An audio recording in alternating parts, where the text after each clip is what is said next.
Oh, right. So, right, the reason we stopped is we've got a bunch of talk to. So we've got Varric, Isabella, Aveline, and Anders. Good luck getting in. I've been waiting all day. That guy has been waiting for 3 years. Hello, Loner. Hello, Orcano. Not to be confused with Orsino. We'll see him in a minute. Hello, Lord Harrimont. Hello, Darkrai. Hello, Panka. Hawk, I need a favor that I can only trust to you. Oh, this should be good. It should be a small matter, but I worry. I need you to give something to Guardsman Donic, here in the barracks. No questions, and he is not to know it's from me. Donic? The one we pulled from an ambush? The event that put me here. But this is a different need of the Guard and its captain. And you're doing very badly at the no questions part. Okay. If that's all you need, I'll walk the 100 feet to him. Thank you. And please, hurry back with his reaction. Hang I on. appreciate this, Hawk. I really do. Is Isabella in the party? Because she needs to be in the party for this. She is not. Okay, we need to fix that. Sorry, Sebastian. Need to get out of the party. Forever. Fine day, Sarah. Good luck getting in. I've been waiting all day. I'll get rid of him.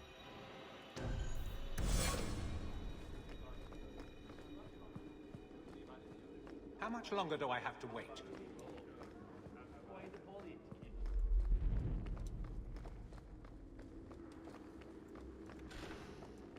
Got something for you. Guardsman Donic. Sir Hawk, it's been some time. You're here in Hightown now, right? I think the captain mentioned it. I see your uncle now and then on my patrols, but we don't talk. No ill effects from the ambush, I trust. They got me pretty good, I'll admit. But they fared worse, so I can't complain. Guard is a good career if you're careful. A short one if you're not. And the captain makes sure we're careful. So, This is for you. It's apparently very important. I'll take you at your word. It's a copper relief of marigolds? Ah, and it helpfully says so. Marigolds. Well, how crafty. Is there a meaning to this that I should know? Just keep it. I'm sure it's more than it seems. It would have to be. Right. I'm sure we both have things to do. Of varying import. Sir Hawk. Is there some reason Aveline just made us look like idiots? Indeed it is. well, let's go find out. It's different here as captain. Feels like family. Yeah, hang on. Could you talk to me, Aveline? You're back. Of course you are. You're efficient, get things done, good or ill. So, how did Donic react? To your garbage, you mean? I thought it was clear. Metal is strong, copper ages well, flowers are soft. I've clearly gone about this the wrong way. Don't talk to him again. Just take this, the patrols for next week. Post it to the roster and just listen. Oh, it's both, Blancheball. You'll see. You'll see. Really? Just walk over there and post the roster. I want his honest reaction without the captain present. You could just have him hauled off. This isn't about an accusation I can put in a report and explain. I need someone unofficial. Okay. All right. Posting the roster just over there. I need to know exactly how he reacts. That's key. Thank you. Apparently we're Too many hits to the head. Or not enough. back in high school here. And yeah, she takes this so seriously. I love this. God, I love this so much. Do I like incense aroma? No. I like good smelling things as much as the next person, but incense, for whatever reason, just bugs the crap out of me. I mentioned, as an aside, I think yesterday, that incense stores give me headaches. You know, that kind of thing. So I stay outside while people go in there. Hey, Donic! Whose pucker have you been greasing to get Hightown? What? You're daft. I'm working dockside on those smugglers. Says here you're guarding the square. Always been a make-work job, that one. You someone's pet? Check your eyes. It's a mistake. Says the pet. You have got to be kidding me. What did I do to get that post?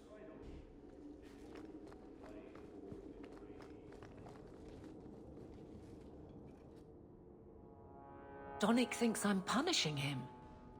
But Hightown is a safe patrol, a reward. You wanted his reaction. All right. I can fix this. I need 3 goats and a sheaf of wheat. You'll take them to his mother. Aveline. It's a dowry tradition. Maybe it will smooth the process.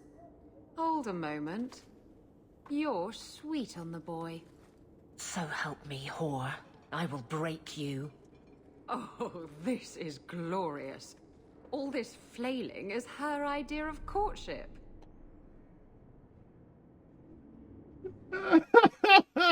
I'm sorry. I know this is awkward and cringy and all that, but it's like just the right flavor of it.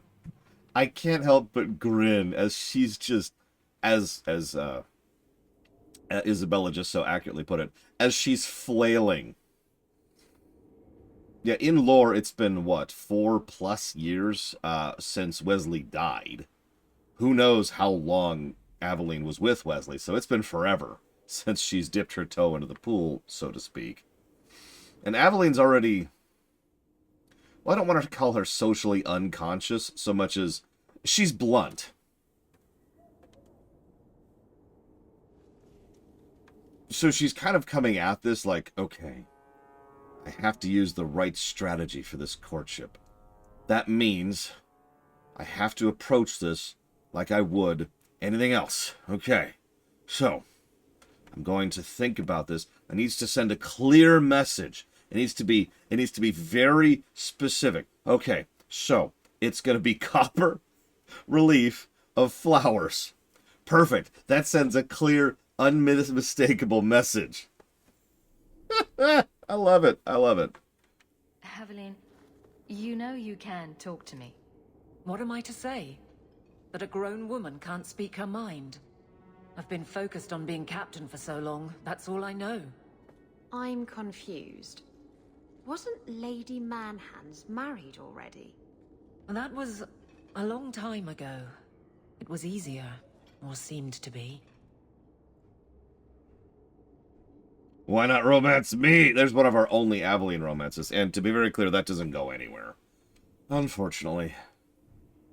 I can't imagine you having trouble speaking your mind. It's just fear. I know it's foolish, but I can't get away from it. What about you and Isabella? I know she doesn't have 2 thoughts to rub together, but the danger of your lives must worry you.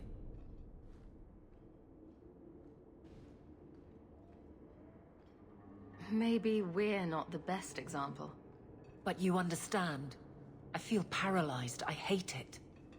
Also, a lot of people sort of automatically assume that competence in one means competence in all, which can lead to some bad things.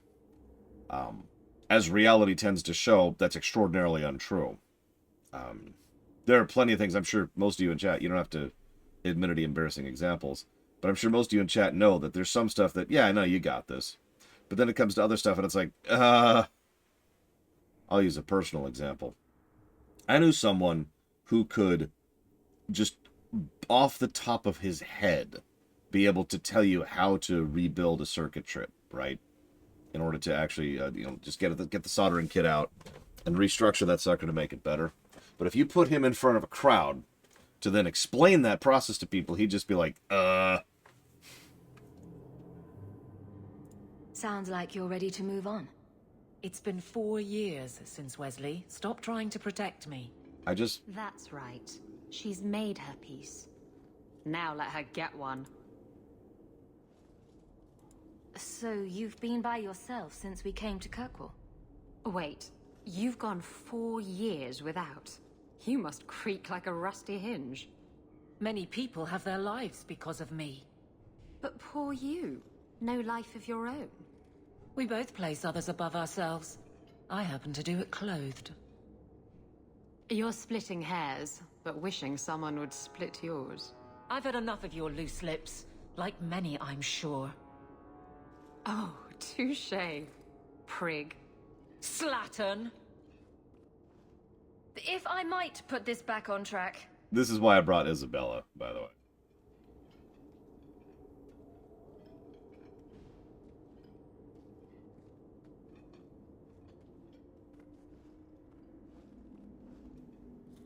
I can drag him in here right now. Just say the word. Oh, and how would that look? The captain ordering her guardsmen to... It wouldn't help. So go out, get him drunk. Shame is a great equalizer. What? Just go out somewhere? Like it's that easy? What? Too simple? Tell Donic, invite him to the Hanged Man. Don't tell him about me. Make something up. It's a surprise, or just you, or a group, anything to get him there. He's not like the others. I don't want him to think he's meeting the captain. No, he's much better than the others, and stronger, and he's... Oh, that sultry hair. Ah, Guardsman Donic. How are you? Good, I suppose. Doesn't matter. Free for an evening? I have no immediate patrols. Why? It's nothing to be concerned about. Meet me at the Hanged Man. Very well, Sir Hawk. I guess I'll see you there. Did she just... No.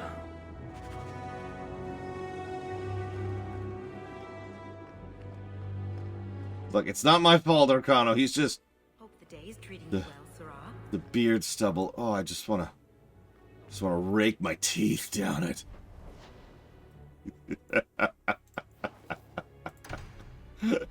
I love the fact that the name of this quest is The Long Road, by the way.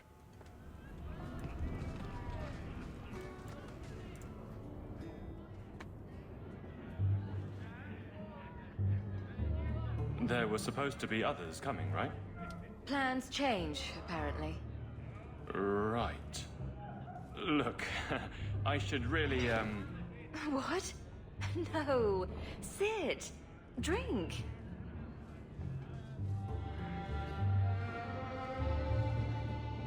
Aveline.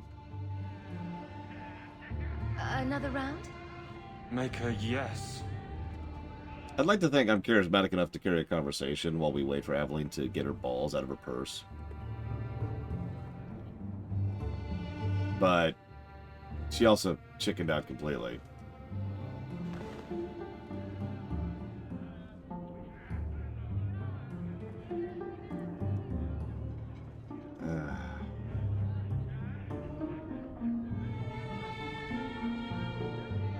You can go, Donic.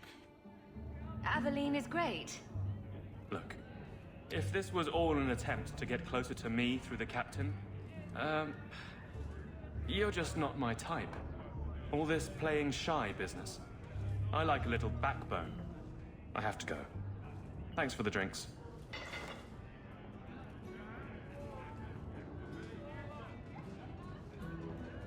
I couldn't do it. What did he say? He thinks I'm interested in him. I'm an idiot. I don't want to agree with you. If you were that far gone, you'd have hidden from the start. Would it have ended any worse? I need to talk to him. But I'm a mess unless I'm on patrol. I'm good at that. Killing highwaymen doesn't exactly provide an intimate setting, though. Says you. And I'm tired of embarrassing myself. No excuses. Then I'll clear the way and you'll talk to Donic. Putting you in danger just makes it worse. Aveline. You made it my problem. I'm fixing it. Very well, Hawk. You pushed. You clear the route up the Wounded Coast, and I will live to regret this, I'm sure. Yeah, Aveline, you are going to be happy, and you're going to have a good life, even if I have to take you and shove you into Donic myself.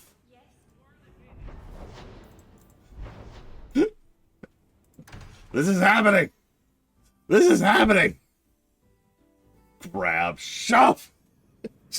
We just throw Aveline. We just bodily pick Aveline up and throw her at Donic. There. Hey, I'm not here to judge. Whatever they're into. Whatever they're into. All right. Let's just get this over with. A duel? No, the sermon. The finger-wagging, the guilt trips. Telling me how an unexamined life isn't worth living. I wasn't going to... You weren't? You weren't going to tell me to comfort the needy and give freely of myself. From what I hear, you already give yourself quite freely. Ooh, you got me there.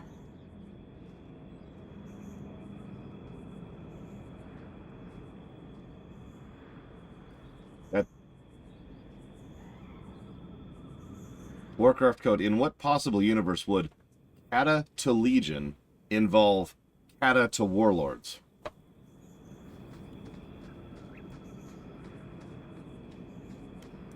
Help me out here, man.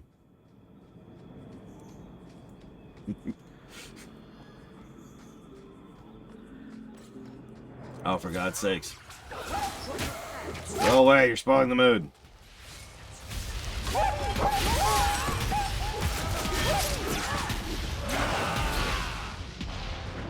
Yep. Hang on. Yep, gotta take a drink,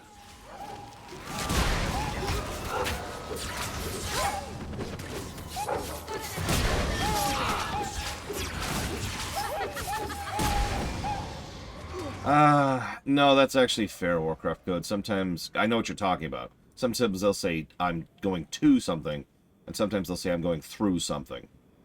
To be very, very clear, you'll never hear me say that. I would never put Legion on, okay. I have very, very little text to work with when it comes to the entries on the website, because by definition it has to be nice and short, right? The longer it is, the more it messes with the code and the formatting of the site. So, I can't put Cataclysm, Pandaria, Warlord, and Legion. That's just going to cause issues. So, Cata to Legion is the idea. I could have also called it the Golden Era, but then everyone would disagree on what that is. And some people would think it's just Wrath. So this route's pretty quiet? Yes, and it's a real nice night for an evening. This is a good night for an evening. As you say, Captain. Yes, as I say. Aveline. Maker, she's bad at this. Oh my god. Oh yeah, that's another thing. Some people would probably think the Golden Era of WoW is vanilla.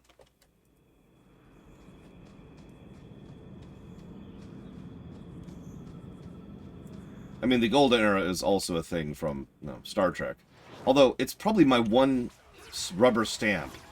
The one thing I dubbed from Star Trek that everyone else picked up on was the Golden Era of the Federation. I mean, yeah, there's the term coffee and there's the term copy wrong, but a lot of Star Trek YouTubers picked up on the Golden Era thing. I'll take credit for that. That's my one claim to fame right there. I named one thing from Star Trek.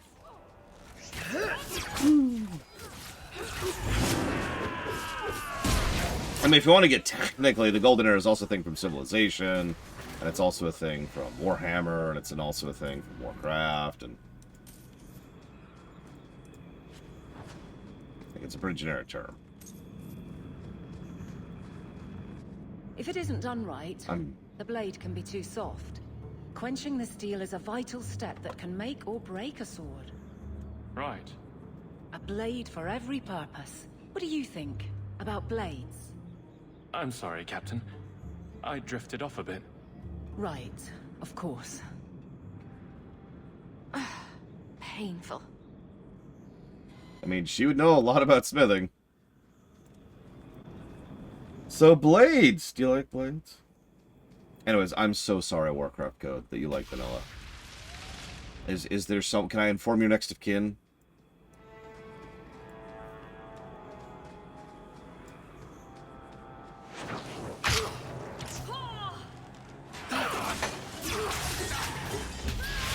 Oh, you love vanilla. Okay. Stab. There we go.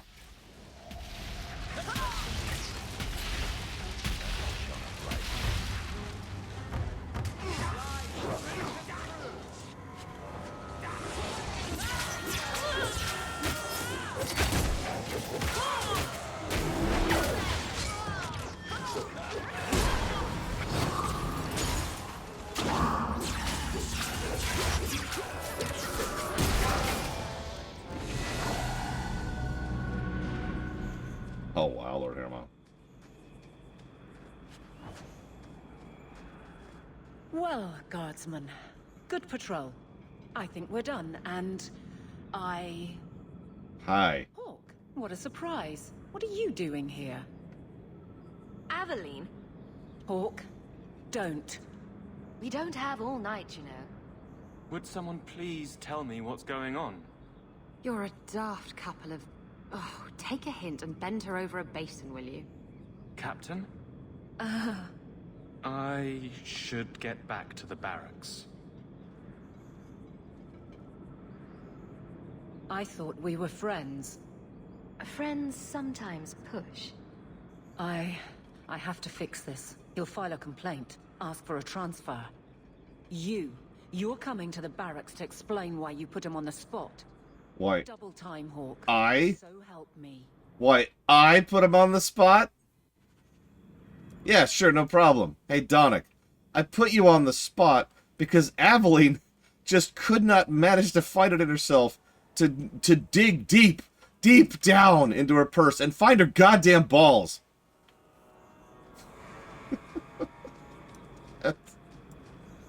Aveline!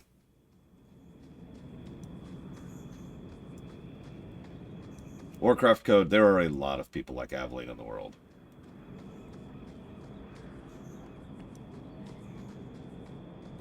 Yeah, tell you what, Aveline.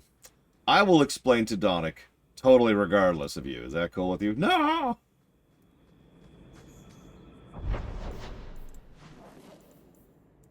She wants your bod, Donic.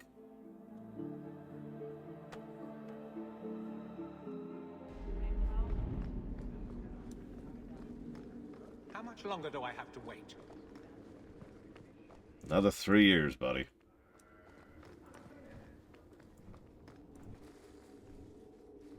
Maker. Where is Donic? I have to head this off before it goes to the Viscount. Maybe a formal apology. Something that shows the guards they can still trust me. Try the copper marigolds again. In hindsight, they weren't the worst option. It's not funny. I beg to differ. You'll beg for more than that if you keep this up. My apologies, Sir Hawk, but I need a moment with the captain. Yeah, sure. Guardsman Donic. Please. Okay, yeah. Go talk.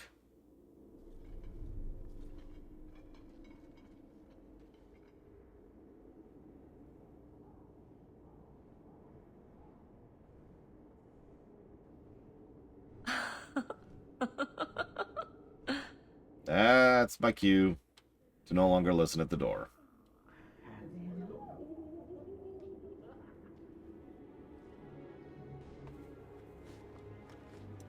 Yeah, they took Isabella's advice.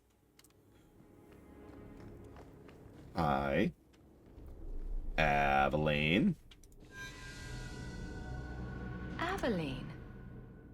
Guardsman Donic did not file a complaint.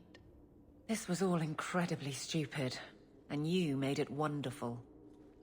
I think you can safely claim both halves of that pair. You're sweet. I knew asking you was the right thing. Let's not make a habit of it. There's no way I can ever repay you. Perhaps it's simple. Thank you. You're welcome. Hey, can I ask you something? Was there a moment when you thought I was beyond help? No. Not for a second. You don't lie very well. As far as you know. Shout when you need me, Hawk. I'll always be here for you. Just knock first. Come on, you've been to school, Aveline. You know the procedure. You put the sock on the door, and if there's something, then you put the boot on the door. It's a fine suit. The finest. Break it down, distribute it. The Viscount requires parade armor for his inspections. Then stuff it and mount it where he can see it. I wear the uniform of the Guard. His Excellency will not be pleased. His Excellency can mount it.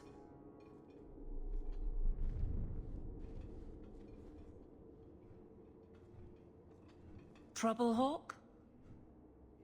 You say that like you expect it. You don't know the half of it. And why don't you, by the way? Why aren't you tail deep in the problems of this city? Sure, you do good, but petition a title, take a job. The Guard is always looking. That's a bit harsh, given my record. Maybe I'm just sick of being the first stop for complaints about people like you. People like me? Brand's on about fortune hunters, mercenaries, disreputable professions without purpose. He's a clod, but sometimes... well, it might be good if the city was a little more stable. You mean like they stabilize mages? Come on now. You'd really prefer the troublemakers stay home? All right. So maybe I don't want to be completely put out of business. And I don't even really mean you. But some people, they go on without regard and then act surprised when someone starts a circle. There are warning signs, you know. It's worth saying. Anders! Sorry. So the simplest way to put it, worker of code, is your $100 is going to go towards 3 things. So 100, 100, 100. Sounds make? It's plural voting. In plural vote, you don't vote 1/3 of a time 3 times. You vote 3 times. Sounds make?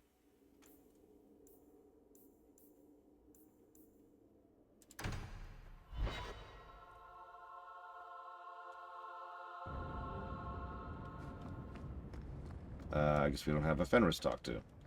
What else do we have right now? Anders, Isabella, and Varric.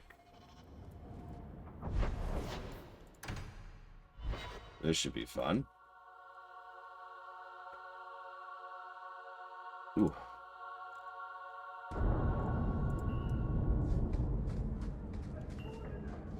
No, it's okay. An unusual number of people don't understand the plural voting system worker code. Probably because voting systems in real life tend to suck, and plural voting is designed to not suck, so most people aren't familiar with it. That's not a dig at people. That's more like a dig at society.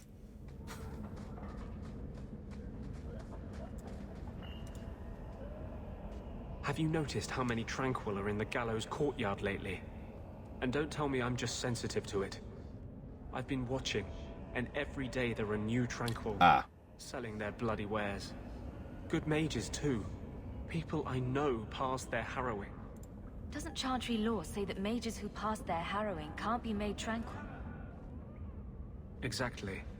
The Templars are using the right of tranquility to silence those who speak against them. They're working on a deliberate plan to turn every mage in Kirkwall within the next 3 years. That's a little crazy. Whatever you think of Templars, you can't imagine they're so heartless. They're worse. There are groups in Kirkwall who help those fleeing the Circle. I've talked to people on the inside. The plan is the work of a Templar named Sir Ulrich. I've had a run-in with him myself. He's the one who did the ritual on Karl. Nasty piece of work. Likes to make mages beg. What happened between you and Sir Ulrich? I've been involved with an underground resistance. Mages living free in Kirkwall who help others escape.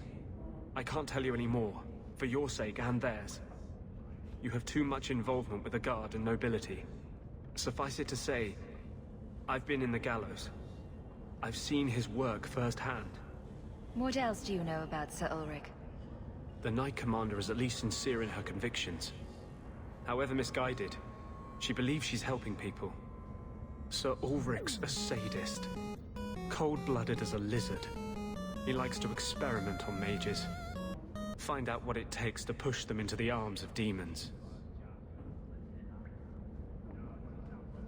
No comment, honestly. Then perhaps the blame can be laid on him, and not every Templar. That's what I hope. If we bring the evidence of this plan to light, there must be men who'll stand against it. Perhaps even the Grand Cleric will finally be forced to act.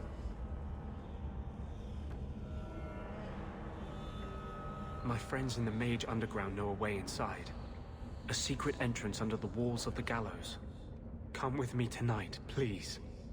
Help me find the evidence of Sir Ulrich's tranquil solution. What? What do you mean, tranquil solution? That's what he calls it. His idea of a peaceful solution to the mage problem. To sunder the mind of every mage in the Free Marches.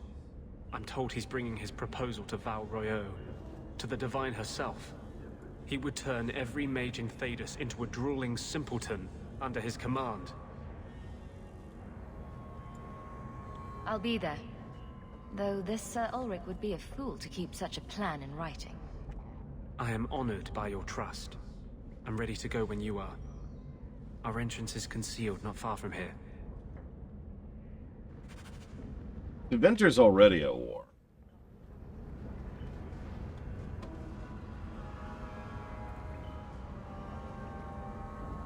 Oh, so if you changed your mind, Warcraft code, you don't want to put it towards ESO?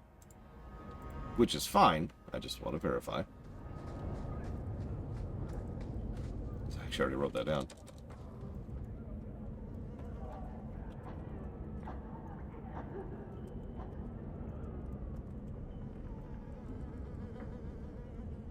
Well, please don't, Warcraft code. Speaking of sending me too much cash, and I probably have some expenses coming up. Thank you very, very much, Emperor Valerian.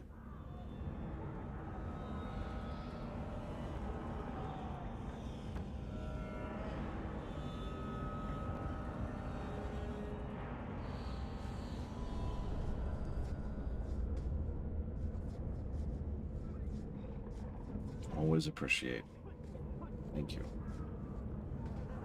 I will jot that down for Strangers of Paradise, Dragon Quest VII, and Dawn Trail, which I'm going to try to remember too.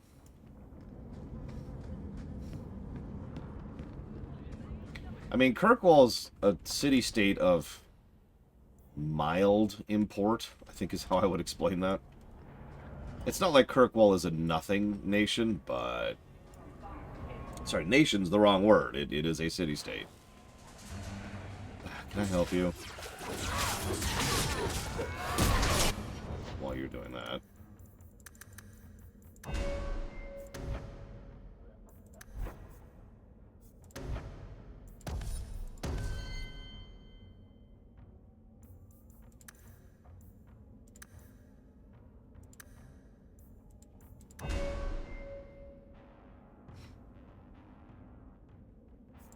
Yeah, the free marches are turbo, not unified. Last I checked.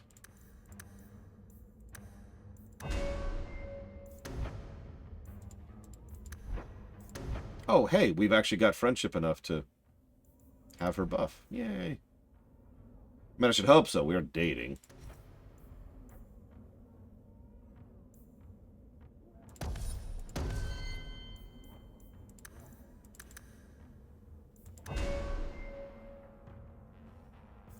So I guess, yeah, we're kind of done with the forest tree, and...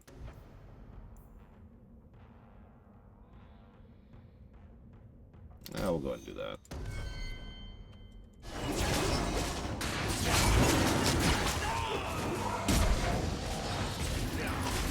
Need to start getting some brittle going on.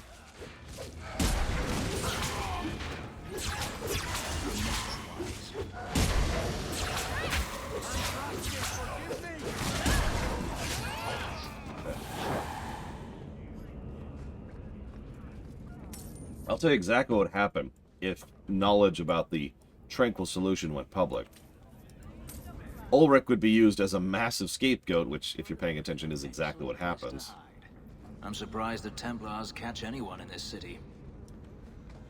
And, I should probably bring Anders for this quest. Everything would be pushed onto Ulrich and his people. And there would be, like, some rioting and some upsetness. And politically speaking, nothing would really happen because there's nothing really to happen. Were you ever dedicated in the faith of the Chantry? I have no memory of my childhood. Denarius had no desire to teach his slaves anything that made them think they're worthy beings. I'm sorry. I can't imagine how difficult your life has been. No, you can't. Whether you were taught it or not, the Maker has room at his side for every soul, even yours. I like the way you phrase that. I mean, even a weirdo like you. Hey, Merril, you got a second? Hi, Merril. By the dread wolf, why is my house... Alright, so let's get rid of Fenris and bring Anders instead. There we go. Let's bring crap characters all around. Come on, Sredna.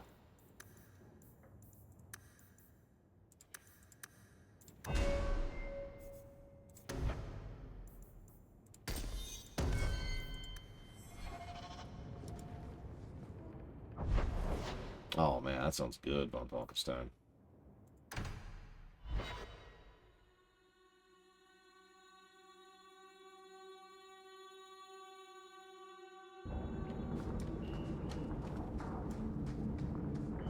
If it makes you feel any better, Fife, I haven't either. Of course, I'm not caught up on Endwalker yet, so that's part of why.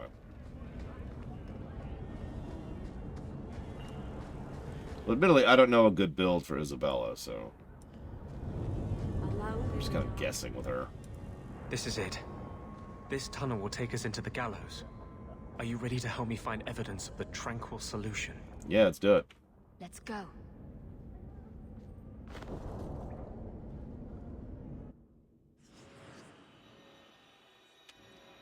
I just...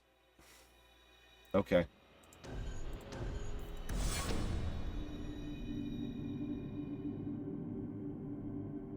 Wait, what's the latest thing, Jesse Ward? What'd I say? Of Kirkwall's attitude. That they house their mages in an old slave prison. It does. Unfortunately, I don't think it actually says what you're thinking it says. See, there's this old thing, and it's true in real life, too. It's actually very, very common. Hang on. Cave. There we go. It's when it takes more time and effort to break something down, so we just live with it being there, even though everybody dislikes it and it's an eyesore and it's not good. But, you know, it would take a minute. So, nobody has that kind of time and money and effort. So we're just going to go ahead and put it in the Gallows, because that's the place that has space for it. And that's the more likely reason why the circle is in the Gallows. Now, is that still stupid? Yeah, but, I mean, nobody's got time for that. You must eat it all, von Falkenstein! Guzzle it! Give in to your hunger. Hang on, so I'm implying that it does go above all for its head. What? Actually, yeah, Mike Romano. To be blunt.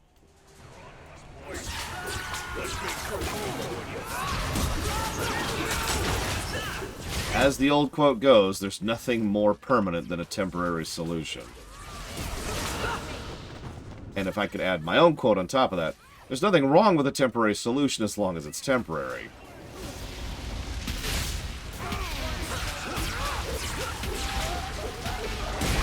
Hell, I proved that rather definitively in Factorio of all things. Also in real life on a regular basis, but you know. Lyrium smugglers built these tunnels to service the Templars who crave the stuff. Crave the stuff is a bit of a craven way to put that. They are chemically addicted to the crap. Factorio is well designed, I agree. I'm looking forward to covering it. Oh no! Dogs!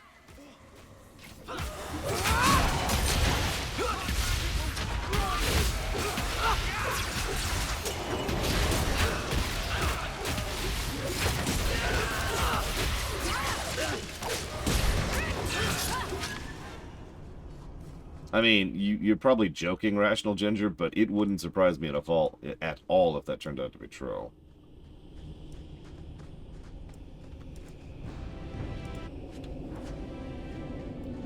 Yeah, I don't claim to be perfect at Factorio, but let me tell you, that game was an interesting insight into infrastructure. And throughput, and efficiency, and all kinds of other things that you just don't even normally think about. Have I looped? Frickin' dungeons. I don't think I've looped, but we'll find out in a second here. Really feeling like I looped. Turbo looping. I looped. Okay, we looped. Cool!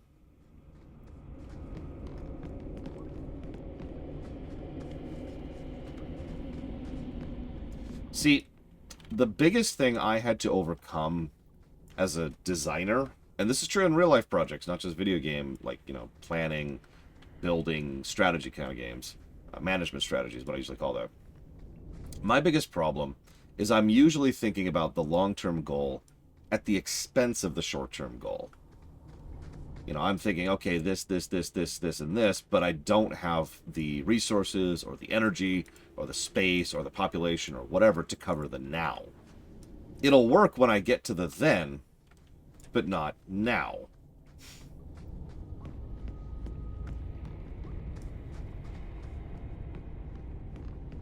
So, that is something I have been working with. That's something I've been trying to overcome. As we talked about not that long ago, there is such a concept as good enough. And it's not necessarily a bad thing. Oh, absolutely, Lord Harriman. I had to specifically learn how to counter-rush in RTS games. Specifically StarCraft 1, Warcraft 3, and StarCraft 2, which are the only games I really did that kind of competitive play with.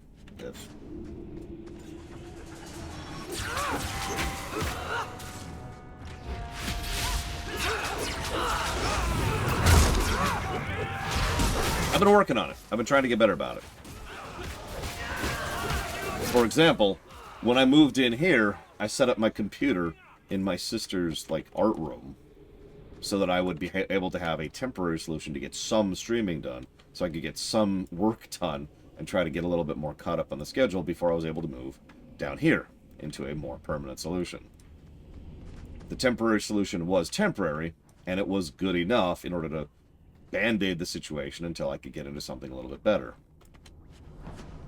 So, I've been working on it, but it's been fascinating because it has been a process, because, like I said, my mind is just thinking, well, I'm going to be down here eventually, why don't I just wait until I can do it properly? And I even had that discussion with my sister. I was like, wait, hold up.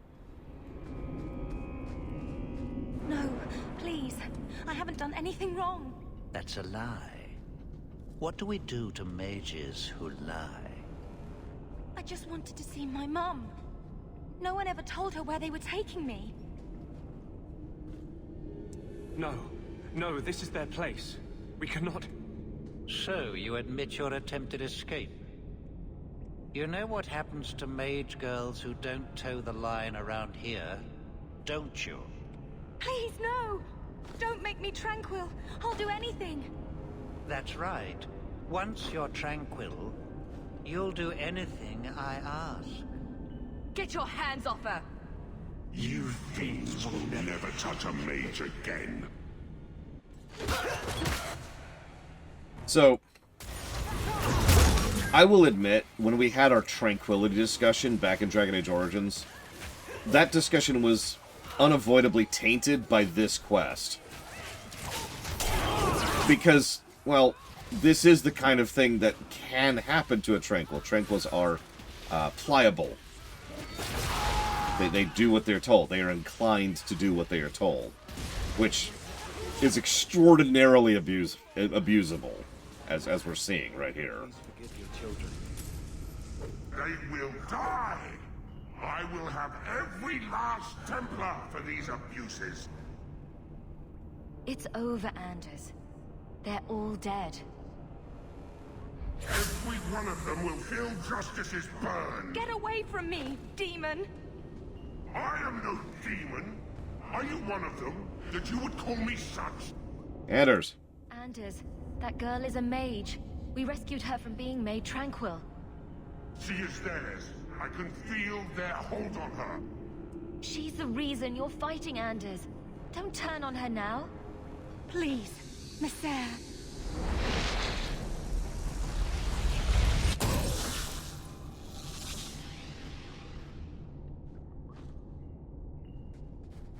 Baker, no. I almost... If you weren't here, I need to get out of here. Credit to him, he is properly freaked out by that. To Her Excellency Divine Justinia, I am well aware that both you and Knight Commander Meredith have rejected my proposal, but I beg you to reconsider. The mages in the Free Marches are past controlling. Their numbers have doubled in 3 years, and they found a way to plant their abominations in our ranks. They cannot be contained. The tranquil solution is our answer. All mages at the age of majority must be made tranquil. They'll coexist peacefully, retain usefulness. It's a perfect strategy. It's simply the best way to ensure mages obey the laws of men and Maker. I remain, as always, your obedient servant, Sir Otto Ulrich. Yeah, I'm sorry, when Meredith tells you you've gone too far, you might need to do a little re-examination.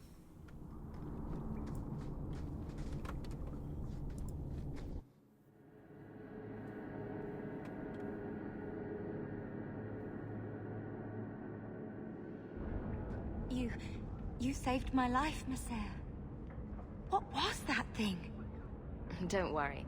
It was all a trick by the Circle to scare you away from ever summoning demons. I wouldn't. I never... It was a joke. Can I go home now? Yeah. Sir Ulrich is gone. You'll be safest in the Circle. Without Sir Ulrich, maybe it's not so bad. Thank you again, Messer.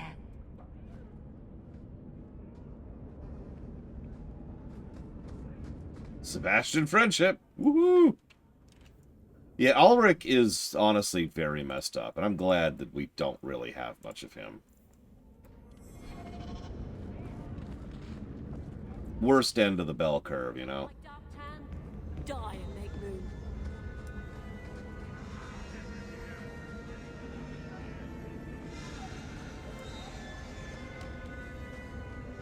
Oh yeah, that's the other thing. Mages have doubled in 3 years.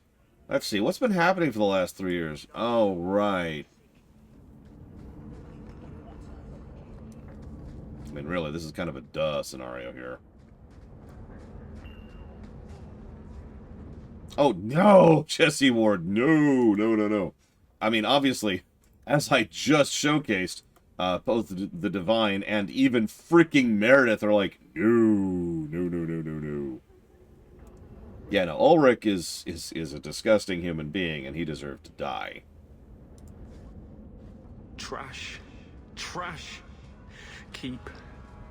Trash. Trash. Won't be needing that anymore. This is all Sir Ulrich had. Looks like the tranquil solution began and ended with him. Let me see that. The Divine rejected the idea. Uh-huh. Meredith rejected the idea. Uh-huh. This was not what I expected. Perhaps I should try talking to the Grand Cleric. Maybe she's more reasonable than I thought. Thank you. I will think on what you've said.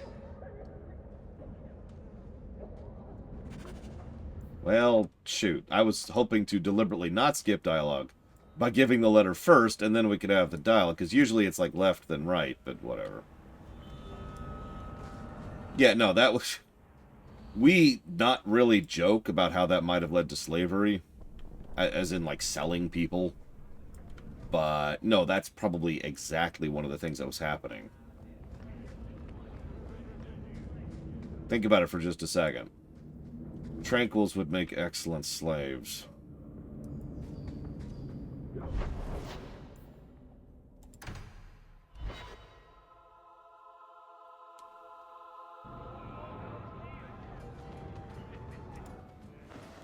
I have something for you. Ooh, what's this? Oh, isn't that just the cutest thing? You can't see it, but below deck there's a perfect replica of you, with a dozen sailors in attendance. You tease. I'm sure there isn't. It is a worthy goal to work towards, however. Thank you, Hawk.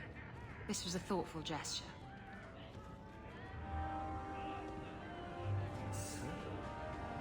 So,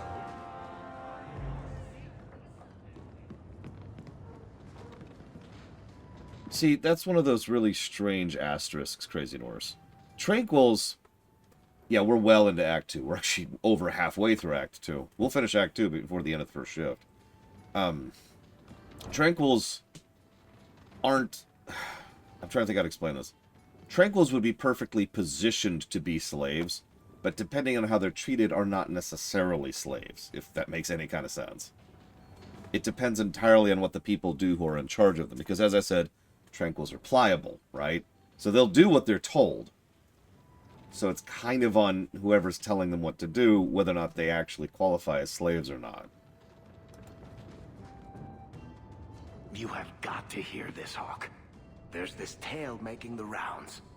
They're saying you single-handedly fought off a pirate invasion at midnight on the sacred ground of the Chantry. Don't the stories mention my stunning good looks? What about my cunning wit? Nope. They skip straight to the part about the lovable dwarf with the gorgeous crossbow and the heart of gold. I try to steer them straight, but you know how stories go. Just don't be surprised if people seem in awe. What compels you to spin these ridiculous tales? I love the sound of my own voice, and I'm a compulsive liar. Honestly, I don't know. It's just something I do. There's power in stories, though. That's all history is. The best tales, the ones that last. Might as well be mine. Yeah, I get it. You're a bard. You're probably one of the better bards in fiction. No, seriously. There's some good bards here and there, but name a better bard than Varric in fiction. I find it hard to believe you're spreading these stories without getting something in return. Well, that just shows what you know, Hawk. The stories are their own reward. You really need to see the look on someone's face when I tell them you ripped the arms off an ogre. Just once. Wouldn't it make more sense for you to be the main character in these tall tales of yours? There's a recipe to a good hero, Hawk. It's like alchemy. 1 part down to earth, 1 part selfless nobility, 2 parts crazy, and you season liberally with wild falsehoods. You let that percolate through a good audience for a while, and when it's done, you've got your hero. I guess all works. A little reverence wouldn't hurt, though. You're beautiful, deadly, and hang out with fantastic dwarves. It would be a crime if people didn't talk about you. Anyway, I'll quit exaggerating before it goes to your head. It's already big enough as is. So yeah, Tranquils... I could see a parallel between Tranquils and robots, but it's not quite that simple. And yeah, I don't think I would qualify... oh God, I can't think of the name of the Witcher bard. As on the level as Varric. Whatever his name is. Dandelion, that's it. Well, I mean, that's not his name, but you know what I mean. Welcome home, Monsieur. There's another letter waiting It's from Matcha. Aw. Thank you. at your leisure. Good morning, Bregman. I hope all is well, mistress.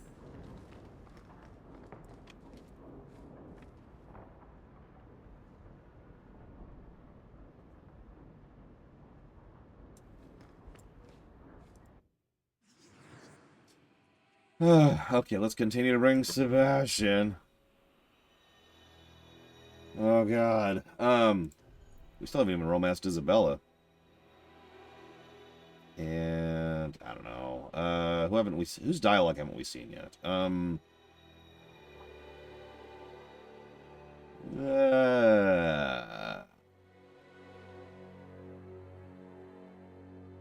We gotta bring Sebastian. We gotta prove that he's a negative.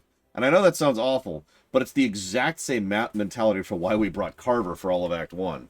We have to prove the thing that I never really do. Because, you know, there's a reason I never really do it. Sure. Fenris will at least be our death machine. Okay. So that's Herbalist, which we can't do until we have Merril's quest. Carver was not a negative, no. Unfortunately, while I was proven wrong about Carver, I think I'm going to be proven right about Sebastian. Now, you might be saying, well, hang on, I've been reading the document and I noticed that there is a negative for Carver. No. It's more like there's a negative for Carver and Bethany. And you could probably guess what that negative is. Because Bethany is... The Bethany Carver thing is not super well done, to be as blunt about that as I can. Especially given the way it's executed in the prologue and during the Act 1 transition. By the dread wolf! Why is my Okay, hang on. So, I should have... Sebastian and Anders. Okay. Here. Perfect, Lord Harriman. Well, I just said it out loud, so there you go. Chantry. Yeah, Sebastian is terrible. Like, not counting Neverwinter Nights 1, which doesn't really have companions, I struggle to think of a companion worse than Sebastian. Like, I have to put work in a Bioware game. In a Bioware game. I have to put work into coming up with someone less interesting than this man. I'm giving it all up. I made a vow to the Chantry, and it was wrong to turn my back. Sebastian, listen to yourself. You're as impulsive now as the day you turned away from us. Do you think the Maker wants another rashly spoken vow that you'll abandon when the next passion takes you? I will not... This is your life, child. Don't spend it being blown about like a weather vane. But here's Hawk. Maybe you can talk some sense into him.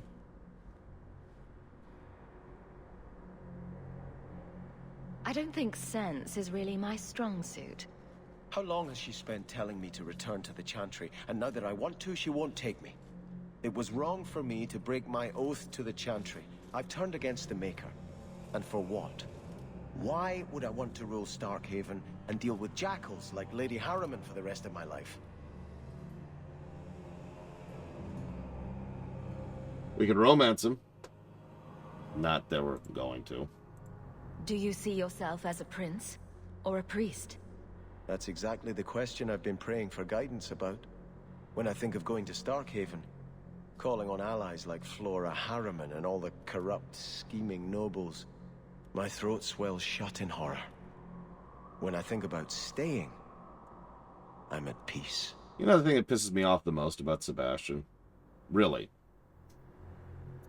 He's a good idea for a character. Let's put this down into simple terminology. He was way down the line in terms of being in line for the throne. He is actually royalty. Cool. So he was then sold off to the religious organization in order to remove his ability to lay a claim to the throne. Cool. That all lines up and is very nicely political. But then everyone above him in the line is killed. So now he's next in line to rule. But he's already taken his oaths and is already part of the religious organization. There you go. There's your premise. We've got the political angle. We've got the legal angle. And we've got the religious angle. As in, like, he might legitimately believe in the organization he has been training under this whole time. And is uncertain if it is correct for him. If it is the right thing for him to decide to return to his noble roots. That really should be an engaging character. And it's not.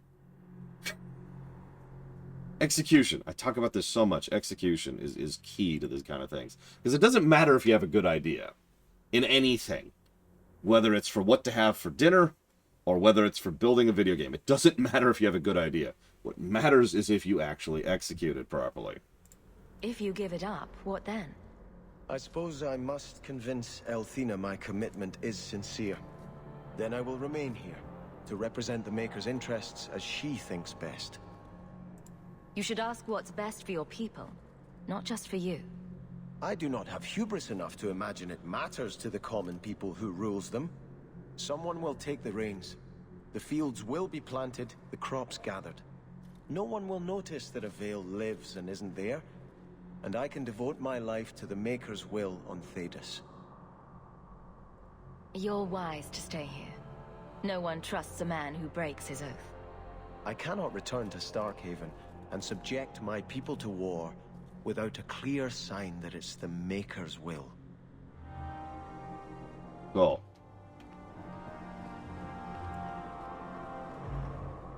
Or you could decide to make a claim for the throne. It's up to you. Are you an Andrastian, Fenris?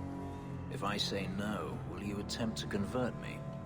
Many elves believe in the Maker. I ask only because I wonder if your experiences soured your faith. My faith was never strong. It's difficult for a slave to have faith in someone who abandoned them. The Maker didn't enslave you, Fenris. He didn't help me much either. And yet you stand here free. Perhaps he helped you more than you think. And there's half of why I don't like Sebastian. So, Wandering Doll brings up something interesting. She says, I'll go with they, because I'm not sure. They say that Sebastian couldn't have been too integral to the story, because otherwise we have a Javik situation, and you're right. While I do like Javik as a character, and he was a net positive, he was... him being DLC was stupid. It was a mark against the game, right? But the thing is, that's the point right there. If you're going to have a DLC character who's significant, then you've already failed. You've already made a mistake as a creator, because you've built into it a mandate to try and milk people for extra money. And people are going to look at it and use it and say, yeah, no, hold up. Hold on a second. By contrast, Shale worked a lot better, and the reason why is so obvious, because Shale is not integral, but she's also not token, she's not boring. And therein, you have your answer, right? There are plenty of companion characters across a lot of RPGs, party members, even in games like Final Fantasy games, which aren't really significant, they're just fun, or they're interesting, or they're, wild, or whatever. They're doing their own thing. They might as well not be a part of the main plot, but they're nevertheless an engaging character. That's what they did with Shale, and, well, that's what they probably should have done with Sebastian. Have him be sufficiently disconnected, but also have give the players some reason to be invested in him, other than the fact that he's hot, I guess? I don't know. I think it was Anders. And yeah, I would agree with Meadfist. Sebastian feels like we have Liliana at home. The Kmart light version of Liliana. And I know plenty of people that don't like her as is.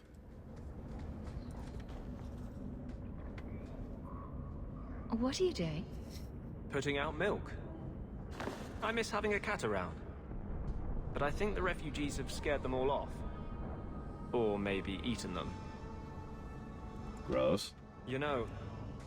I've been meaning to thank you. Having someone like you making a name for yourself in Kirkwall. It's done a lot for mages. You're the kind of leader we need. To tell the world we won't be punished any longer for our Maker-given gifts. Who said anything about me leading? I was going to watch. With snacks. Mages in this city look up to you. They want what you have. Just knowing you exist is enough to light the fire. Why does this matter so much to you? Why do you think your parents gave up everything to keep you and your sister out of the Circle? In the Circle, they tell you day and night that magic is sin. A mark on your soul of the Maker's hatred. But for all the talk of demons, the most common death I saw for a mage was suicide. This stinks of retcon to me. It's not necessarily, but we saw the Ferelden Circle. It was pretty chill.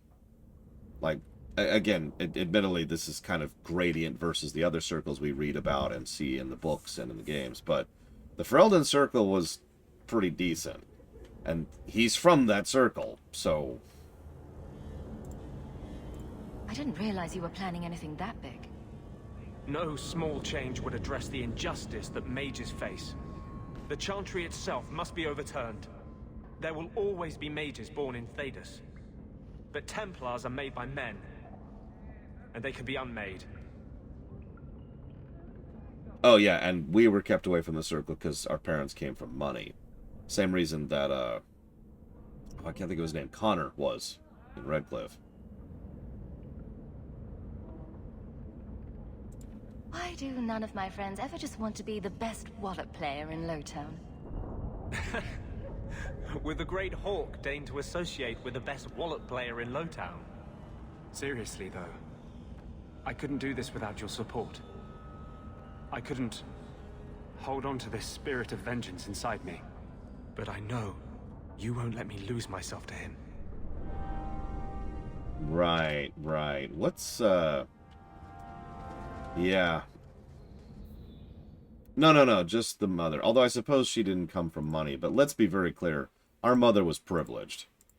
I'm not saying that as an insult, I'm saying that as a statement of fact. The mere fact that she was able to marry someone she loved, by itself, just that sentence and with nothing else added to it, is proof that she was privileged. Never mind eloping to another country.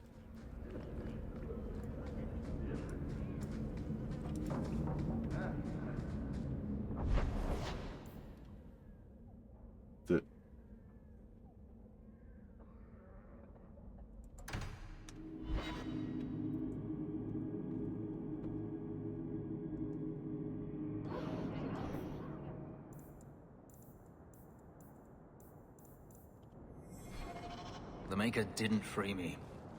I see you've been thinking about what I said. I freed myself. If the Maker did anything, he watched.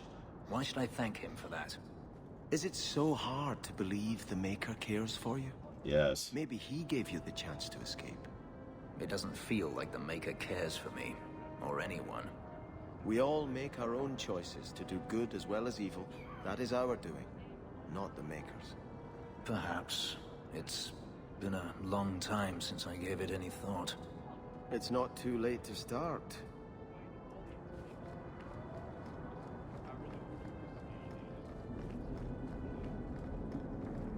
I hope you have fun, Pika. Yeah, I'm honestly just gonna bite my tongue. I've been willing to talk about a lot of polemic topics as I slowly get more and more confident and informed. But you will never catch me talking about religion. I'm not that stupid. This fell into my hands. Recognize it. An old, foolish thing to need. Thank you for saving me the trip. Quest, are you gonna go away? Nope. Cool. Okay. Just thought I'd ask.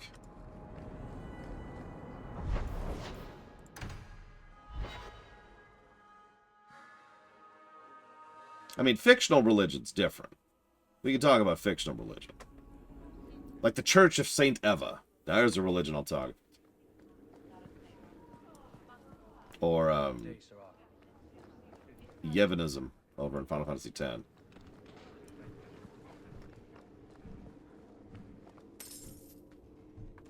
Years of nice, quiet anxiety. Gone. Along with a whole street. An accident on purpose, more or less. Right. A mad elf pushed by zealots, likely hidden in the very groups I have to appease. The Maker has a grand sense of humor. And the Arishok. I suspected he had no plans to leave. I didn't know it was just as annoying for him. I don't like the Viscount, but if I'm being completely honest, I also feel very badly for him. This man is a weak, ineffectual leader who barely holds on at the best of times. But that doesn't make him a bad leader, and it doesn't make him a bad person. Well, okay, let me walk that sentence back a little bit. On the gradient of bad leaders, that puts him towards the middle. We've seen so much worse than this. Like, as the saying goes, it goes so much further down from this, right? This is just a guy who's like, And that's his entire character arc in one sentence. Keep the worst of them off his back, and it'll be all right. But that is the problem. It has already escalated, despite your efforts. A shame. Do I want to hear what happened? A qunari delegate and entourage paid me a visit. It was civil, tentative, hopeful. They left my chambers with precision, but were not reported by the outer guard. They are missing almost literally from my doorstep. What do you imagine will be the Arishok's reaction? We need to get out in front of this, and fast. I feel I've been trying to turn a stampede for some time now. Someone is pushing very hard. Speak with Seneschal Brown. Then you will see why I cannot trust anyone else with this. I don't know who would benefit from fighting the qunari, but it will cost all of us. Yeah, I was going to say, remember, we already know someone personally who's trying very hard to start a new crusade. Which, yeah.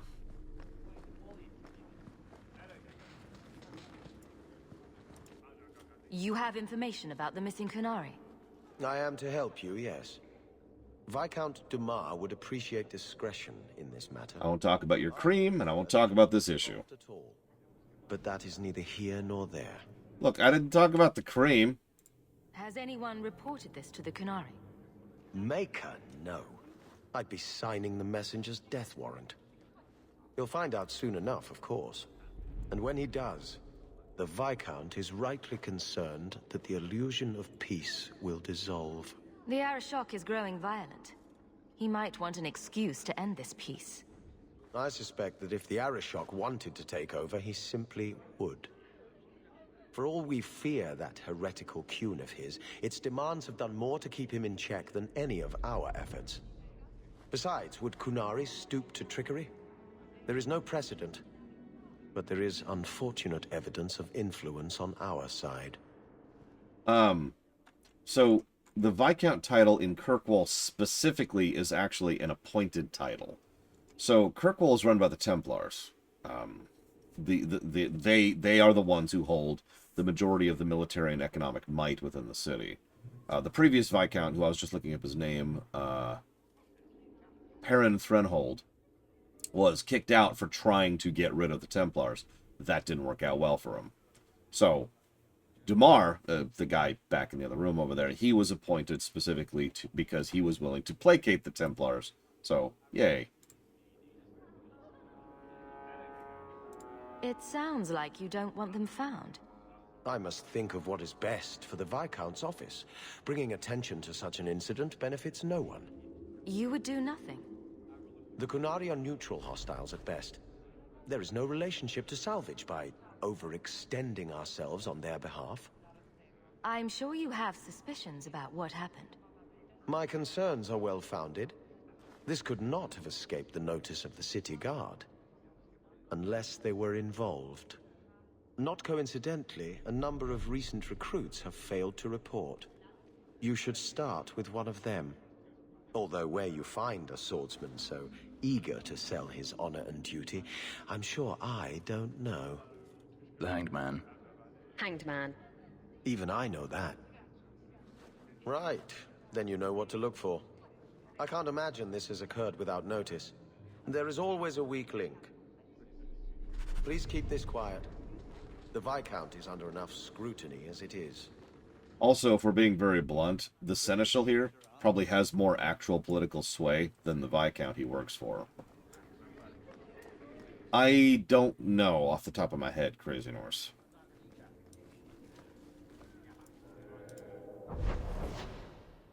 I mean, as was pointed out, this is church land. But I don't know why it's church land. Alright, so the Seneschal says we must under no circumstances inform the Arishok.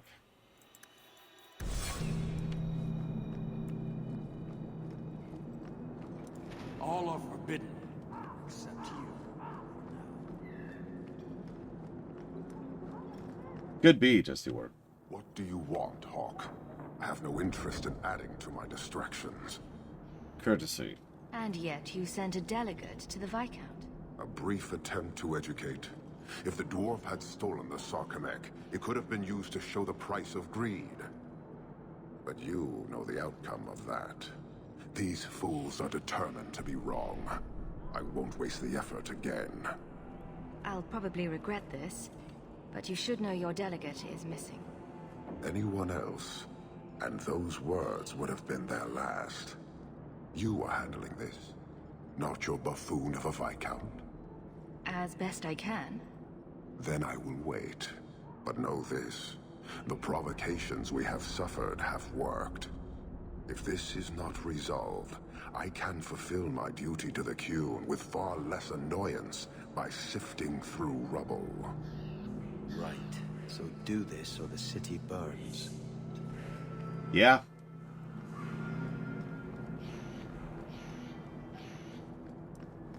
And yeah, the Seneschal was correct.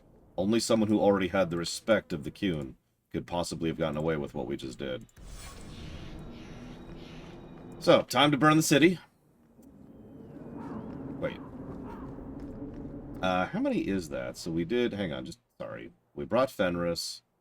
We informed them of the death of the wolves. And we informed them that they're missing.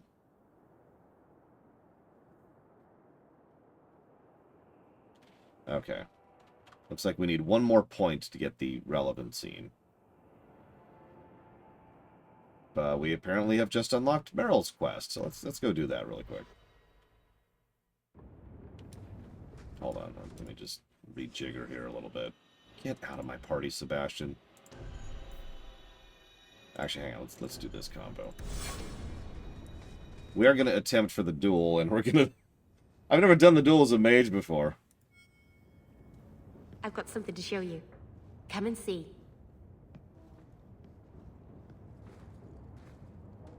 Oh, the Arishok's a great villain. Isn't it? I'd flirt with you, Merril, but my heart is taken. Of all the giant mirrors in your house, Merril, this is easily the nicest. I knew if anyone would understand, you would. No, that was I've spent the last few years restoring this. One of my clan found it in the Brazilian forest, we think. Poor Tamlin. We never found him. Just the shattered pieces of the Alluvion. Yeah. No, I know, Lord Hermon. And no, we have not involved Chantry. It was requested that we'll do the bronze number wrap-up before we do DLCs and Act 3. Then we'll do DLCs, then we'll do Act 3. So it'll be kind of like the DLCs, which is a whole, who knows, I don't know how that's going to go. And then we'll jump off the cliff. What are you trying to do with this mirror? Ping to you, Flagend. I just wanted to find Tamlin. But it's been too long. Tamlin is probably dead by now. Probably. Wasn't already. But still, I know it can help my people. I can at least recover this one small part of our heritage. Probably. This thing is what made the Keeper send you away, isn't it? The Keeper wanted me to destroy the fragment I kept. She said our ancestors meant it to be forgotten. But it's a Keeper's place to remember. Even the dangerous things. We argued. I left. She's wrong. This mirror could teach us so much about who we once were. Yeah, there's nothing that's ever gone badly, ever, about, messing with ancient artifacts you do not understand. Do you think the mirror had something to do with Tamlin's disappearance? The ruin we tracked Tamlin to was full of traps and monstrous things, but we found no body. His trail ended at the broken pieces of Alluvion. You know something I'm really reminded of? Well, there's a lot of problems with City on the Edge of Forever, which is an episode of Star Trek, the original series, for those of you not aware with it. There's a scene that's always stuck out for me. There's this random bum, right? You don't need to know the context. There's this random bum, and he's reaches out and he picks up a phaser. Now it doesn't look like a gun, and it doesn't look like a weapon of any kind. It's just this weird thing. So he's trying to figure out how it works, and he does this, and he kills himself. Accidentally. It's not suicide. It is a complete accident, but he does vaporize himself. And I don't know why, but that scene has always stuck out in my memory. Because that's what I think of every time I see someone messing with an artifact that they don't understand. That they don't know what it is, or how it works, or even what it's supposed to do. We know what these mirrors do, partially because of witch hunt and partially because of Inquisition. But these people have absolutely no idea what the Illuvions really do, or their actual purpose. They're just messing with a phaser they found on the road. I'm sure you wouldn't show something this dangerous to just anyone. It's not dangerous, I promise. I fixed it, or tried to, with blood magic. The mirror won't hurt anyone. But it doesn't work. I've tried everything, and I think it's because it needs to be finished with a special tool. And a rule in home. And my clan has one. It's been in their hands for generations. No, you're absolutely right, Lord Harrimont. What Merril is attempting to do is something that could have been accomplished successfully. We know this because it has. Like, I think as of the point we're at now, it has already past tense been successfully accomplished. But you're afraid to face Keeper Marathari again. Exactly. You have no idea, the Keeper. I can't talk to her. We fight or talk circles around each other. She has a disappointed frown that turns your bones to jelly. Please help me. You will, won't you? Only because it's your companion quest. And I need to get a thing while we're up there. I'll go with you.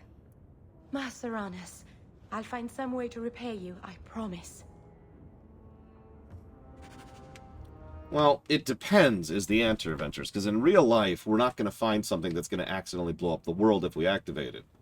But in fiction, that's not necessarily true, is it? There are plenty of examples in fiction of where someone's messing with something which is quite literally a planet cracker. And they don't know that. They don't know what it is, or how it operates, or why it functions. But if you're saying, do I oppose people doing their job properly? Well, no. Listen.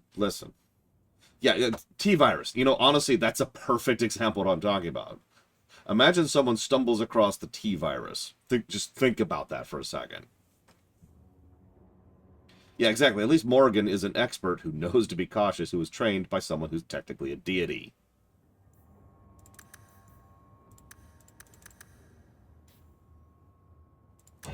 Now that's a good question, Lord Harrimont. If Merril actually had the proper backing and support, do you think she could have succeeded here? I've thought about that question for a bit, especially since it's coming up right now. And, you know, honestly, I don't know if it would have gone perfectly, because these things usually entail risk in general, but I think it would have gone a lot better. Like, I think it would have been legitimately possible that she could have actually succeeded and, you know, restored the damn Illuvian. Or, at the very least, determined that they can't restore it safely and go ahead and, you know, officially put the thing in the box and put it in that stupid warehouse in Indiana Jones, right? But then they would have come to that conclusion from a perspective of work and due diligence and effort, as opposed to just saying, nah.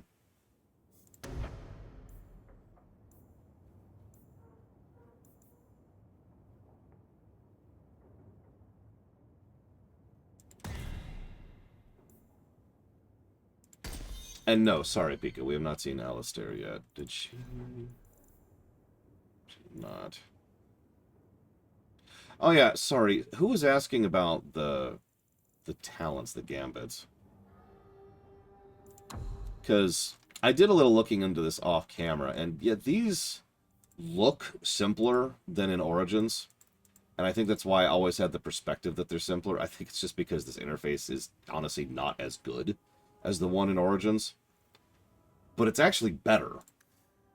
It has more options for everything, like at least X allies are alive, or rank of enemy, or target is at range, or target using this type of attack, or has any kind of buff, or is clustered together. Or there was another thing I saw, like it's not super well laid out, which is why I had to spend some time going through this. Like, the enemy has mana this, therefore we're going to go ahead and wait for a few seconds. Or, because of the fact that Hawk specifically is being attacked by a melee or ranged attack, we're going to jump to this other specific tactic, and so forth and so on. The programming, for lack of a better way to put it, is actually more extensive here. And that's cool. And that's awesome. The problem is the interface involved. I don't know if the interface is negative worthy, but honestly, it probably is, because I'm not the only person who was surprised to find out that this is actually a better Gambit system than Origins. Simply because that interface is not great. It doesn't even do tunneling properly. You have to specifically manually click buttons.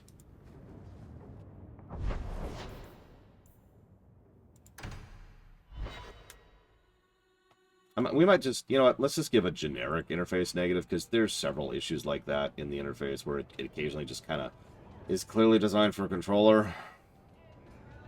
So we'll just give a generic interface negative.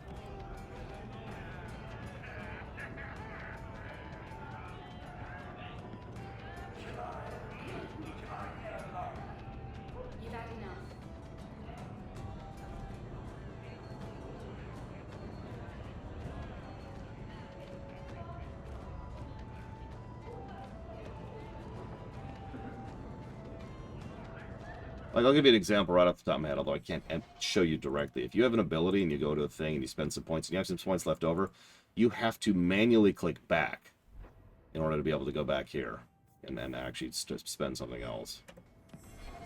So. Heard the chant of light. That's the song they sing at the Chantry, right? It's pretty, but a little repetitive. Then you know the story. How Andraste became the Maker's divine bride and convinced him to offer us a second chance. Right, but I never understood why she had to die. Her mortal husband betrayed her out of jealousy. But if he wanted her to spread her faith, couldn't she do that better alive? The Maker gave us free will. By his betrayal, Mafarath showed us that men were not yet worth saving. I don't know. It's a nice story, but I think it's got some holes. Dragon Age in a nutshell. Yes, I'm still here. What do you want from me? So you are here. Go away, Sigurd. That's enough, Alistair. I think you've wallowed in self-pity long enough, don't you? And what am I supposed to do? Start again. Come with me, back to Ferelden. Oh. I think my favorite thing is that looks nothing like Alistair. Or Tegan, for that matter.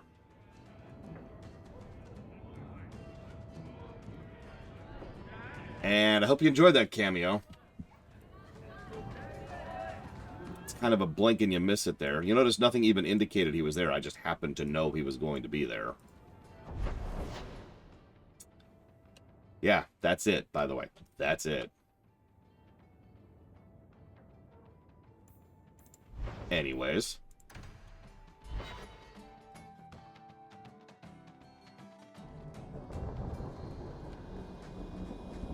Oh, let's not even get into Trespasser.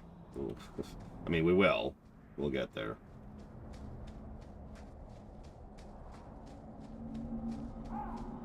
So what do you believe, Merril? Our gods abandoned us long ago. They haven't answered our prayers since the fall of Alathan. When we've proven that we're elves again, that we didn't lose everything, they'll come back to us. Can I just say that's a terrible foundation of a religion? It's okay. It's the same foundation of a religion that you, Yevon, has. Remember? Over in Final Fantasy X? We are all sinful. That's what sin... That's why they call it sin. So sin will keep coming and, you know, Godzilla-ing all of our towns until we've proven we're good. And that'll be our sign that we've successfully made up for the crimes of people who lived 1,000 years ago, is when sin stops killing all our people. We say the same of the Maker. Perhaps they're only different names for the same divine force that created the world. The Maker wants you to be elves? So that's actually her making fun of it, but that is one of the most common theories I've heard, is that the old Arlathan elves, you know, the extraordinarily evil ones, one of them was the Maker. And, yeah, that's probably the truth.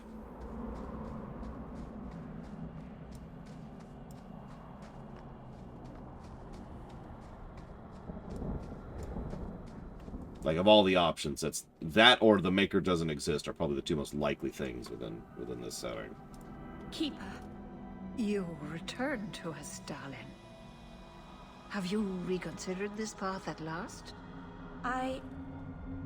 Go on. I'm with you. Thank you, Hawk. Keeper, I need the Aveline home, the ancient carving blade that Master Island keeps. I see. You wish to rebuild the Alluvian. You don't have to approve of it. I'm invoking Via Sulavanen. I'll do whatever task you wish. Well, I'm glad to know I can still disapprove. It is your right. I will give you a service to perform if you insist. I mean, think about it, Lord Harrowmont. Doesn't that track? Like, all jokes, all headcanoniness aside, isn't that the most likely explanation, given what we know? What did Merril invoke? Our history belongs to all Dalish, child. So our clan's most cherished relics can be claimed by everyone. Any Dalish can perform a service for the clan and gain ownership of such an item. For a time. That is what Merril has invoked. Even if she has chosen to live apart, she is still one of the people. Actually, I take that back. It's more likely Andraste was a sufficiently skilled, powerful, or unlucky mage in order to be able to pierce to one of the Evanuris and be like, hey. And that's what started the contact. But otherwise, yeah. What exactly is this thing we're asking for? It is an ancient carving tool, used by our wood shapers, passed down for countless generations. Our clan has carried it since before the fall of the Dales. It is as old as Arlathan itself. We appreciate your help. This means a lot to Merril. I'm glad that Merril has a friend in you, child. I hope you will look after her. I can take care of myself, Keeper. Yes, Dalen. I know. Avar Terrell has taken the lives of 3 of our hunters. It lairs in a cavern in the mountainside. Seek it out, slay it. No one else must fall to its anger. Do this for us, and I will give you the Aveline home. May the Dread Wolf never catch your scent. Okay, this horrifyingly terrifying thing, which is there's only one of in all of Dragon Age Origins, and it was in Witch Hunt, is not the last time we're going to fight this damn thing. So, while I don't necessarily agree with you, Lord Harrowmont, which I know is the most shocking thing you've heard today, hear me out for a second. What if either Andraste reached in accidentally, or one of the Evanuris reached out accidentally? Either way, contact was made, and they're like, oh my god, and then that was the only contact. That one interaction. And from that point onwards, Andraste just kind of kept going without any input. You saw it, Pika. I did it on camera just now. What do you want from me? Thank you, Ross. Good morning. Yeah, no, yeah, think about it, think about it. Like, oh my god, I have encountered this tremendously powerful creature from beyond the Fade. Clearly, this is a sign. And you go, she asked, what do they call this creature? Clearly, it is the one who has made us all. We will call him the Maker, or something like that. And I know I sound like I'm being sarcastic, but I'm not. It makes so much sense that, you know, Andraste would either take this and run with this, either because she's politically savvy and understands the power of making a religion, or because she legitimately believes it, and thinks that this is something that needs to be spread.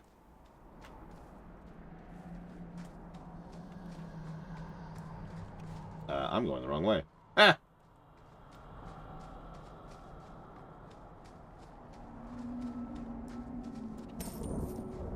And meanwhile, on the other side, the Maker, whoever the hell it is just like, ah! Let me out! Bam, bam, bam.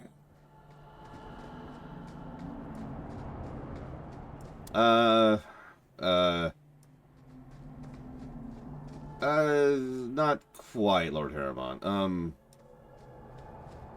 not sure I could come up with an equivalent across fiction. Although someone asked my favorite fictional religion. It must be near camp.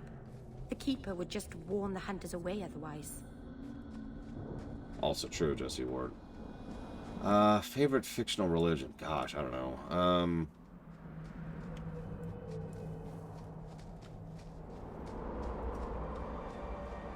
I'm defaulting to FF10s just because I've studied it sufficient. Plus, we know all the answers with FF10's religion. We know everything about that and why it happened and where it happened and who did what, when, and why. So, you know me, I tend to value that.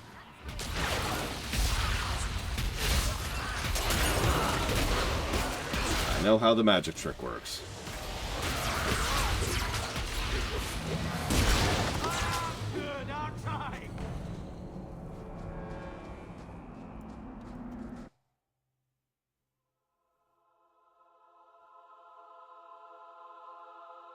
Yeah, the goddess, which technically has more than one cave in Dragon Quest, but yeah, tends to be one of the better ones. Thank God all these undead won't rise to fight me in a few seconds.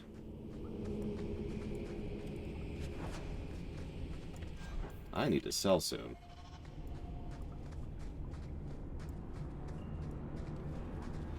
You know my favorite thing about FF10's religion?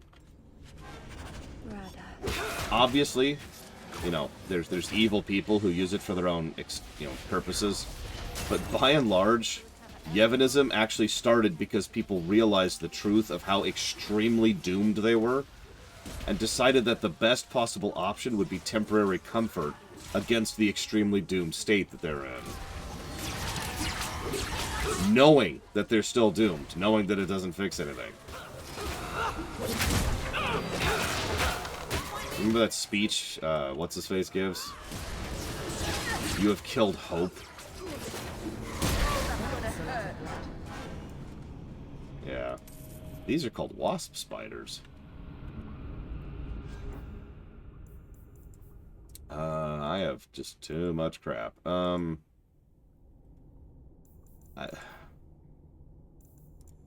Start destroying some stuff here. No, yeah, like, it makes a really messed up amount of sense. The goal was to prevent everyone from just jumping off of a cliff, so it's like, yeah, okay. And there's always that quiet implication in the background that if, Sin was, if they all finally died out, that Sin would roam and start causing problems elsewhere. So, that's even better to think about. Yep, Wasp Dogs. That sounds like the name of a special, Spec Ops group or something. Why did this happen? Oh, Harshal, I am so sorry. I'll tell Iniria for you.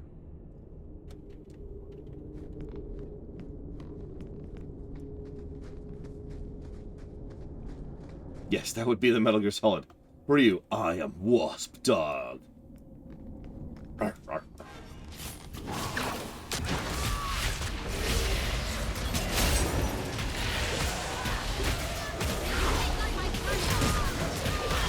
I mean, we do have the anti-pope. I mean, the black divine up into Winter.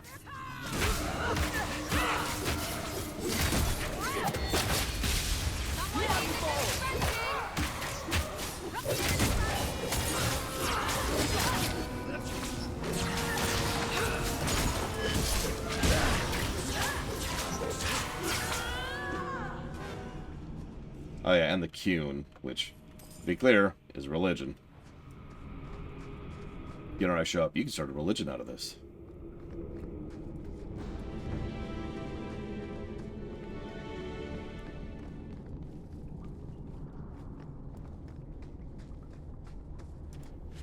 Jandan, tread carefully, Lethaline. May the trickster never find you in the beyond.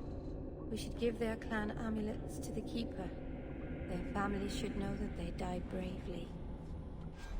I'm sorry to ask a stupid question, but which blue text are you referencing?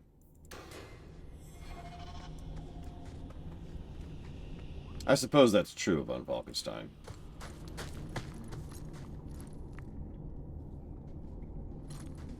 Oh, gotcha. Whoever's hiding had better come out. Unless you're a dragon, then feel free to keep hiding. Hello? Praise Androst. I mean the creators. I thought I'd never get out of... Merril? Anethera, Paul. Are you hurt? Stay back. What do you want from me? Paul, what's wrong? I'm here to help.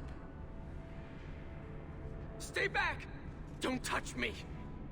What are you doing? Merril couldn't hurt you if she tried. At worst, she might make frowny faces. She'll do worse than hurt me. Don't you know what she is? Creators, help me! Someone, please!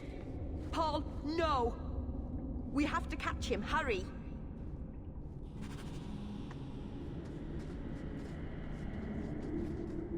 God, Jesse Ward. Not quite, Ross. I shy away from religion in the extant. In Star Trek, they deliberately went anti-religion, and consequently replaced it with another religion. Hold on, Paul. We're coming. Hey, it's a Tarantakatikitu. No one's gonna get that.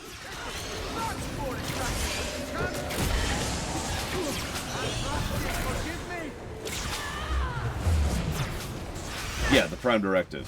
Which, I'm not just saying that because I hate the Prime Directive. I mean with total sincerity, having studied Star Trek for probably far too much of my life.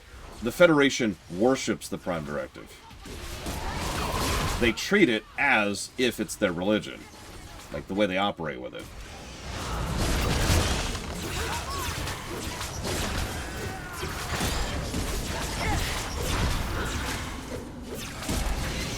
They actually say it out loud in Tor, and for the life of me, I can't remember how they said it. Terentatek or something like that? Terentatek. But either way, the Terentatek 2. That's what it is.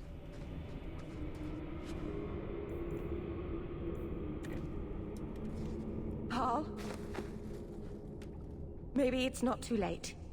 Hawk, you can save him, can't you? I would if I could.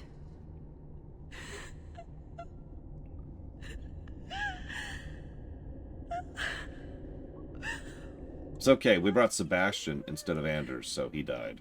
You shouldn't have run!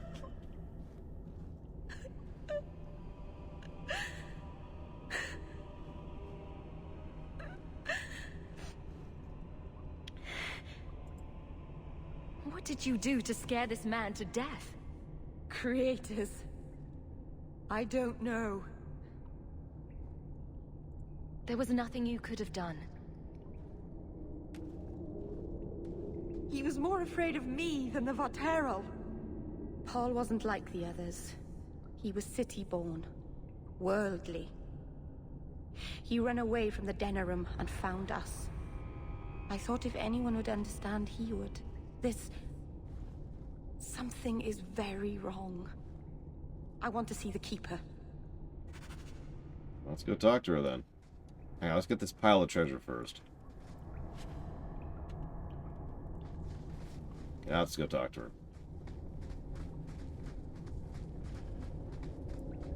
Yeah, I caught that. The Denerim. I even double-checked. It's not... What was he thinking?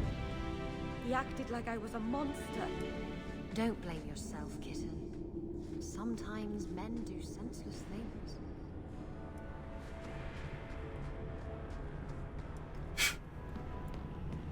If you think about it, Tranquils would make good surgeons. Because of the precision and the needing to not be affected by what you're doing that goes into that. So they're just sitting there like, you know, yep. Just cutting people open to operate on them. Do. It's just a Tuesday. Very calm.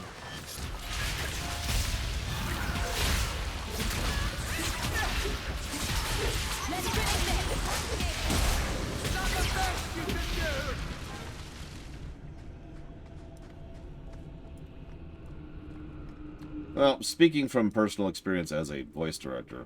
The way everyone looked at me in the camp when we arrived. What have they been saying about me? They must think I'm worse than the Blight. Sometimes an actor flubs a line, and you either don't have time or availability, or they don't have time or availability to fix it, and it doesn't really break the scene, so you just kind of let it exist. I've never heard the clan. They had no reason to be afraid of me. None of this makes any sense.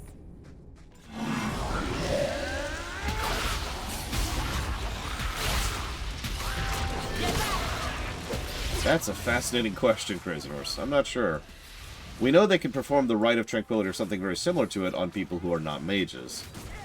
But we'll talk more about that in Inquisition.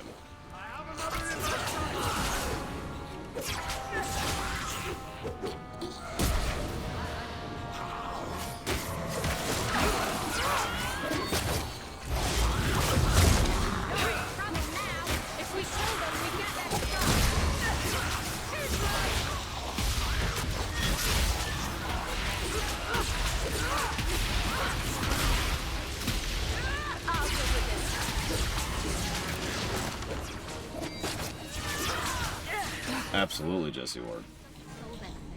Makes me wonder. Tranquil, so in Origins they mentioned that Tranquils are targeted by demons, but they don't mention anything about Darkspawn. The only reason I mentioned the connection there is we know Darkspawn do have a connection to the Fade, so maybe?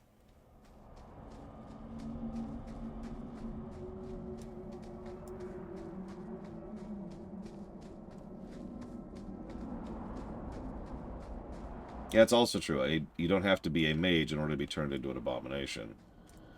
So it's more fun, on top of everything else. Get rid of all this crap. I haven't sold in a while. Just empty the inventory here. Hold on, hang on. I don't care till Act 3.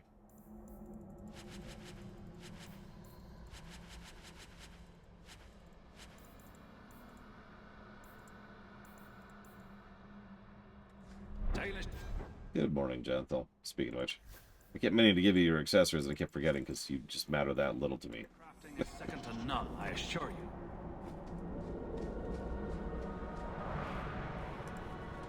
The Varterol is dead. Masaranas.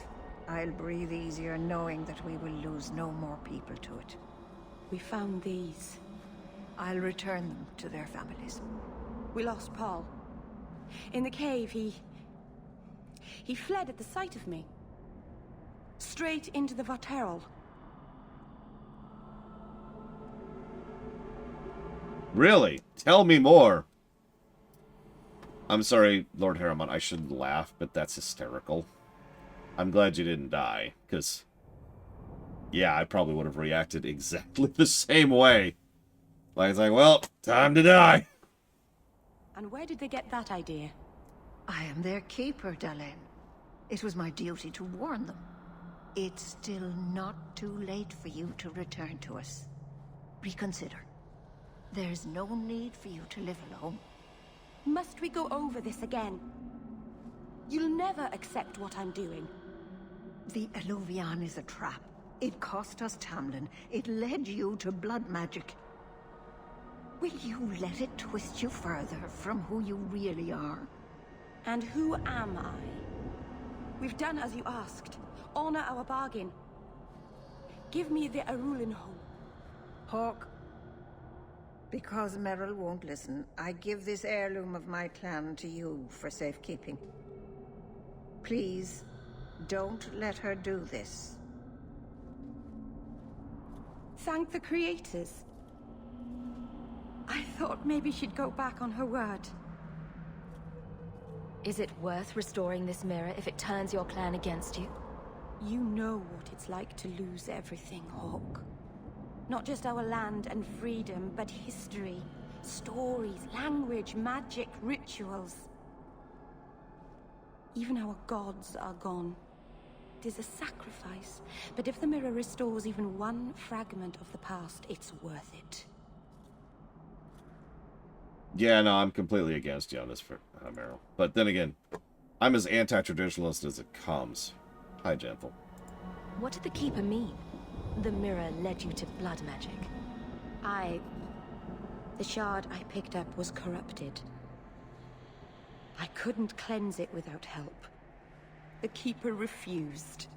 She said that it belonged to another time and should be left there. So I found a spirit. It gave me the power to purify the mirror through blood magic. Well, that sounds like a great idea. I've never heard of blood magic purifying anything. There's nothing inherently evil about blood magic. It's magic, like any other.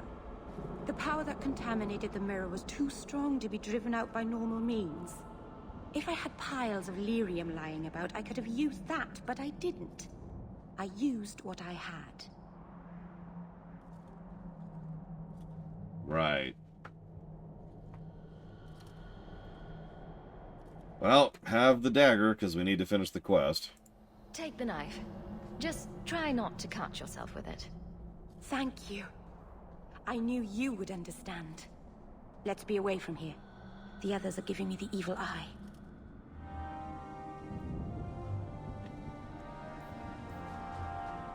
That depends on which particular retcon we're going with at that point in time, Venters. Wow! Why are we that friendly with Sebastian? Jesus Christ. And yeah, we are a rival with her. Okay, whatever. If you walk the paths of Sundermount, walk softly. Because we smile and nod.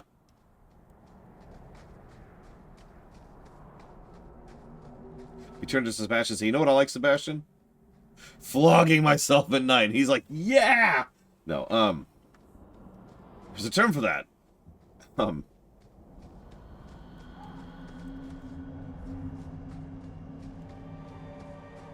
I would say that blood magic is less inherently evil than, say, the dark side. And you know my opinions on that one. So, there is certainly a degree of validity into what she's saying here. The problem is, that doesn't make blood magic any less dangerous. You've had many lovers, haven't you? Fewer than some think. But you never stay with them. No, why should I? But the act of lovemaking is so intimate. I don't make love. What I do is only skin deep, kitten. Don't worry your pretty little head about it.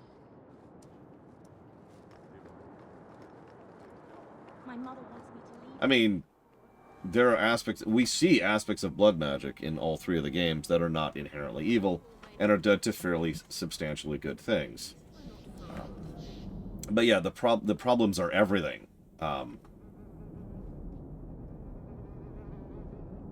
Pulling knowledge from demons is dangerous to begin with. Not just because of the obvious, but because you can't be 100% sure what they're telling you is just the truth, and it's not inherently poisoned. Then there's the fact that blood magic tends to do something that feeds on life, which is something that hasn't been really well explained, as we talked about at Origins, but can mean all kinds of unpleasant things. Then there's the fact that blood magic can lead directly to mind control, and we've seen direct evidence of how bad that is in this game. Then there's the fact that blood magic tends to create a little bit of a feedback loop. Not just culturally, as we're seeing in Kirkwall, but even personally. So, there's like issue on top of issue on top of issue on top of issue that makes it the kind of thing that, like if you gave me the choice to become a blood mage, I would say abso-freaking-lutely not. No. I mean, I wouldn't want to be a mage in general, but being a blood mage would be terrible. My craft can begin anew. Your reward, my young friend. Yeah, that's another thing. Vampire ego syndrome happens a lot with blood mages. Mages in general tend to have a little bit of that, but blood mages dive into that particular pool. They're just like, yeah! I got a little bit of blood, yeah!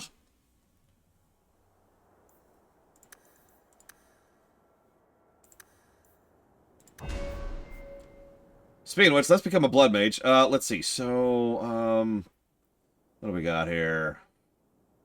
I'm joking. I don't find blood magic to be particularly interesting in this game. Unlike the previous one where it had, like, one good ability. Let's do this. Nobody cares about you.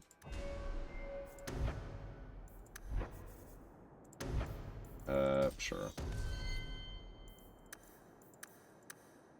Congratulations, Mr. Red. You are now a blood mage.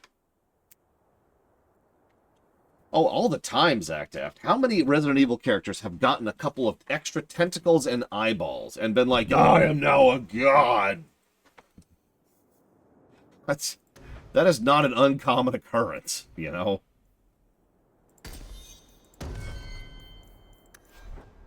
Behold my incredible power. It's so great. I'm so great. Or, no, not Stonefist. Where's... There it is. Petrify. That's what I wanted. Valid, Von Falkenstein. I'll give you that. Yeah, I've got eyeballs inside my mouth. Yeah! This is definitely a good thing.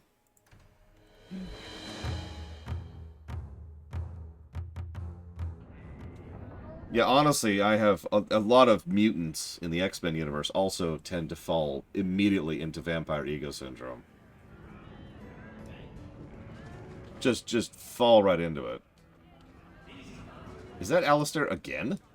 You just left. Yes, I'm still here. What do you want from me? What? So you are here. But... Go away, Tig. We just saw this! That's enough, Alice. Okay.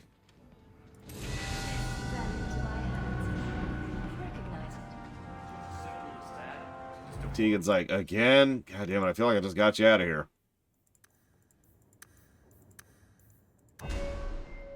I think you're right, Lord Hermon. Not that I've ever encountered a bug in the history of me playing video games before.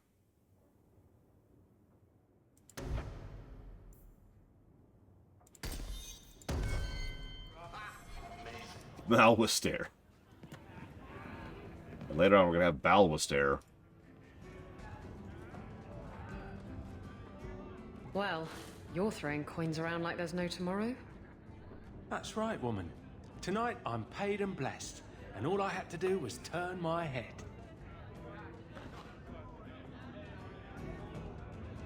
To all my friends,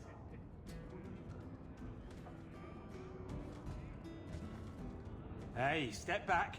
I know important people. We're gonna show this city what to do with heathen oxmen. Someone has deep pockets. I want an introduction. Somebody always wants something. But I don't have to take that anymore. 3 hornheads are just a start. You want some of this? Take it from me and my new friends. Oh, okay. On your own, pal. That's loyalty for you. Come on. Okay. So, you're extraordinarily dead.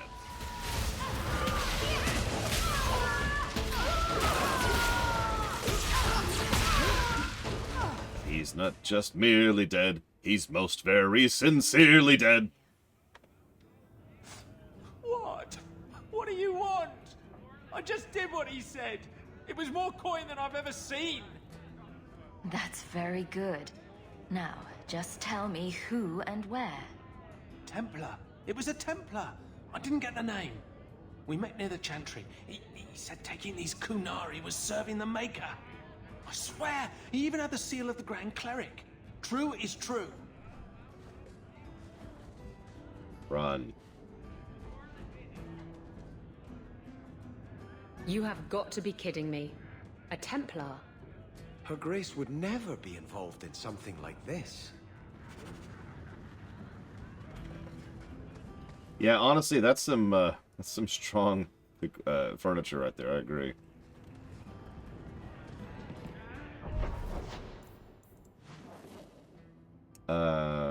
Hold on. So we're on Offered and Lost. One second. I need to actually look something up super quick.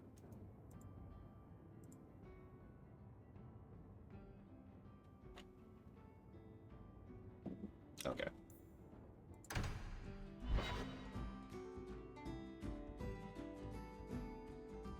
The man was a drunk. Surely you don't think Grand Cleric Elthina is funding zealots? No. But someone has her seal. Don't forget the kidnapped qunari. That too. Keep an open mind, Hawk. Elthina isn't behind this. The Grand Cleric, please. Tell her... 3 qunari leave an estate. And let her finish. Sarah Hawk. Hi, worst character in this game. Mother Patrice. Time has changed us both. Grand Cleric Elthina cannot grant an audience to just anyone. What do you want?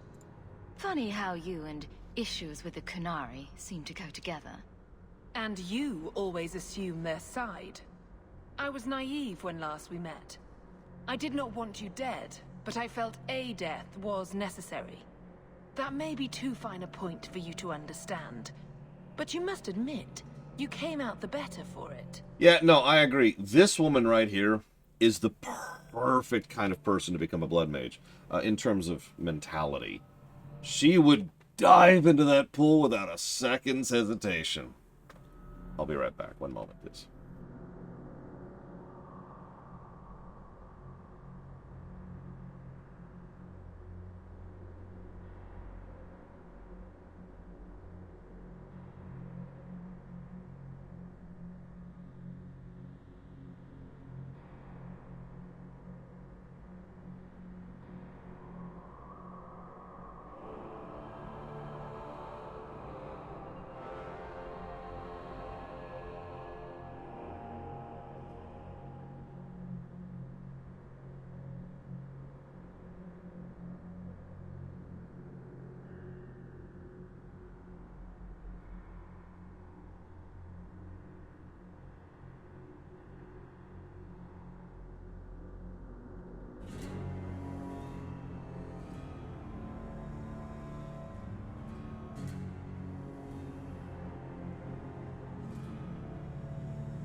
A Templar may have misjudged an order and abused the Grand Cleric's authority.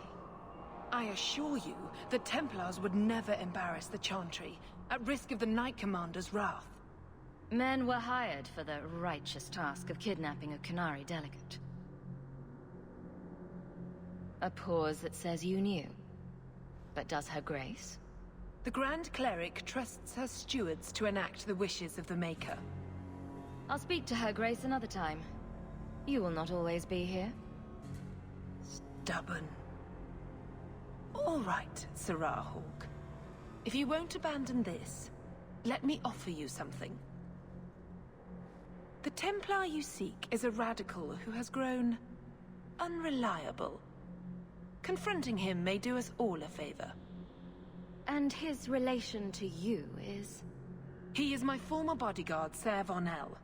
Assume what you wish, but I offer him to you as reconciliation. Meet me at this location. I invite you, Sarah Hawk. Come see the unrest these qunari have inspired. I invite you, Sarah Hawk, to walk into a trap. It's her game, for the moment.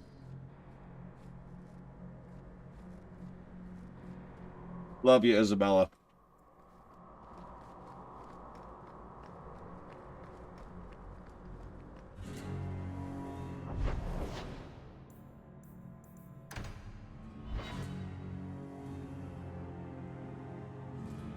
I can answer that very simply, Lord Harmon. She's an idiot. No, I'm serious. She's the kind of person who thinks she's a grandmaster chess player who isn't. Like that's the simplest and most basic way I could possibly put that. Yeah, no, she really does think she's good enough at the game to play it. And she's not. Yeah, she's a Krennic. She is a Krennic. To a T. All are forbidden, except you.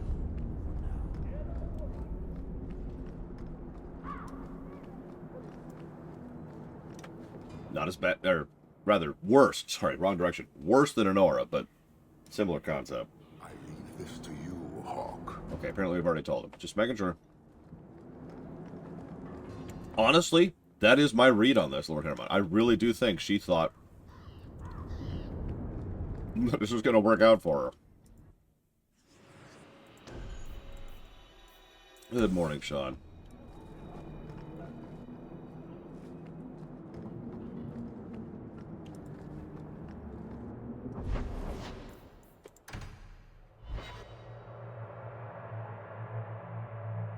You ever heard of the sucker rule?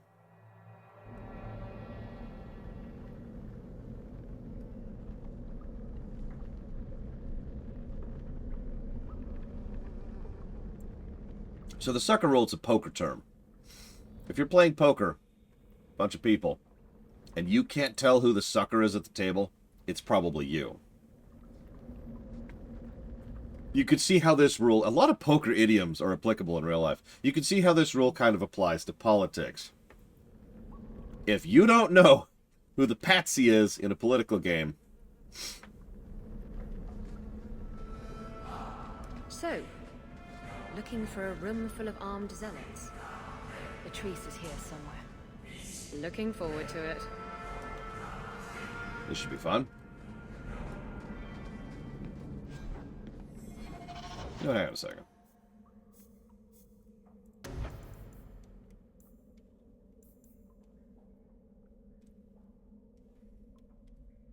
If you aren't paying for the product, you are the product. I got another one. This is actually from a song, but it is, and I mean this with total sincerity, actually applicable in real life. You have to know when to hold them, know when to fold them, know when to walk, and know when to run. Now, it's a good song, but that doesn't matter. That phrase is actually applicable in real life. Know when you need to stand, know when you need to bow out, know when you need to walk away from something, and know when you need to run away from something. That is real life applicable information. Primal, maybe? I find poker fascinating. I actually really enjoy poker. Not because I like winning, I just like playing it. Which I know is weird, but it's true. Poker is so fascinating, though. Because obviously there's tactics and strategy, but like, if you were to divide the tactics of poker between the game and the players, it's like this versus this. And you know me, I love studying people.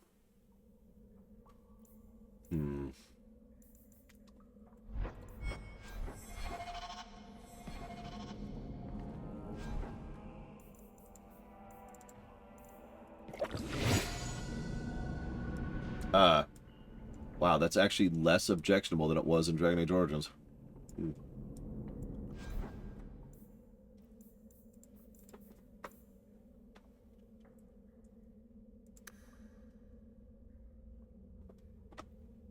Game. Game. Let me level. Isabella, let's go!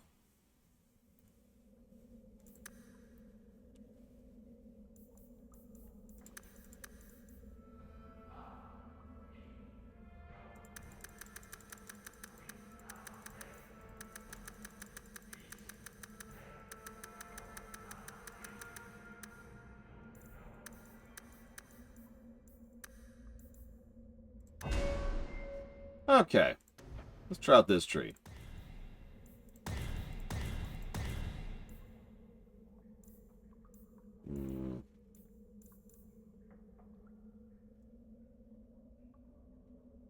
Really, Jesse Ward? That's funny.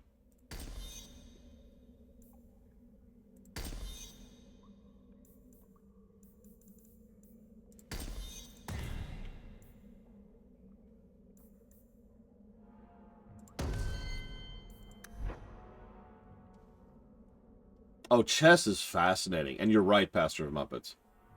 Chess is something that I freely admit I have just no proper knowledge of. As I am fond of saying, I know chess well enough to know that I don't know chess at all.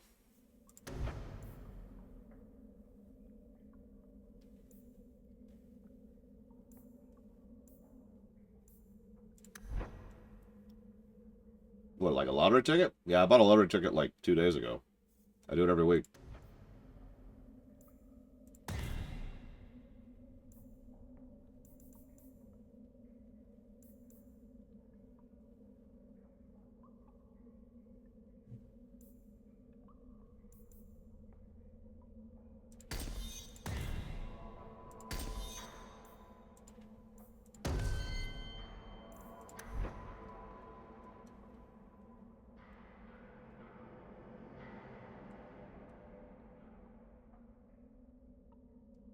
I'm sorry, Five. I didn't either, if it makes you feel any better. Shared suffering. It is probably a waste of money, yeah. But the reason I do it is actually very calmly, coldly calculated. Because the difference is, it costs me roughly $102 a year in order to play the lottery, which is not a lot of money. And in exchange, something is moved from being impossible, aka 0% chance, to something greater than 0% chance. An infinite increase in probability. I play my own numbers. It's my niece's birthdays. Yeah, it's a very, very, very small tax to purchase some hope. I don't lean on it. Like, I joke about winning the lottery, but it's never going to happen. I don't plan for it. You don't plan for something like that. You don't predict that that's going to happen and then operate as if that's going forwards. That's like walking into a battle saying, all right, so the enemy's going to all jump on their own swords and then get struck by lightning. No, that's not how that works. But if it happens, that'll be nice. Yeah, exactly. Playing has moved it from impossible to possible. Any additional increase in that is not worth the effort or the investment.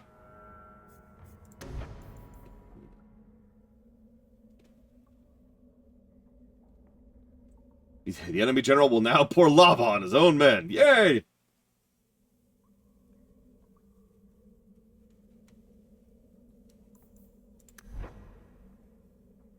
Addicted. How could you get addicted to the lottery? I know. Being addicted to gambling is something that doesn't make any sense to me. I even understand it intellectually. It's about the dopamine. Still don't understand it. It makes no sense to me.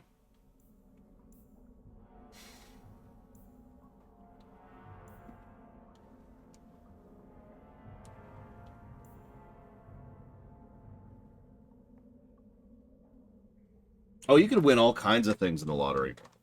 But it's like you'll win like $2 or $10 or $40 or $100 or several $1,000,000.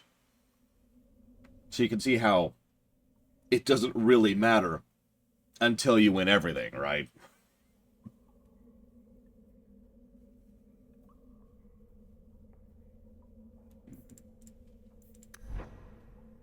I could buy so many more sharks.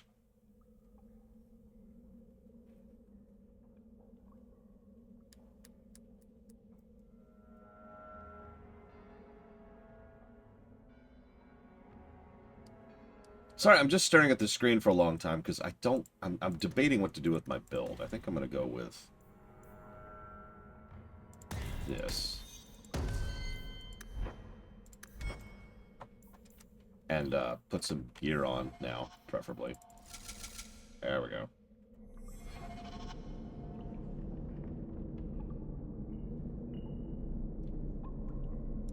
That's what I'm trying to do right now, Dr. Winter.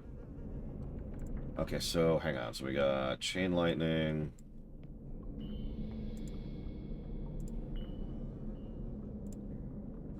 That should be over here, I think.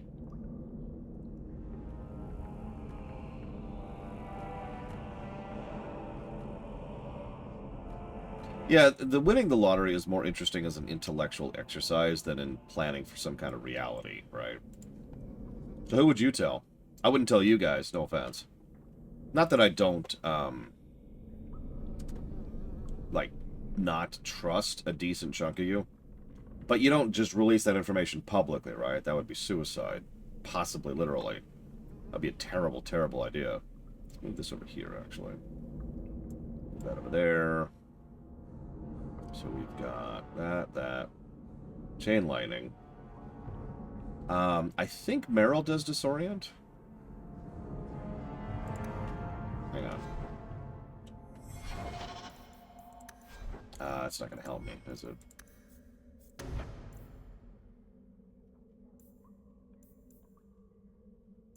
She might not do disorient.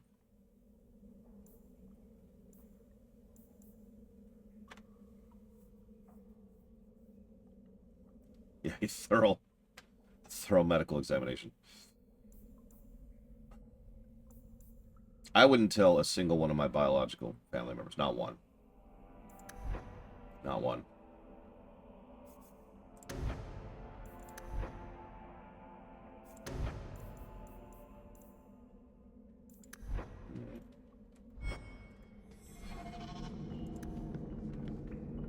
I would tell my sister. Who, by default, would mean that, you know, the family learns, but the close family.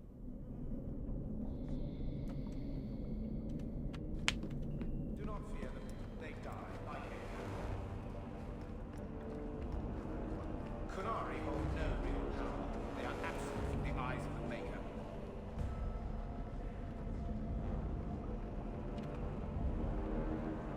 I mean, honestly, most people probably shouldn't tell their biological families if they won the lottery. With some asterisks. Like, not necessarily, Ross, because I've been very open about the fact that I plan to cut back on streaming once I'm caught up on the schedule. Problem is, I just haven't caught up on the schedule. I could have won the lottery months ago. You wouldn't know. Like any beast, remove the fangs and it is lost.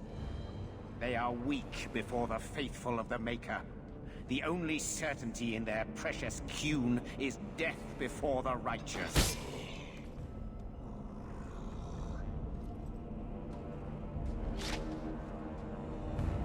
Sebastian! Take a knee, faithful. The Chantry blesses us. You claim a blessing when you have used the authority of the Grand Cleric so openly? You have brought wrath down upon you. You remember Sirrah Hawk? The qunari have friends, Templar. How will you answer their allegations? You want to fight? Face someone whose weapons are not bound.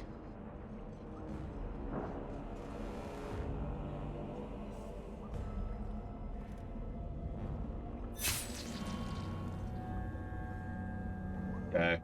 Righteous. Destroy them. We just stood there and watched that. I just feel like pointing that out. I mean, there's not a lot we could do, but seriously, could you do something?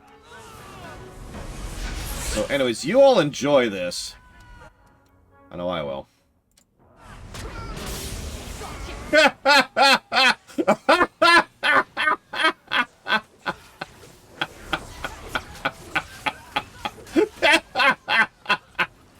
So in case you missed that, I laid down a Tempest, which just periodically does AoE in an area. And then I hit them with Chain Lightning, which apparently does not stop chaining. I sort of assumed it wouldn't hit all of them. It totally hit all of them.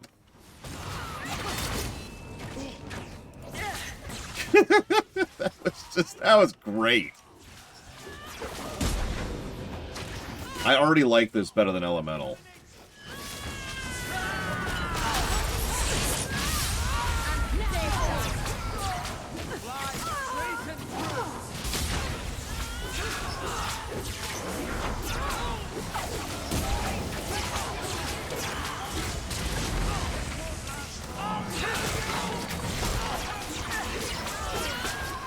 Yeah, no, I'm already liking Primal better than I liked Elemental.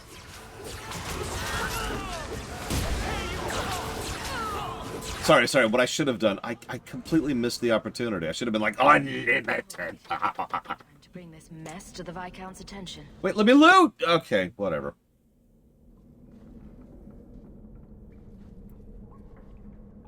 Madness. Madness. That's a word for it. Chantry involvement. Even if they are fringe elements. Oh, it could not be worse. Her Grace had no knowledge of this affair. I trust she will deal with it swiftly.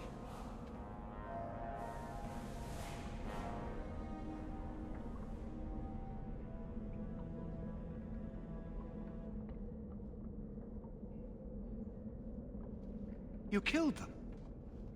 All of them? A mother serving the Grand Cleric allowed this to happen. Are you quite sure? She held a blade with them? Told them to fight you? No, I cannot say that. Of course not.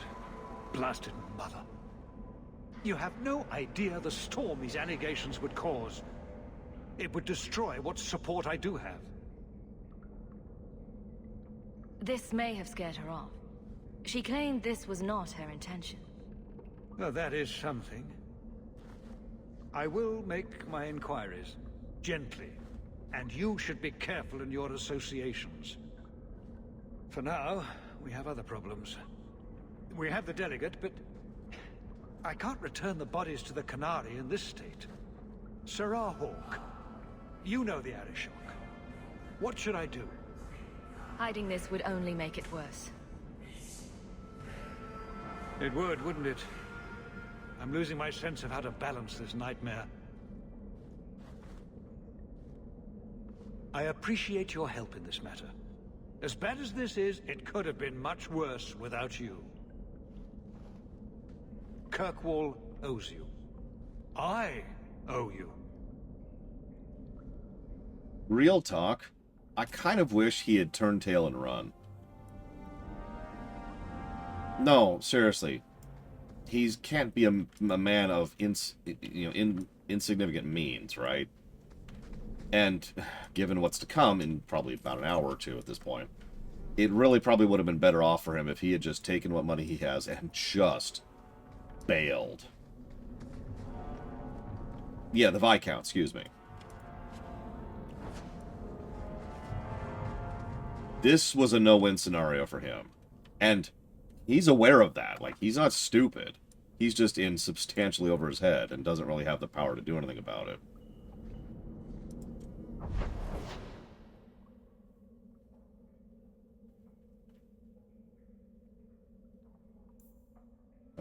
So speaking of which, let's go back to the docks. Yeah, enough. I'm out. I'm out.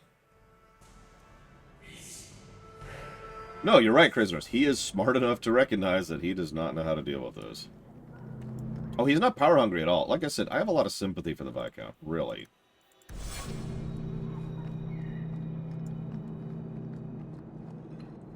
All are forbidden, except you. So let's get our fourth point here. So you could not rescue my delegate, but you killed those responsible. How do you explain the condition of their bodies? A fanatic used them to incite others of his kind. I accept that. Well, that was easy. I have seen every vice and weakness of your kind, and how few of you take responsibility. Your Viscount remains a fool, but you are not. Panahedan, Hawk. I will keep one good thought about your kind. Just the one. Yeah, voluntold, exactly. As an aside, I really wish we saw more of Meredith. You remember how I complained, quietly, but complained about how we didn't get more and better use of the Architect and the Mother back in Awakening? The two final bosses of this game, we have seen each once. One without any context whatsoever, and one when we were impersonating them against our will. We're well over 2/3 of the way through this game.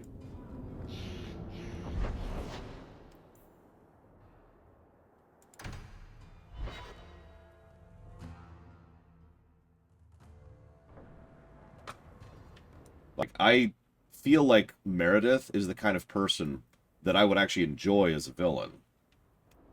And, well, Orsino we'll talk about later. But instead it's just nothing. Here, let's become a spirit healer just really quick. Yes, I'm a spirit healer. Yay. I've given in to the spirit side of the Force. Just so that goes away. Enchantment! No, Leandra. Ah. Leandra. This quest. Shouting won't make him understand you better, you know. There you are. Where's your mother? Is she feeling all right? I'm sure she's all right. Why are you so upset? Your mother didn't show up for our weekly visit. Is she ill? She is here, isn't she? No, Gamlin. We haven't seen her all day. Where could she be? With her suitor, perhaps? Suitor? Leandra never mentioned a suitor.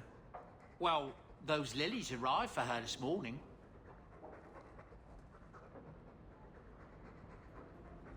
White lilies. I know something about that. Don't just leave me waiting. What is it? There's a killer in Kirkwall who sends his victims white lilies before he takes them. He's murdered several women already. I know someone who might be able to help. Gasgard Dupuis. No. You're wrong. Leandra is fine. Ignoring the facts doesn't change them. You don't know for sure that she's in trouble. Maybe Leandra took another path to my house. I could have just missed her. I'm going back to Lowtown. You should help Gamlin look for your mother. You might be able to track her more easily once night falls and the streets empty out. All right.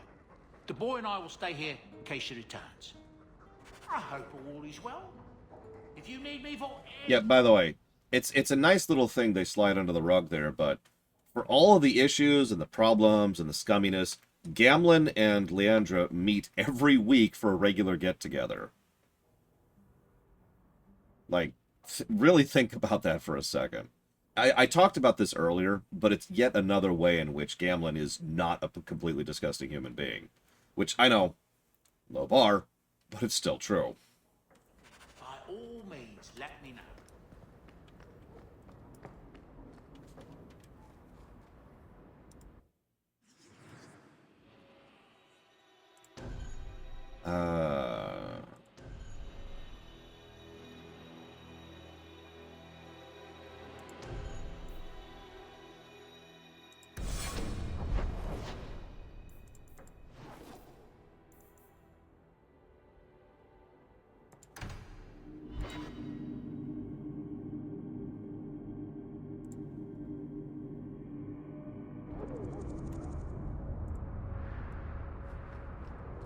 Wait. You say you saw Leandra? I did? What of it? Blue dress, grey hair. Her cloak was brown, I think. She holds it closed with a round brooch, silver with garnets. That's a hell of a memory, Gamlin. Like, I'm not even mad.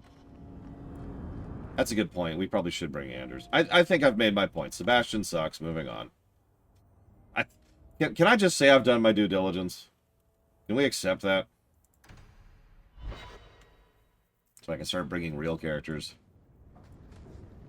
Please. Okay, so Sebastian, get out of my party and never come back. Ugh.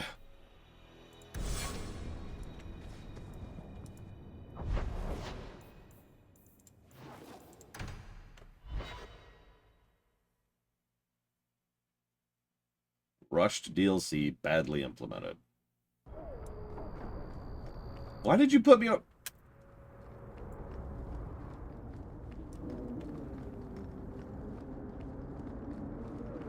I can do really good descriptions of things, but I have to, like, engage a different mode of my mind, if that makes any sense. Like, I have to pause a minute and be like, hang on. And then I could go ahead and really describe someone in a tremendous amount of detail. I can do it with locations, too. It's a dog lord.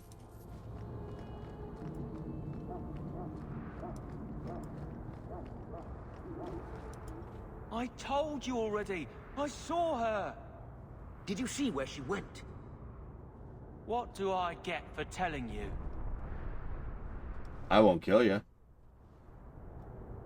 Here's a few silver. Buy yourself some food. And new shoes. That's real silver, that is. I'm your man, through and through. Tell you everything I know. Well. That lady was here. She looked like she was going to take the bridge to Hightown. But then a man came up to her. He stumbled and fell over right at her feet like he was dead. His hands were all bloody, like he'd been in a fight. The lady shook him, and I think he said, "Help." She got him to his feet, and he was wobbly. It was funny. Anyway, they left, and that's all I saw. What did the man look like? He was a man. He had hair and a nose. And nice clothes. But they were all stained from the blood. No, that's actually more helpful than you'd think. He had nice clothes, but they were stained from blood. There's the two pieces of information that's actually worthwhile. It's not too late.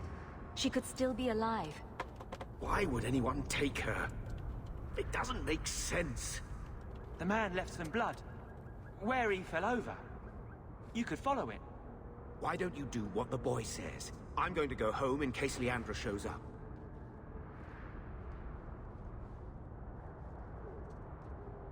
Never thought I'd say this, but Gamlen's right. My men can look for Leandra while we check the blood. Any lead helps. Let's figure this out, then. It's okay, we know blood magic. Wait, sorry. Hold on. Okay, it's okay, we know blood magic.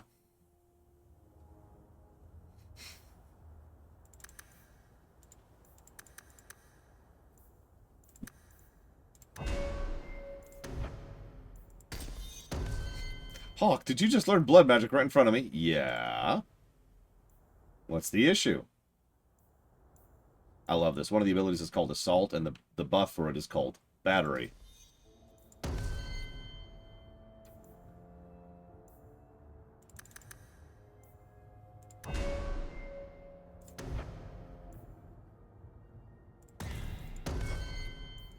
There might be a trail we can follow.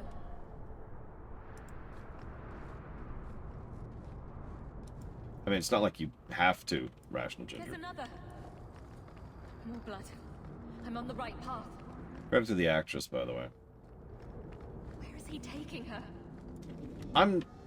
As I hinted at earlier, I'm not exactly in the best of relations with my biological family. But if I knew my mother had possibly been, kidnapped by a serial killer, I'd still care. I would still be in quite a rush to try and save her from that. Because, duh. There. I hope I'm not too late. I'm sorry, Rational Ginger. There. The foundry. They must have gone inside.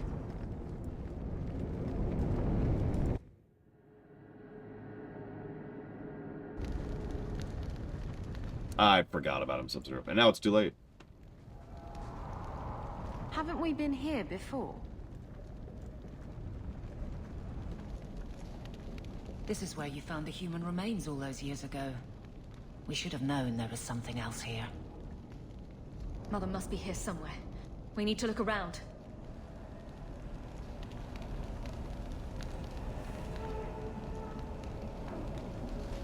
Yeah, exactly, Jesse Ward.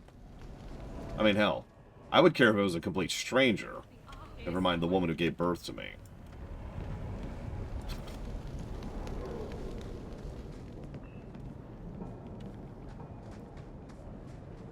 Oh, yeah, and... This leads somewhere. This wasn't here before. Mother must be down there. With him. I don't want to overemphasize this point, but this is the exact moment that Hawk probably should have started really considering leaving Kirkwall. We don't. I should mention, by the way, this is main story quest. This is primary plot stuff. So... yeah, this isn't some secondary side quest you're doing.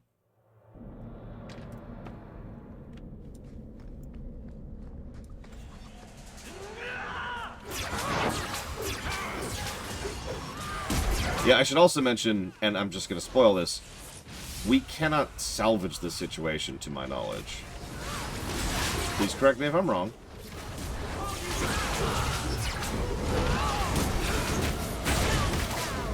No, Carver's alive. He's doing well for himself.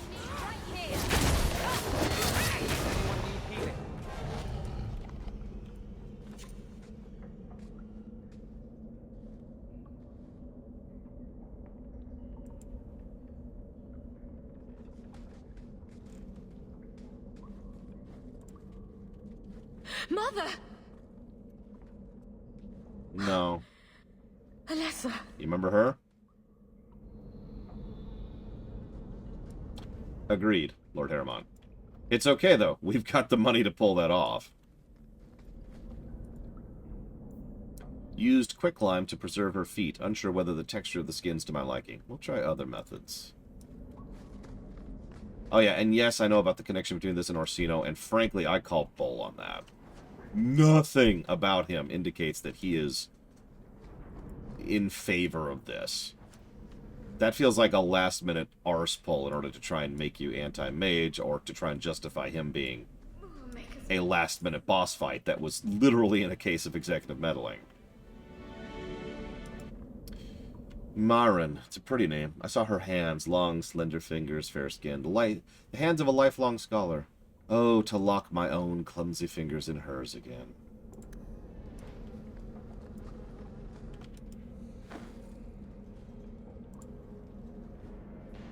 Mother's locket. This isn't a good sign. Oh, yeah. And, sorry, warehouse counter.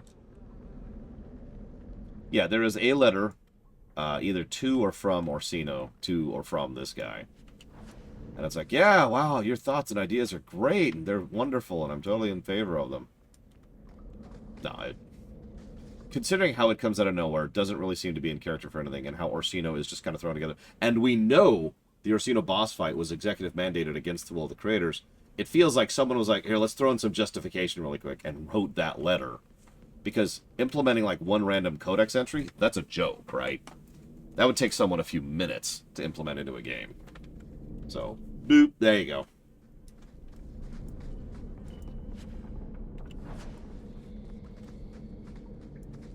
Does he...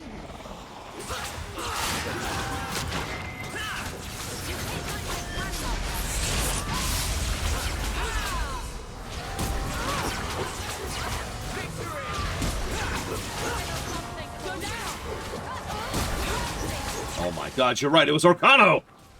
How could you do it, Orcano?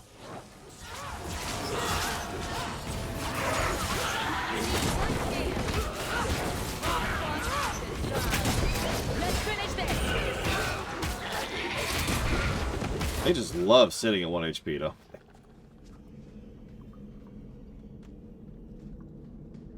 What is this?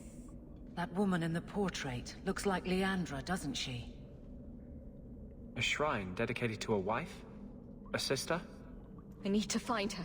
Now.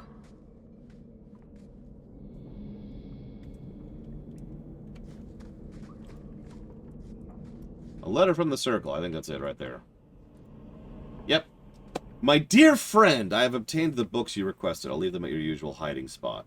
Please collect them as soon as possible. I hate to see them in the wrong hands. Your last letter was fascinating. You've proved me wrong once again by doing the impossible. I shouldn't have doubted your resolve. I hope you'll keep me apprised of further progress. Now, there's ways to smooth over this, but no, that's there to justify the Orsino boss fight. I guarantee it. Necromancy. The Templars will want to confiscate. Today's our anniversary. I'd hoped to complete my work before now, but one piece is missing. I'm so sorry, love. Please wait a little longer. I haven't forgotten my promise. When I see it, I'll know. I would know that face anywhere. What a surprise. Why would he have these? What's he planning?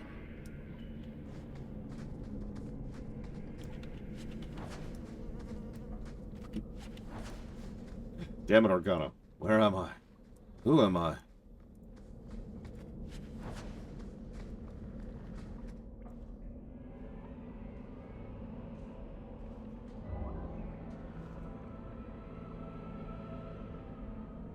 I was wondering when you'd show up. Leandra was so sure you'd come for her. Mother always knew me best. Yes, and she spoke so fondly of you. What a lovely, gentle woman. You will never understand my purpose. Your mother was chosen because she was special. And now, she is part of something greater. Spare me the demented rambling. Where is she? She's here. She's waiting for you. I have done the impossible. I have touched the face of the Maker and lived. Literally? Do you know what the strongest force in the universe is? Gravity. Entropy. Me. Love. Oh. I pieced her together from memory. I found her eyes, her skin, her delicate fingers. And at last, her face. Oh, this beautiful face. And her giant rack for some reason. Find you again, beloved. And no force on this earth will part us.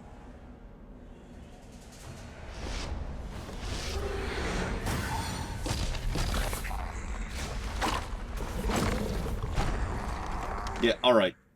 So you're dead. Like, you are extraordinarily dead. Who's next?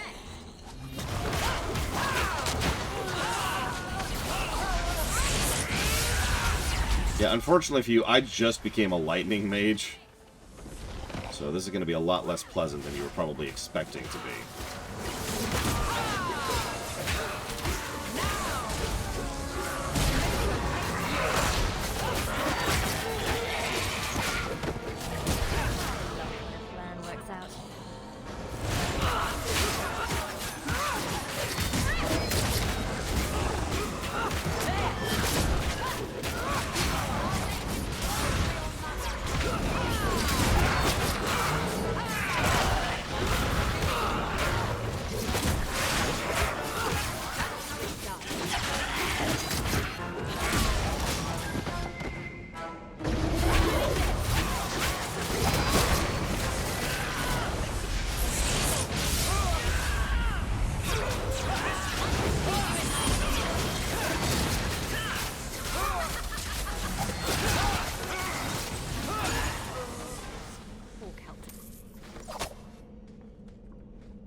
For some reason.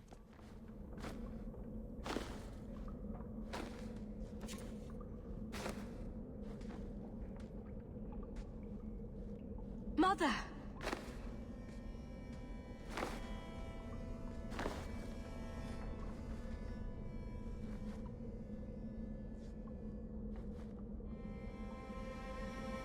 There's nothing I can do. His magic was keeping her alive. I knew you would come. You know me? I always save the day. Shh. Don't fret, darling. That man would have kept me trapped in here. Now, I'm free. I get to see Bethany again. And your father. But you'll be here alone. I should have watched over you more closely. I should have... My little girl has become so strong. I love you. You've always made me so proud.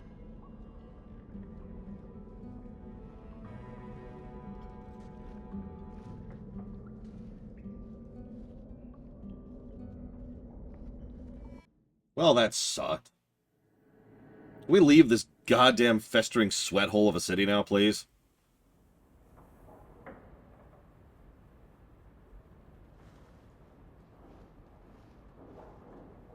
Did you find her? Yeah. I'm sorry, Uncle. She's gone. You were right about the flowers and everything. I can't believe she's gone. I was too late. So you're to blame. If you'd been quicker or stronger, you could have... She could be... Why her? Why Leandra? And again, credit to Gamlen. He takes this pretty hard. I wouldn't be... This is someone, and I mean this with legitimate sincerity. Gamlen should probably be on suicide watch because of this. He doesn't exactly have a great life to begin with. And he just lost probably one of the only bright lights that he had in his life. Weekly visits. Weekly visits. There's an implication there that there was some reconciliation going on, right? Nope.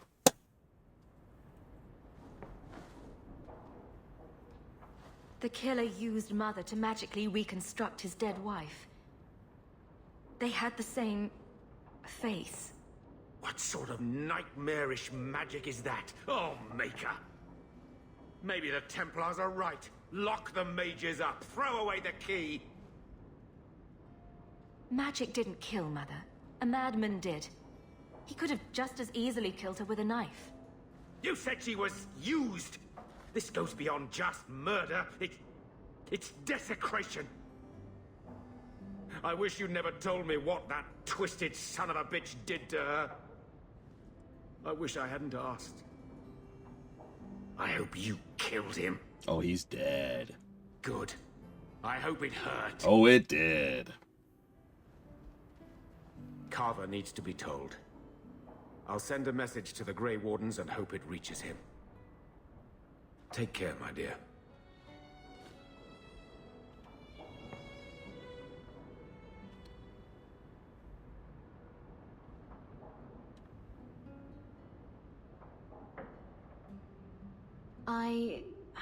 I feel I should say something.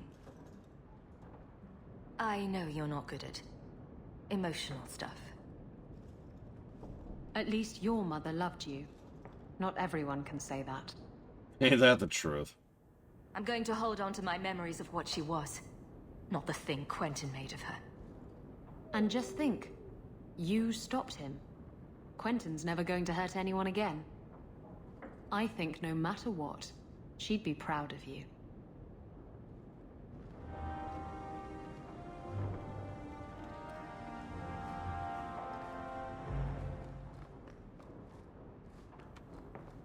So, first of all, codified positive for Gamlen, because duh. But, second of all,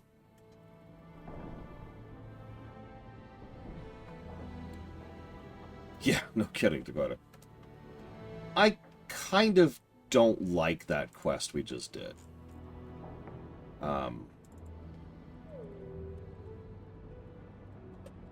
I know that sounds strange, but it feels... I can't believe I'm saying this. It feels rushed. It feels like they wanted to have the tragedy moment, and so they went straight for it.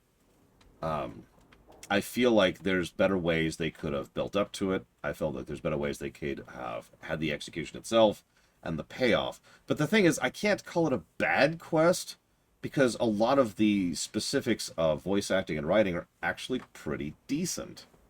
And it's absolutely codifying the positive I was already leaning towards for Gamlen. It's a good scene for Gamlen. But it's just kind of... It's almost a little bit too much, you know? And again, it is obviously railroaded, but we've talked about this before. Railroading doesn't necessarily bother me. Although the fact that we can't do anything to save her is a little bit eyebrow-raising, especially since we can do the quest with regards to the serial killer. Twice. Yeah, that's my point. This is a main story quest that kind of just swerves in like, hey! And then beats you over the head and then leaves. And like I said, there's no real payoff to this quest either. There's no follow-through. This should be the kind of thing that hangs over us and possibly the party for the rest of the game. But we've just seen the end of it, except for I think like one letter we'll get later.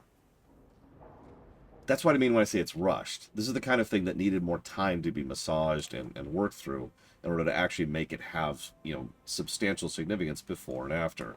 And instead it's like, oh yeah, wonk, and then they move on.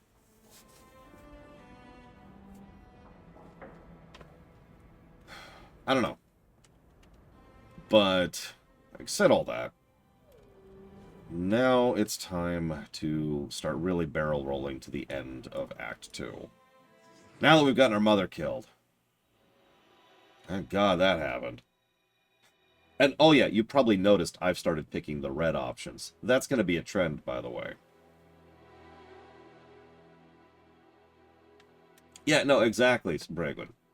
Do you have any hopes for VTM V2? No. So I have to keep the quest. How would I rewrite it? Well, I've kind of already given the idea of what I would write. First of all, I'll take Bragwin's idea. Steal Bragwin's... Hey, everyone, I just had this great idea. As I read Bragwin's notes. But no, build up to it more, pay off of it more. That's the answer. Even if we don't change the moment itself, have this be something that's percolating. Maybe not for the whole game, but definitely for Act 2. So, build up, build up, build up, a little bit of establishment, maybe more interactions with our mother, especially mandatory interactions with our mother. Maybe make it so that she's trying to keep up on us, because we keep dealing with the Viscount, but our mother has some experience in dealing with the nobility. So maybe, like, she's been regularly reaching out to us, and so every time we have one of those dealing with the Viscount or dealing with the Arishok scenes, we'll have another follow-up scene with our mother. And while the primary purpose of those scenes is to, you know, talk about the political side of things, the real purpose is to actually kind of lead into it. And she's, mother, you've been doing, like, your mood has been more positive lately. Are you doing it? Oh, well, you know, I'm not committing to anything, but I may have met someone.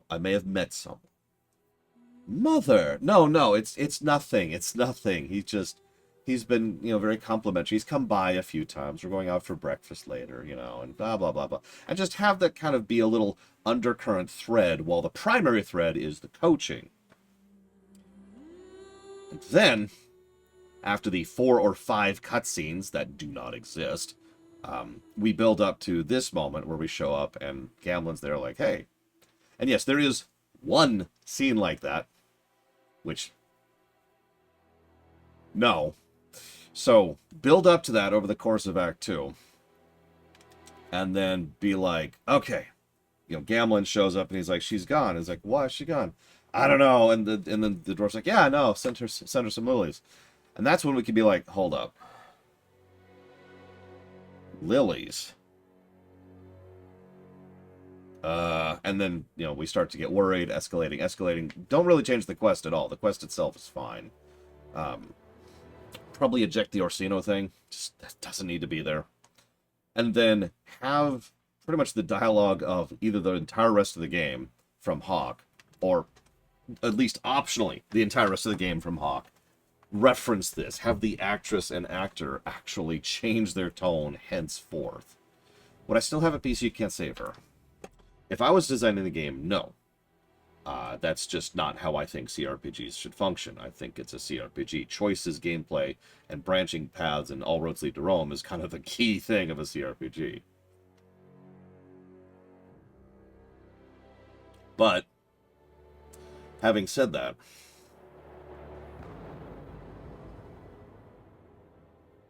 I'm not sure how I would implement trying to save her from this situation. We could pull a really basic trick, do the Dark Knight Returns thing, or Rises, or the Joker one. You have that area you could go to. You have that area you could go to. You don't know which one she's at. If you pick wrong, she's dead. Right, there you go, boom. You could make it so that, yeah, you have the option to save her, or go save, you know, some qunari, or some elves, or some Chantry, or some Templars, or some mages, or whatever else. There's a lot of options there. You could also make it so that you don't really know where she is. You don't have a lead on her, unless you did the previous quest back in Act 1, I think it was, with Dupuis. Maybe that was Act 2. Whatever. Unless you do the Dupuis quest in a specific way. Doing that gets him in your back pocket, at which point you reach out to him. He beelines. He's like, I know exactly where this guy's thing is. I've been tracking it. So then you get there in time, right? Stuff like that. Was it Act 1? God, I don't even remember. But my point is, I feel like there are several ways we could and arguably even should, make it so it is possible to save her here.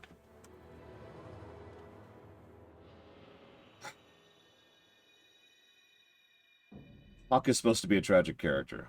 I don't feel that way. And I think the reason why is because, and this is just my personal opinion, I don't think any of the tragedies earned. All right, we're running from our home. Okay. Oh, one of our siblings is dead. Okay. Well, we're rich. Cool, but we lost our other sibling. Okay. And our mom's dead. Okay. Yeah, I don't feel it. However, if we're in the writer's room and you argue to me that Hawk should be a tragic character, then I'm going to kind of tie into what RRC and Von Falkenstein just said in chat. Lean into it. Really lean into the tragedy of it. Really actually flesh it out, build it up, have it be a non-stop undercurrent of the character, right? Instead of just people ticking off, you know, something on a list, right? What am I doing? Listen, RRC, I just had this great idea. Let me just take RRC's idea. Super stealing here. And yeah, to be completely honest, it's entirely possible that what was happening was they wanted what I'm talking about, and then they had an 11th month development time. You know, I constantly talk about the 11-month development time. There's actually something worse about it, which I haven't really talked about yet. I feel like this is a good time to bring it up, because I keep saying they had 11 months to develop this game, and that's true. On the outside, by the way. It's possible they had less time. Here's the thing. They didn't know that at first. And if you don't understand, that's so much worse.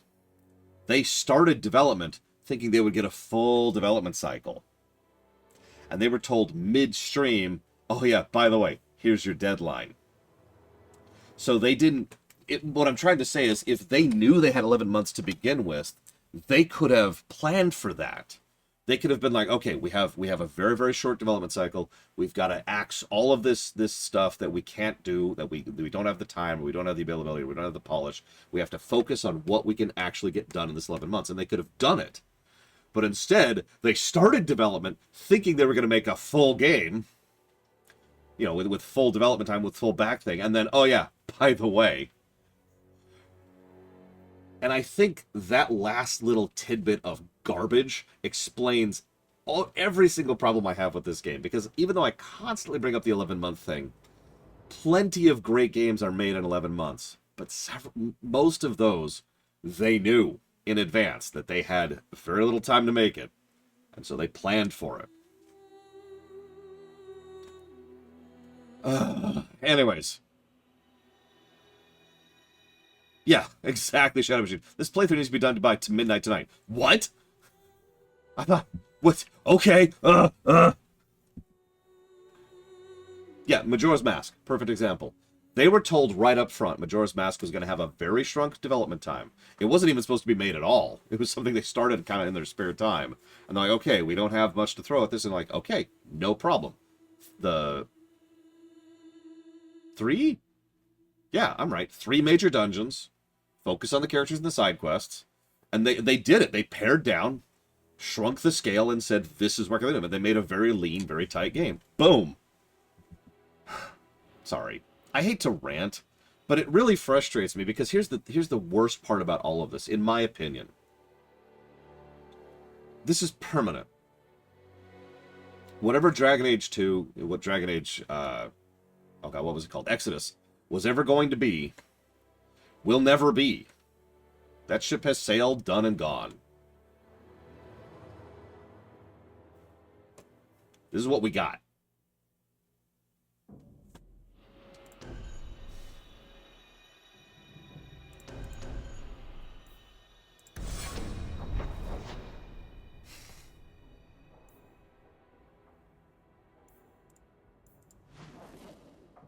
God damn it, I just... This was a fine woman. Reminded me of my own mother. If there's anything I can do. I mean, maybe that's just the time person in me. Maybe that's just the historical person in me. But it really frustrates me how many things, and more than just games, you know, are just kind of awful because someone somewhere decided that in the moment they needed to rush it, usually for a stupid reason, and they have now permanently scarred something forever. And I don't want to get into historical connections, but you can probably think of a lot of things, historically speaking, where that's true.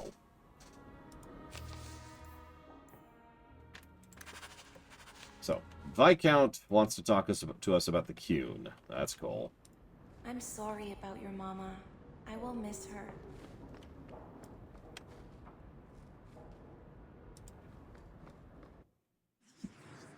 For God's sake, I just did this. Screw it, let's bring the power team.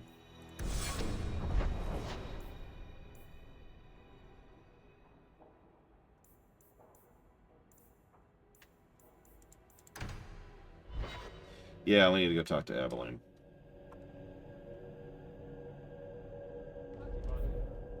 We also need to talk to Merril and Aveline and Varric. So hang on, let's do this in the proper order.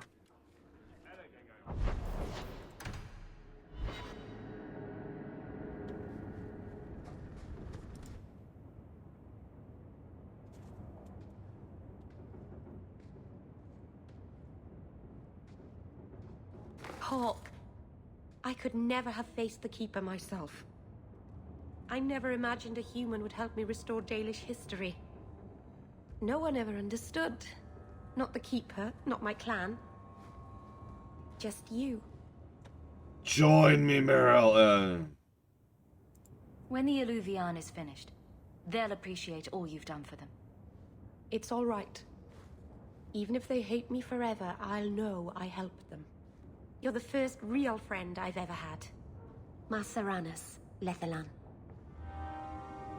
Of course we gave the knife. Oh, why are we getting friendship points? We don't want friendship points. We want rivalry. Whatever. I think we're kind of locked in on that at this point anyways. We're way too late in the game to really reverse course now. Now we do Varric.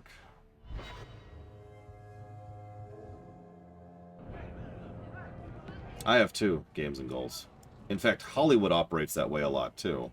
Because generally speaking, studio heads, aka the people who aren't even involved in making a movie, decide when a movie comes out. But occasionally a particularly influential director and or actor can turn to that studio head and say, piss off. And, well, some good stuff has come out of that. Also some bad stuff. And then Hawk tore the door clean off its hinges, walked into the room, and... I guess we'll finish this later. Have you got a minute, Varric? For you, I have all the time in the world. Actually, I've been meaning to talk to you. I hear you and the Riveni have something going. So, what's going on, Hawk? Jealous. Well, well, well. I never thought you were the type, Varric. I'm flattered. It's the chest hair, isn't it? Women can never resist my chest hair. Unfortunately, it's not to be. I'm spoken for. Bianca stands in my way again, does she? What can I say? She's the jealous type. Listen, as your friend, I feel like I'd be doing you a disservice if I didn't say something. Isabella is a great girl, but I think you're likely to get hurt. By which I mean stabbed and left for dead. In all the time you've known me, have I ever given you the impression that I was turned off by crazy? Okay, point taken. But thanks, Varric. You have such pretty hair. What a lovely color. Other children used to laugh at me for having ginger hair. Really? Oh, I bet you were cute. Did you have pigtails? Sometimes. How precious. Little Aveline running around the village with her flaming orange pigtails streaming behind her. And little boys all scattering and screaming for mercy as she approached. Shut up, whore. I mean, that's a compliment. And yes, Bianca, not the crossbow, sucks. I agree with that. Oh, yeah, hang on. Is Dragon Age 4 going to be released today? It is! Oh my god! And Varric's dead. I've been waiting all day. It's different here as captain. Feels like family.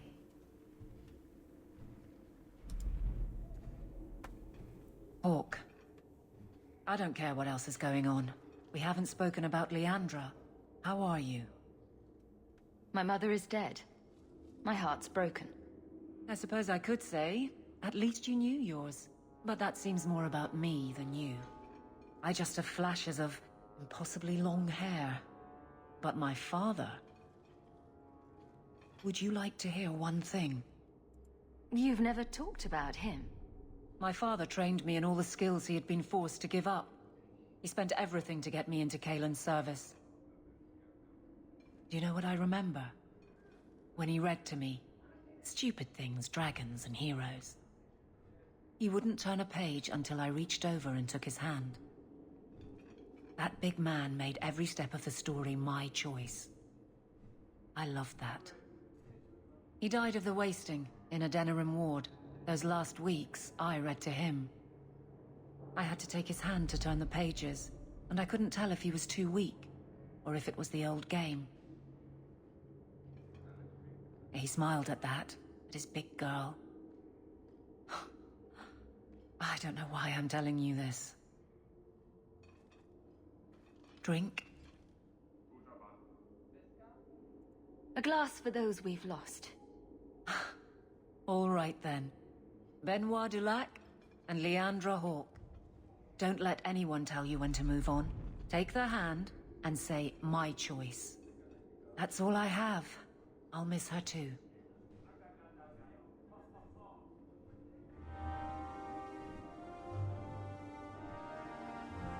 There's a reason Aveline is one of my favorite characters here. I have something for you.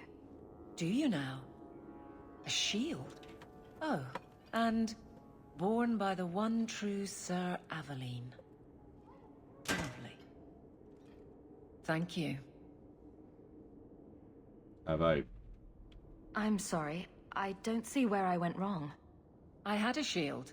It belonged to Wesley. It was difficult to let it go, but I did so. Utility over sentiment, right? We sold it, didn't we? And here I thought I was being nice. If you didn't think this would upset me, what was your intent? I don't remember selling that shield. I held on to it very purposefully. It's not enough to want you to be happy. Happy is for fools. Okay, it's not the shield, is it? No, and it's not Wesley. You've got me doing a lot of things. Some I don't agree with. Some I'm surprised I do. I'm not sure where I'm going as it is. Replacing what I was with this... I mean, who is Sir Aveline to me?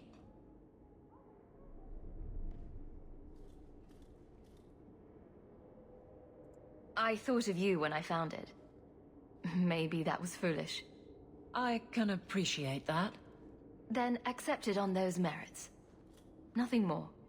It is a fine shield. You do know that Orlesian Smith slapped Sir Aveline's name on every second piece of armor. This didn't really belong to her. It does now. Interesting. Yeah, I that's why I was shocked when Falker saying that she was like, you sold the shield, and I'm like, did I? Oh god, what if it's in my storage? And that counts as selling. Ah, well. Or maybe if I sold it, it was by accident. Because that was not intent. Yeah, we are capped on friend. Before we got there with Isabella. We're capped on friend with Varric, too. There, Rick.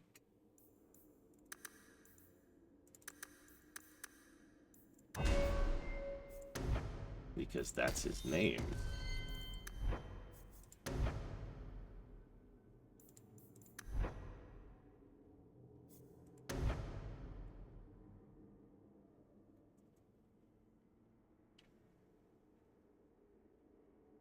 I think you're right. Once you cap it, it locks in, which is also a good choice in my opinion, by the way. Something more games need to do.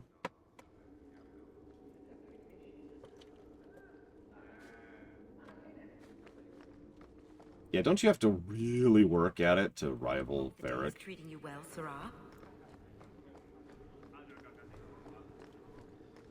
That corner looks dusty. How embarrassing. You are looking well, Sarah. It is apparently not enough that the qunari define my political life. They must also infect what I hold personal. It is my son, Seamus. The life you saved, he would now squander by converting to the Kun. He has left for the qunari compound. Please, Sarah Hawke, convince Seamus to come home.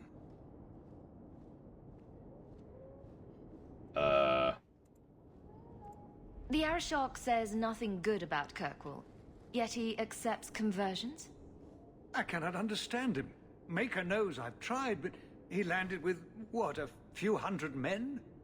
Add up the deaths and defections, and the Arishok must need to bolster his ranks. I'm sure my son is quite the symbolic prize.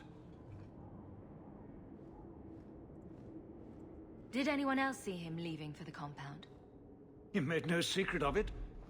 I'm sure he intended it as another of his statements about closer relations. Your example inspired him. I might agree, but now is not the time. These matters are delicate. He's politically dangerous, you mean? The office must remain strong, Sarah Hawke. Uh-huh. He is of age. The decision seems rightly his. I want to let him find his way, but in my position, he's taken a great deal of inspiration from you. I want to allow his idealism, but not blindly. At best, my opponents will claim that my office is now in qunari hands. At worst, I lose my son. You know this will only end in trouble. Fitting. That's where it started. My son is not foolish. He will listen to reason, and you are in the best position to offer that opportunity. Please, do what you can. Following the Qun. This should be fun. Good day, Sarah. Yeah, I'm with Jesse Ward. I've already said this. If I was the Viscount, I would come down pretty hard on this whole situation. I would have already done so 3 years ago. By trying to placate everyone, all he's doing is placating nobody. I know that sounds like a simple anecdote, but it's absolutely the truth here. He is accomplishing nothing by dancing around this situation. Actually, hang on before we move forward. Yep, okay, cool.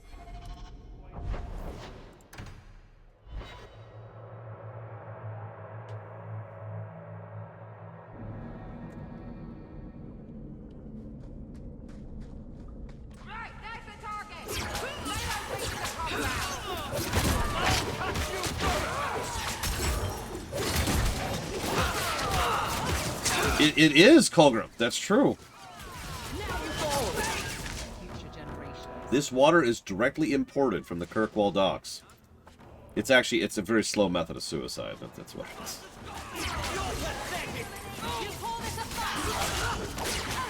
I just wanted my death to be as slow and horrible as possible.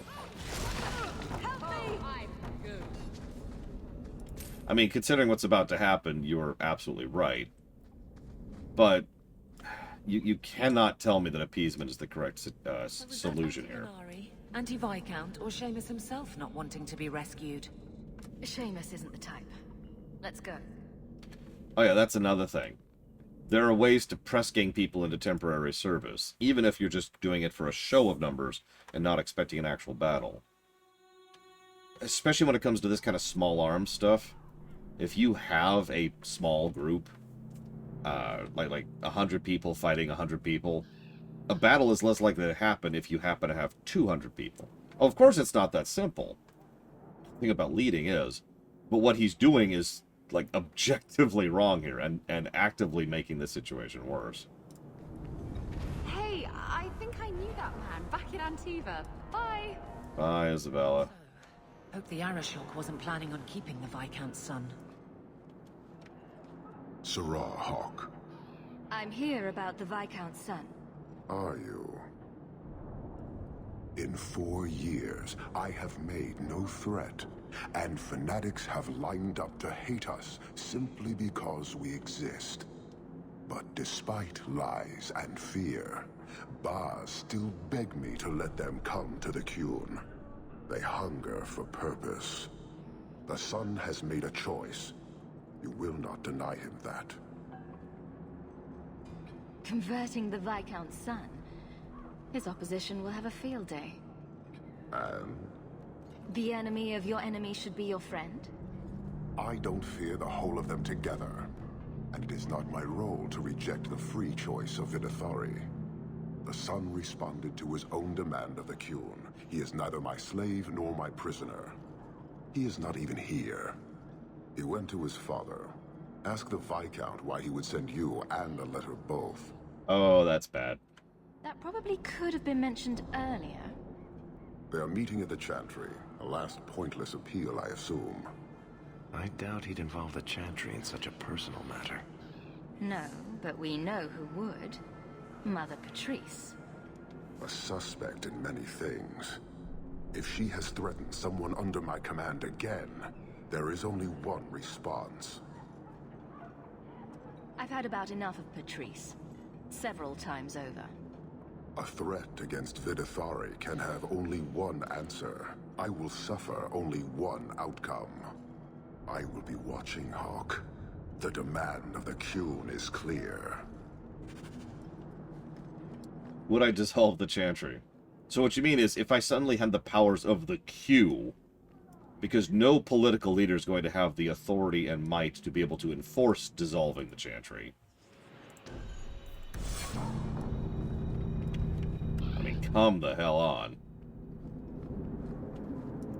But yeah, if I have like all the power, would I dissolve the Chantry?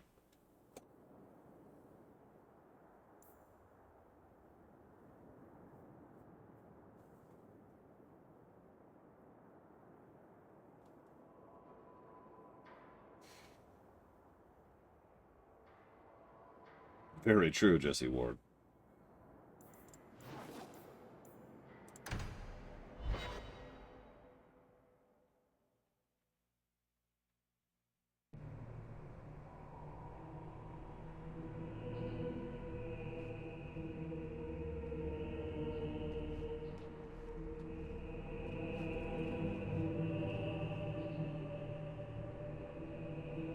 I lean towards no.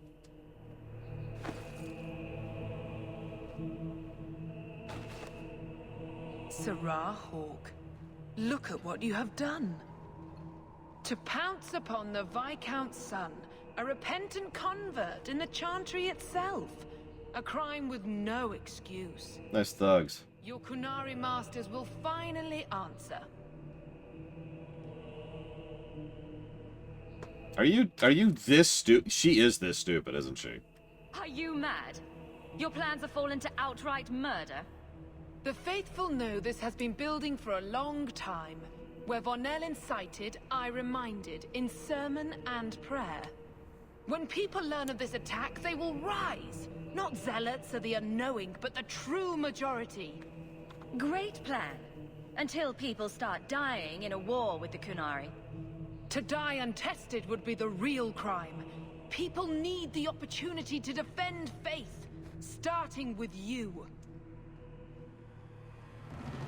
Earn your reward in this life and next. These heretics must die. Okay. You heard him. These heretics must die.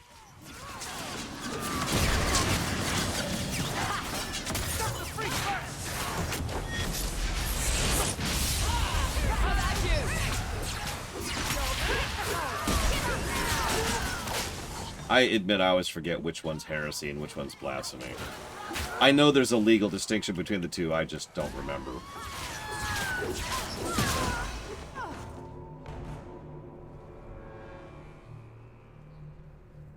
Do you see, Your Grace? Traitors attacking the very core of the Chantry. They defile with every step. Uh-huh. There is death in every corner, young mother. It is as you predicted. All too well.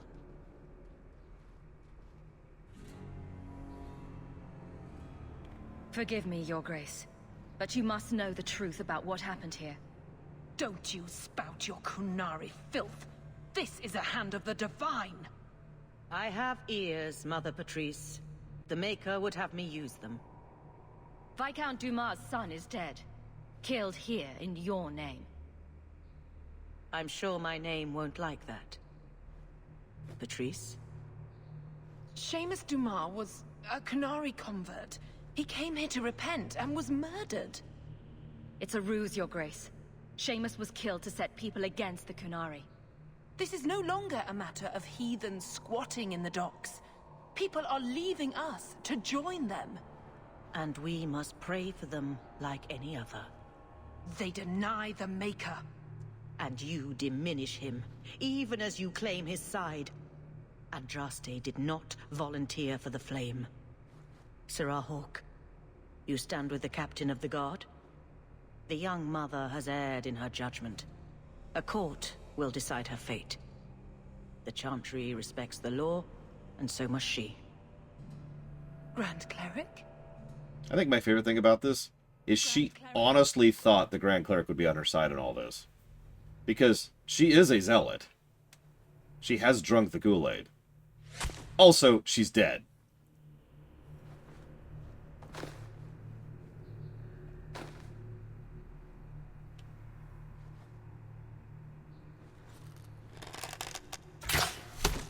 Yeah, don't worry. That first one was just to make you an easier target.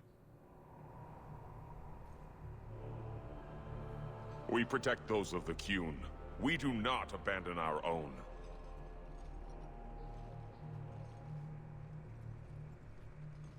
Please, send for Viscount Dumas.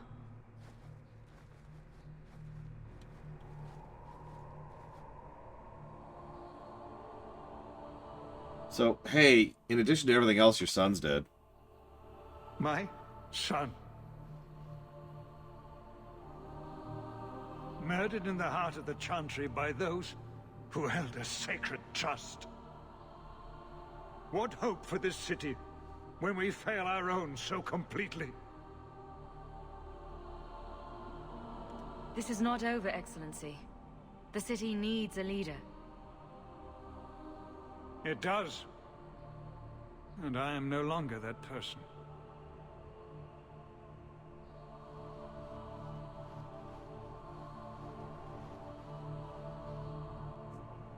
Yeah, at this point, I understand him not fleeing. Hawke, leave me. At this point, he's given into despair. He had his chance. He did not know when to walk, and he did not know when to run.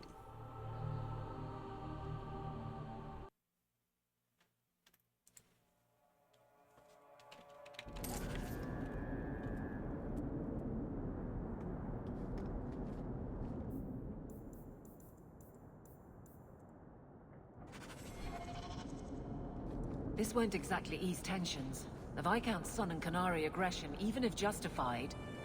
About that, Hawke, there's something I need to tell you. At your house. Very, very soon. Do I even want to know, Isabella? No, don't answer. I like to think he literally threw the three sovereigns at us as we were leaving. Whoop, wrong way. No, exactly, Arcana. That's the point I'm making here. He had his chance to walk. He had his chance to run. We're past that now. This is important. Don't interrupt with your selfish prattle. Get off your high horse. I have problems too. What drink should I order, and who's the father? Oh, you little... Are there any good seats left? Hawke, the Arishok is sheltering 2 fugitives who have converted to the Qun. He must be convinced to release them. He's already feared because of Patrice. If people start to think he can ignore the law, I need your help so this doesn't get out of hand. I'm going to die. There. Got your attention? Real problem. I heard Arishok can die. What's this about? Remember the relic? The one Castillon is going to kill me over? A man called Wall-Eyed Sam has it. If you help me get it, Castillon won't kill me. Please. I'm trying to keep the entire city from rioting against the qunari. Well, maybe it's connected. What? I'm just saying, maybe it will help. It's important to someone, right? Now you start being responsible? Shit. This seems like an issue for you and your guards. Quite a few of them. Sending a full patrol would just increase tension. But you're right. I am the captain. It's my responsibility. But I suspect the Viscount was hoping I would bring this to you. Then he should have come himself. Perhaps. But it's understandable that he's not at his best. I'd like to help him if I can. So you remember how I mentioned how one of the problems I had with the mother death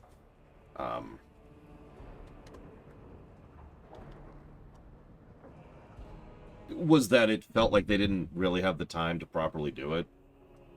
And we derailed talking about how awful the schedule of this game was. The quest we're about to see is another example of that. You can tell they wanted to do this. They even build up to it, but it still kind of feels like it's just... you know? Like, oh shoot, we need this to happen. Okay. Avalon walks up and is like, give us this back. And they're like, no. And then, right? It feels unpolished. I don't actually have a better word for that. And I don't blame them. Development time. But, you know, Aveline. Why has this come up so suddenly, Isabella? Sam's been talking to black market dealers all over Lowtown. It didn't take me long to get wind of it. What frustrates me is that he's held onto the relic so long. Who is involved in this exchange? Tevinter mages. I doubt they'll look kindly on us interrupting. Bring a sword. Or 12. Tell me about Sam. Sam used to run with Martin. Remember him? Martin says Sam's a bit of a magpie, picking up things that don't belong to him. Not a trustworthy sort. When Martin gave up raiding, Sam became a drifter. You're sure this is the relic you're after? I've had my ear to the ground for a while. There was a description of the book. It's the right one. Book? I thought you didn't know what the relic was. Well, I know it's a book, but that's all I know. It's written in a foreign tongue. Honestly, what does it matter? It'll save me from Castillon, so I need it. Isn't it odd that someone would run to the qunari? They're elves accused of murder. Maybe they feel they've nothing to lose by fleeing the alienage. And if their conversion is genuine? I don't know. But how many more will try if I allow this? Justice must be respected. That's another thing, if I might be so bold. This is a real dilemma. You have a bunch of another member's religion who also have to be both politically and militarily powerful, squatting right over there. A couple of accused killers just walked over and said, ah. But then like, and I could keep talking for a while because this gets more and more and more nuanced and more messed up the more you think about it. Because they're elves. So already we've got issues with that. Then you've got the nature of how justice is done in this setting in general. We talked about the difference between low justice and high justice. Then we have the fact that the Templars practically run this place anyways and are looking for all kinds of excuses to do their own thing. Then we have the fact that the Templars are an arm of the Chantry, which of course has its own reasons to go against the qunari based on the offset. Then there's the zealotry problem, which we've been dealing with this whole game, and so forth and so on, right? There's a lot of layers to this situation, and it is well constructed. It's just, it also feels like they were just racing to make this happen. On the other hand, I do have to admit, Aveline, of all people, would probably be stupid enough to think that this would work. So hang on. So you said to choose to go with Aveline first. Which... Are you sure? Okay. I trust you. The qunari situation is more critical, Isabella. But... it could be over. I can't let it slip away again. I have to go. With or without you. Hawk, if it could help. Okay, fine. Very well. We'll deal with her problem and appease the Arishok later. Not too much later. The mess at the compound will only get worse. Buck up, big girl. It's a wonderful day. Come on. The exchange is happening tonight in a low-town foundry. Are you sure about this? Oh, hey! The champion was off. For fourth time, I think. I suppose you think she planned the entire thing. Considering what it led to. Come on, Seeker. I'm not going to sell Hawk short, but nobody could have foreseen the way that that would go down. Or do you still think I'm lying to protect my friend? There are elements of your story that make sense.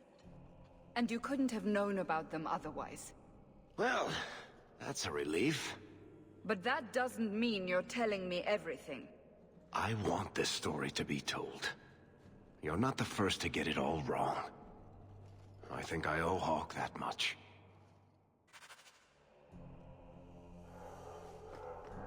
Oh, yep, taking a drink. Taking a drink, thank you. Good to see you again, sir. No. Checking something really quick. Yep, okay, cool. Report, I'm afraid.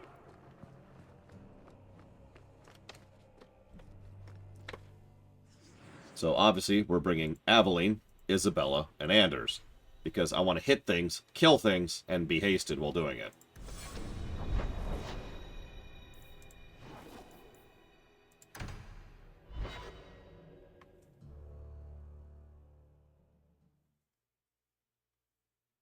There's always pretenders out at night.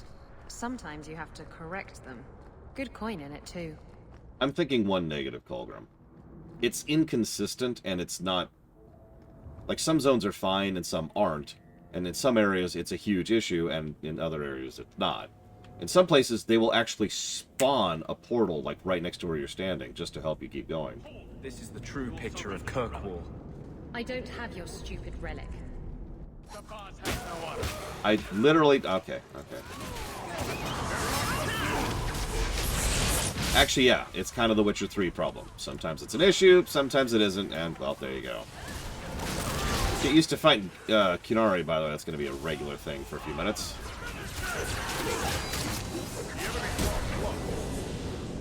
I mean...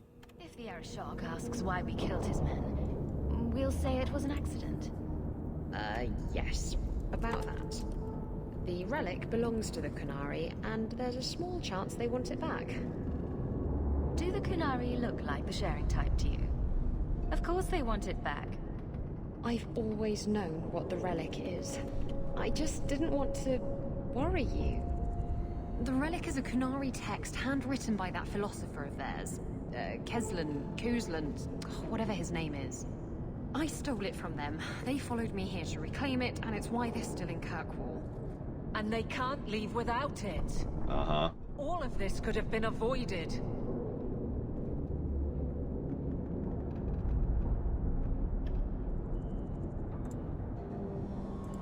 How did you steal the relic from the qunari? The Arishok never had it. The Orlesians did. They had plans to return it to the qunari. I simply had to waylay the Orlesian convoy before it met up with the Arishok and his men. Getting the relic was easy. Getting away from the qunari was the hard part. Maybe giving it back would solve Aveline's problem. It couldn't hurt. Says you. I know it will save my skin. Ah, why can't this be as easy as you? And yeah, I hate to point this out. I like Grand Theft Auto 5 as much as the next guy. Probably a lot more than the next guy. But, oh yeah, why don't we just go kill the people who are the source of our problems? Probably should have been on the docket a little bit earlier than it finally shows up. Why would anyone besides the qunari want this relic? The Tevinter Imperium have been at war with the qunari for centuries. If the Tevinters get the relic, it will strike a blow to qunari morale. That's probably what the mages want. Like, it wouldn't even bother me as much, except that is almost always the eventual solution. It's like, oh no, oh no, oh no, oh no, oh no. Alright, then we kill them and the problem goes away. And it's like, why didn't we do that 3 years ago? Or whatever. How did you steal the relic from the qunari? The Arishok never had it. The Orlesians did. They had plans to return it to the qunari. I feel like I just picked that option. Getting the relic was easy. Getting away from the qunari was the hard part. I thought you and the qunari were caught in a storm. The storm was only half of it. I also had the qunari dreadnought stuck to my behind like a bad rash, spitting fire and thunder at me. No, exactly, Lord Herman. I'm actually with you on that. If you can't just go and kill your problems away, then yeah, that works. But as you say, that only works if we're low tier. Isabella has Hawk at her back, who canonically is a beast in combat. It's something they reference several times in this game and in Inquisition. So, yeah, we're not small time. We should be able to knock over Castellion, right? Yeah, exactly, Colcrum. It's like, guys, let us fix this problem. Sounds like the qunari take their reading very seriously. Is there anything in the qunari don't take seriously? Look, the book's right in this building, and I'm not letting it slip away again. There's more at stake, but... Well, the Arishok waited this long. Oh, I don't know. It's the only thing that'll get Castillon off my back. Please, tell me you'll give the relic to me. That's true, Sarura, and I agree. It's not like it solves everything. I mean, Modern Warfare 1 taught that lesson, if nothing else. It's fine. My Hawk is always female, my Shepherd's always female, my Warden's always male. I get it, right? That's... I've had to tell people, because some people are like, oh, you're assuming gender. It's like, no, it's just my Shepherd was a she, so... When I talk about Shepherd, I say she. Because that's... Zaydenra is immediately who jumps into my mind, right? Any advice here, Lord Erebon? Because we've got a lot of friendship with Isabella, which I believe means we've unlocked a third option, but I only see 2 options there.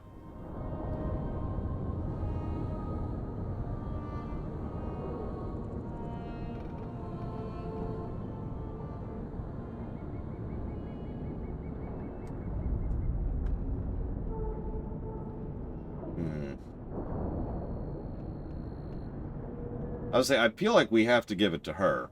And, spoilers, we know giving it to the Arishok will not appease him. So, alright. It's yours. Your life depends on it. Really? I wasn't expecting that. It's nice to have someone on my side for once. Don't make us regret it. Come on. We've no time to waste. Notice Aveline also is on her side there. I know that's been pointed out before, but it is worthy of note that even though we just made that call just there, Aveline's still on her side. The Tome of Coastland will not fall into defender hands. Blood and spite. A toss, qunari! He's getting away. Isabella! So don't let him... Oh my god. Well, cool. Let me show you what a real mage does, because I have unlimited power. I gotta be honest, there's other elemental powers that are arguably more useful, but in real life, for sheer viscerality's sake, I would probably go with lightning if given a choice. I mean, come on.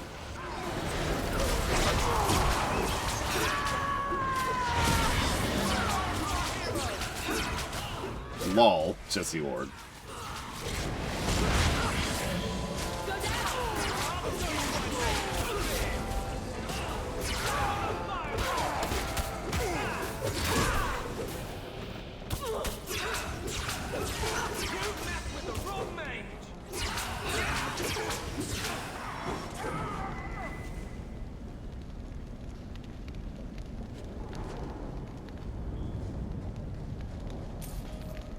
Lightning is cooler than ice, weirdly. Although I do love me some ice, you know me. Ice, Steel, and Ghost. Oh yeah, Captain's great. Kind of sucks at everything, but actually is good at absolutely everything and is an invaluable support. I have the relic and I'm gone. I'm sorry it has to be this way. You've been a loyal ally, but this is for the best for us both. You promised me the relic and I know you'd fight Castilian for me, but I don't want this. I've dragged you too far into this mess anyways. She's gone. She took it. That bitch-born whore. Well, now we get to deal with the Arishok and the fugitives ourselves. That's good. That's enough. Let's go to the compound.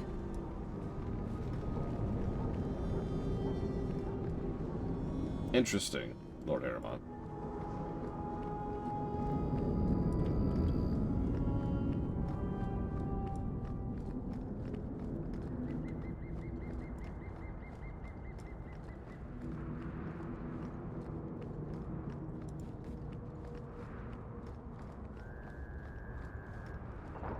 Well, time to start the apocalypse.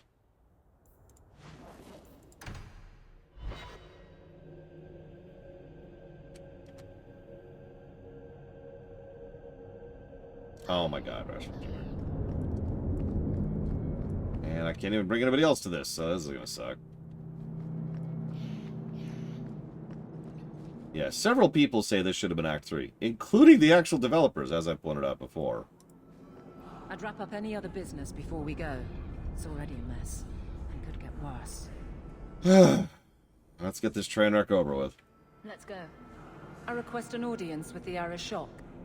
He will allow it, but not in this number. I will only bring my friend here and a small complement of my guard. Is that few enough? It is. Enter.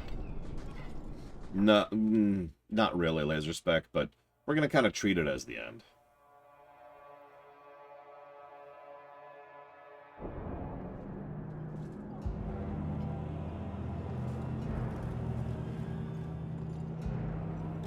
First time we see him with his weapon, by the way. Greetings, Arishok. We come regarding the elven fugitives that took refuge here. Irrelevant. I would speak to Hawk about the relic stolen from my grasp. If you give me time, I'll get it back for you. It is much too late for that. An issue for another time. We're here for the fugitives.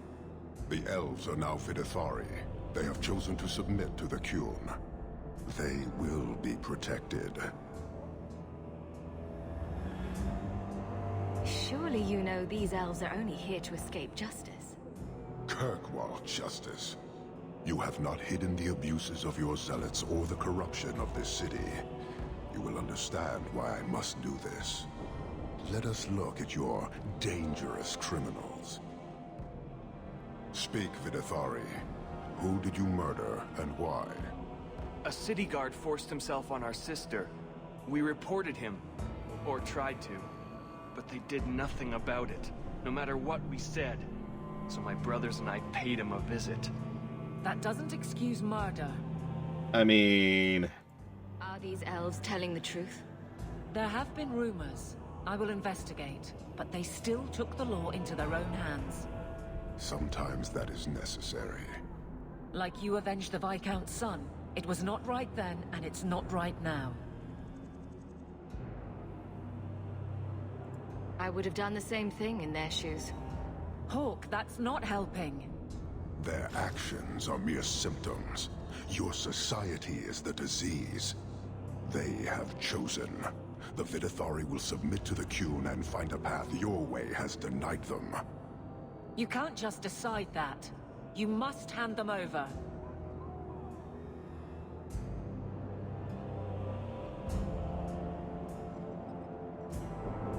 Tell me, Hawk, what would you do in my place?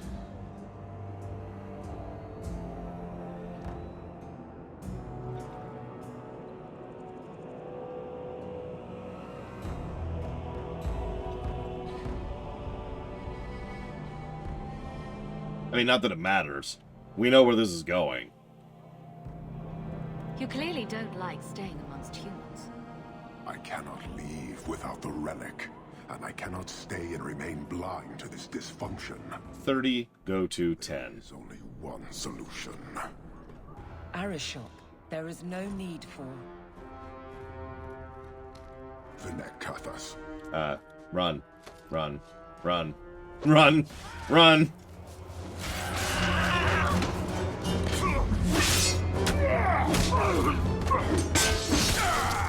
Like I said, Jesse Ward, 30 go to 10. He really is completely trapped by his personality, by his mindset, and by his beliefs.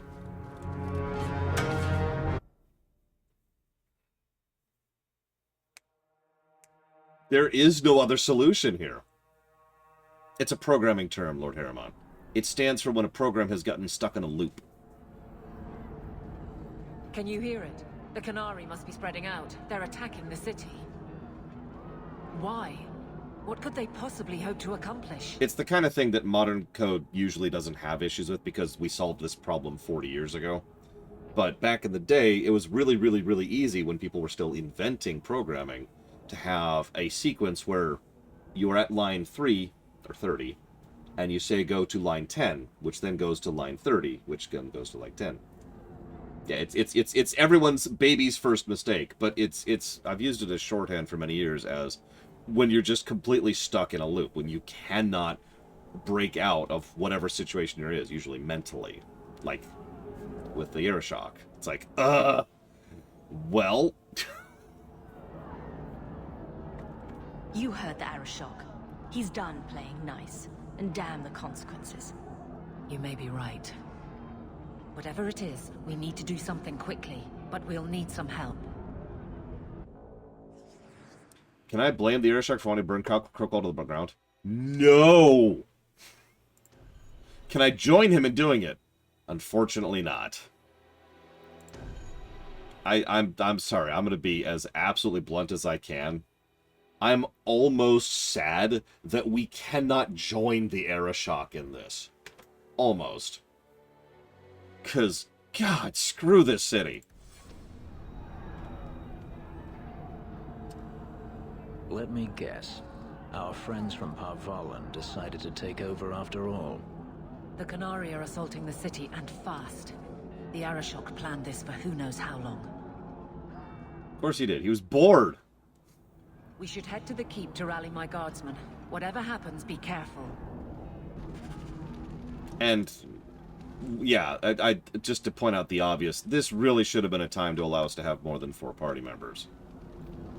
This is probably the moment for that kind of a thing to happen in this game.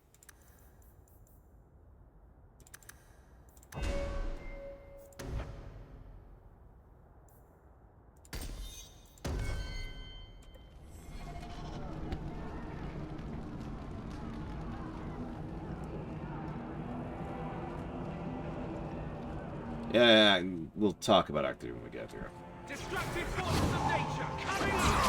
And not to repeat myself, but Dragon Age Origins really did already solve this exact same problem. Make it so that we do like one of these little tunnel dungeon things as one party, and then another one as another one. Split the group up, right? We need to head off the qunari. Oh my god! Quick! You go this way, we'll go that way. You get it.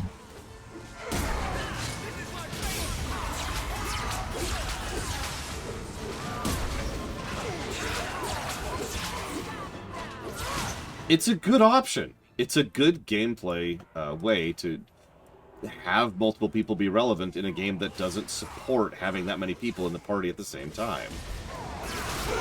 Like, remember, this is a relatively new engine that they were effectively building for this game. So it's entirely possible they didn't even design it to be able to handle a large party. So there's your backup. There's your workaround. You get it.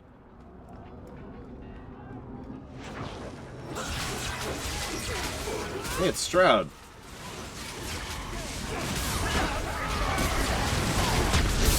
Yeah, I was about to say, so here's proof positive that they can bring other NPCs with their own AI scripts and stuff, so... kind of proving our point here.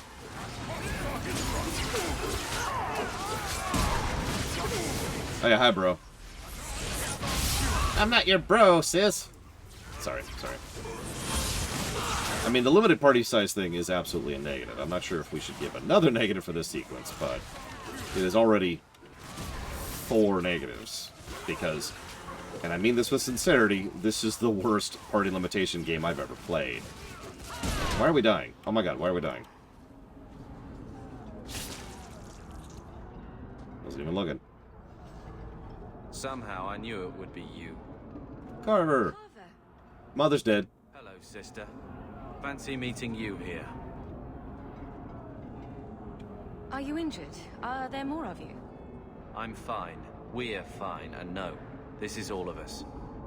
You have our sincere thanks. This attack was most unexpected. Stroud, we need to move.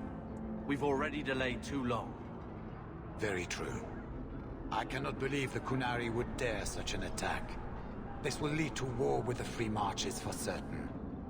I fear pressing matters take us elsewhere, but we can spread word to the other free cities. Perhaps they will bring aid. Oh hey, we actually can tell Carver. Wait. I need to tell you about Mother. I already know what happened. I'm sure you did your best. This is not... 2 lines of dialogue. Take this. It is all we can spare, but perhaps it will be of use. Yeah, I've always had the mental impression that that's the Orlesian commander. Take care of yourself. Or was intended to be, or however you want to phrase that. Watch over you, my friend.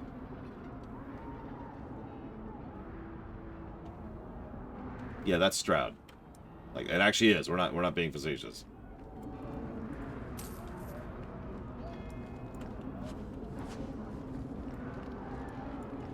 As I say, and that, to my knowledge, is the end of Carver. For the moment. Oh yeah, there's a ton of wardens in Orlais. Even though Weishaupt isn't. Good morning, Evo. Let's chug a potion.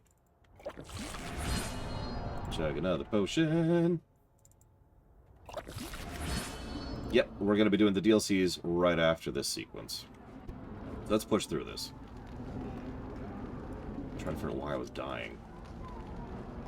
Yeah, I'm going to stop looting. I've got tons of gold. And we won't start seeing the gear I care about until Act 3. So. Pause. It's a lot of elven supporters. Why would the elves support the qun here? This is such a strange and unexpected thing. Lightning!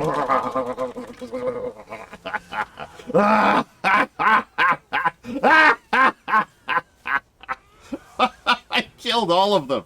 I killed all of them and they couldn't even move.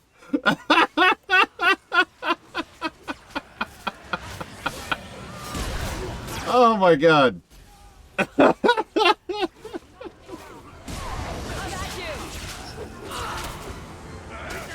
And the best part is, it has less cooldown than Fire Whatcha-Fig, so I can just do it again.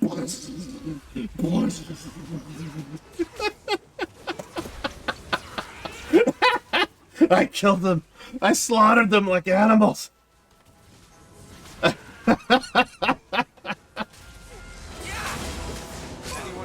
Oh my god.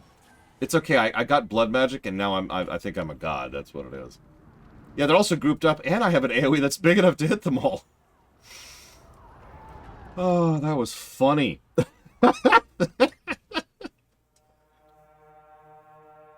Oh my goodness. So now to switch to the other party, right? Right? No, of course not.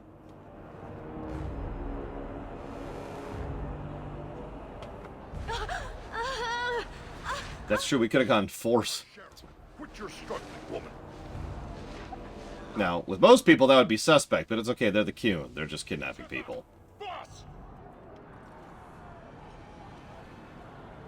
Then the Arishok failed to take you captive. Unfortunate. Oh no, they're all around us. What do we do? There's only one solution. Look, it goes down from kidnapping. That's all I'm saying. Especially in this goddamn city.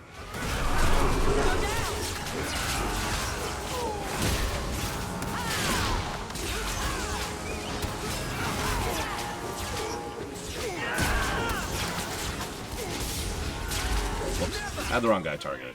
Whatever. You get to die the slow way.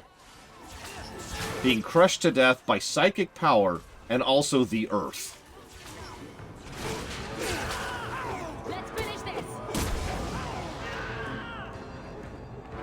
Oh, he's turbo dead. He is so dead, Evo. Fun fact, we gained lightning powers, like, right before we killed him. So,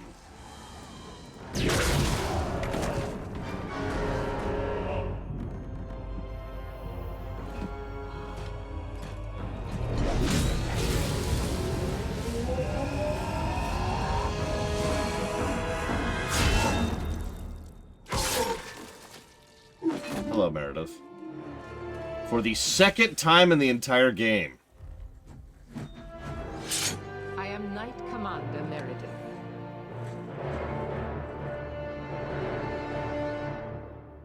I know you. The name Hawk has turned up in my reports many times. Too many. It's good that we found you, Knight Commander. The qunari are... It's obvious what they're doing. The qunari are taking people to the keep, and may already be in control. We will need to deal with them. Why would they be gathering hostages?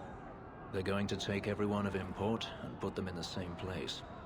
Those that agree to convert, live. Those that don't... Very Ottoman, by the way. Always happy to help in a life-threatening crisis. Good. I'll overlook your own use of magic. For the moment. Thanks. Head to the keep and I will see if I can find more of my men. These creatures will pay for this outrage. Oh my god, she's in Chip and Dale, the new one. Damn it, it doesn't say who she played at FF7R1. She's a semi-prolific voice actress. You've probably heard her before. She played Merril over in FF14, the original actress. She played several characters in Skyrim. Obviously, she's Meredith here. She was in Neverwinter Nights. She's been in a lot of Bioware games. In fact, I think she's been in all of them.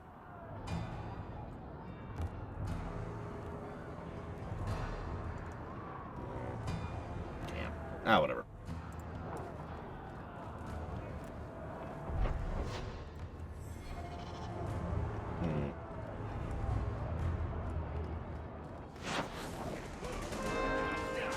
Well, that looks like fun. Let's just drop this right here for no reason. And you all just have fun with this. This is just your life now. Well, for a few more seconds, anyways.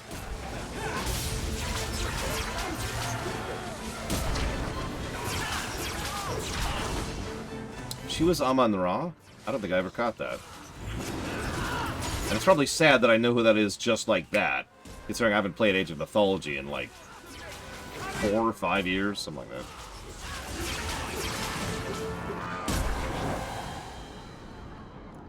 Cool. We're done looting. Moving on.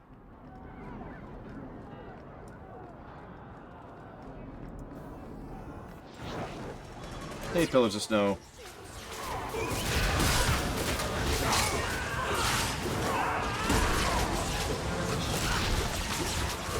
Thank you very, very much for the 2-year support. 2 years of support. I can talk. Always. If you want to put that anniversary sub towards something, please let me know.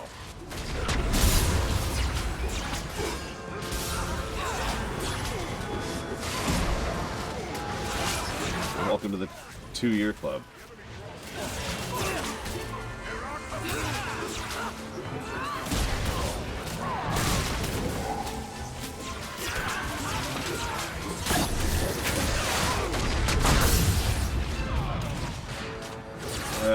Okay, that's wrong.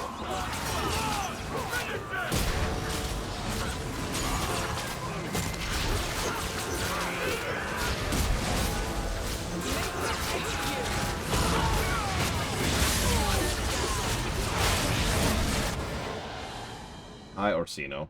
For the second time in the game. Many thanks, my friend. You don't seem as badly injured as the others. The others? Surely they cannot all be.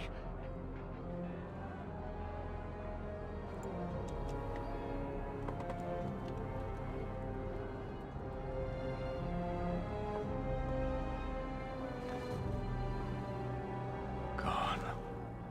I told them to run.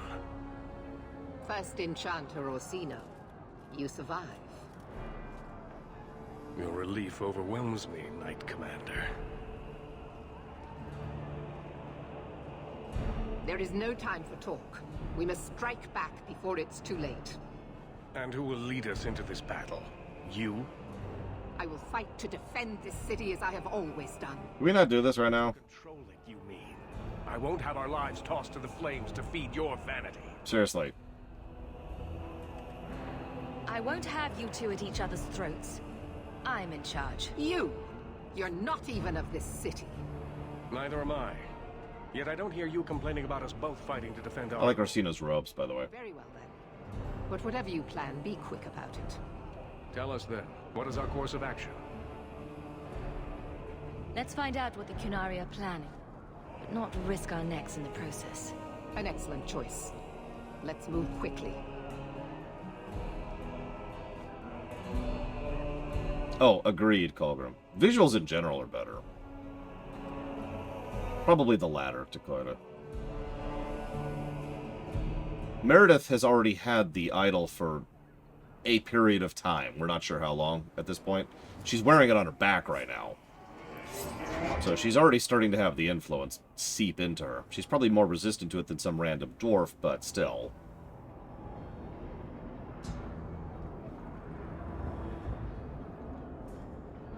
There seem to be a great many qunari at the keep's entrance. Then they've already taken it over. Clearly, they've been planning this for some time. I don't see any of my guardsmen. This is the only way in. We must assault them now before their numbers grow. Tell me about it, Von Falkenstein. Mad? They have hostages. We need a distraction. Decide quickly. We have no time.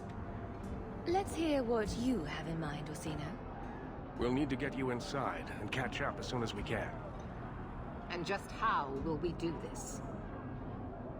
Have confidence, Knight Commander.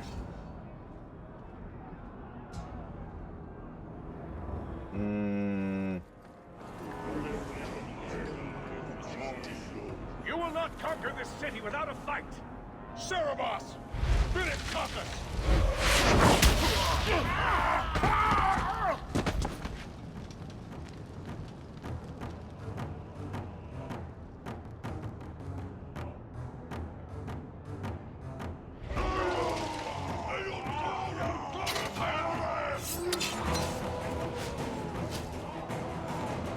Orsino is pretty strong, yeah. He almost has to be here.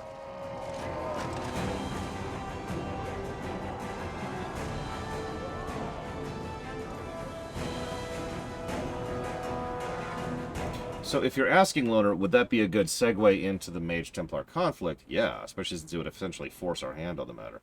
I did see it, Pillars of Snow. Thank you for double-checking. I have gotten that down for the 2 Jedis, as well as FF16. Always appreciate you.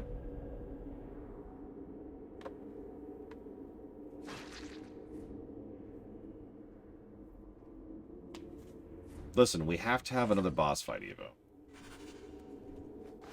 And that sounds like a joke, but that's literally what happened.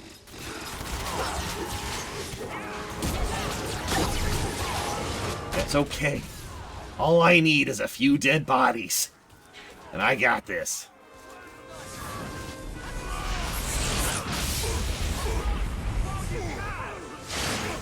Game, what are you doing? What are you doing? Why am I attacking that? Oh, because he teleported. Well then, if you insist.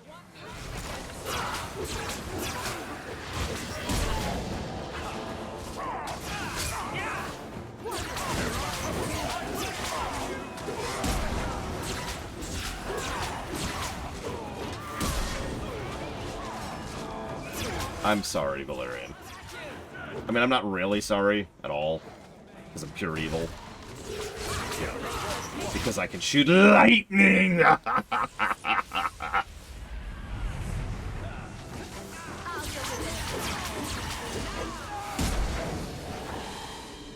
But, you know, I'm still sorry.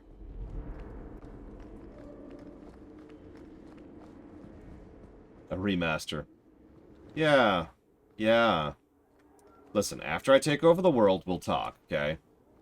That'll be a fun discussion around the writer's room. What do we change?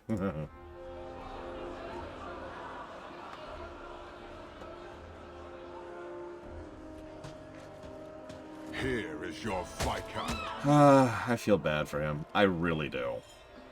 You dare? You are starting a war! Look at you. Like fat doth Russie, you feed and complain only when your meal is interrupted. You do not look up. You do not see that the grass is bare. All you leave in your wake is misery. Yeah. You are blind. I will make you see. But we have guests.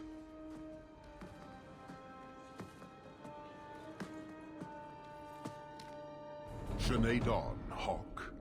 I expected you. Moras to Arishok. You alone are Basilidan.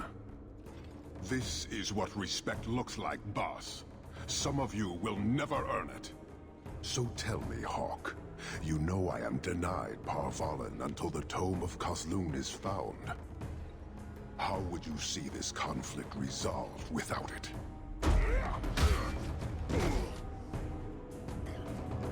I believe I can answer that. I'm sure you'll find it mostly undamaged. The Tome of Kozlun. It took me a while to get back, what with all the fighting everywhere. You know how it is.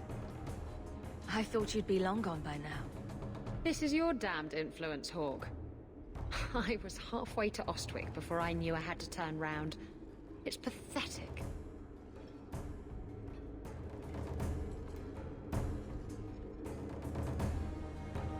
We'll do the duel. Is reclaimed. I am now free to return to Parvalin with the thief. What? Oh, no, no, no. If anyone kicks her ass, it's me.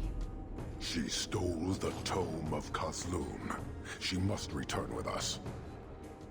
So, I should probably mention, there is no way to fix this situation, to my knowledge. Either she doesn't come back, so you have to kill the Arishok. She does come back and you sell her out, but then he still tries to kill you. Or she comes back and you don't sell her out, at which point you have to kill him. Like, there's no bypassing this, to my knowledge. Sounds like you have something very specific in mind.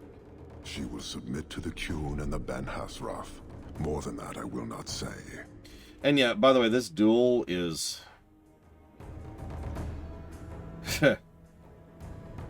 not good. It's a good insight into why encounter design in this game is not particularly good. Apparently you could bypass the duel by selling out Isabella, which of course I will not be doing. You have your relic. She stays with us. Then you leave me no choice. I challenge you, Hawk. You and I will battle to the death, with her as the prize. No. If you're going to duel anyone, duel me. Isabella. You are not Basilidan.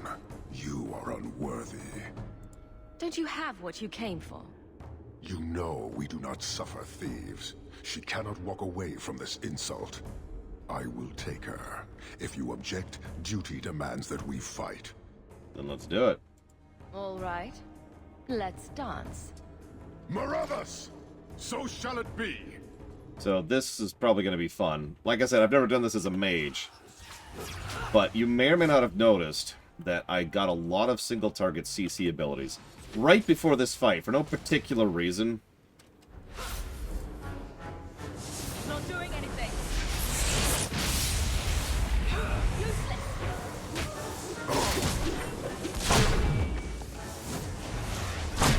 Oh, jeez. Can't even get up. Can't even get up.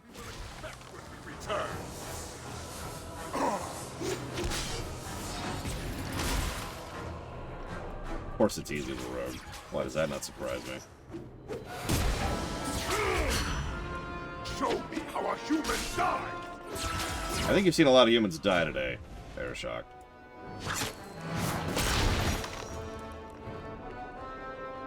Now we wait for cooldowns for a second.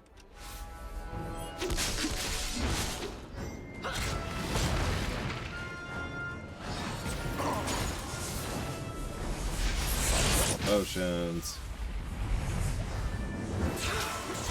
Those cooldowns rolling. Get up.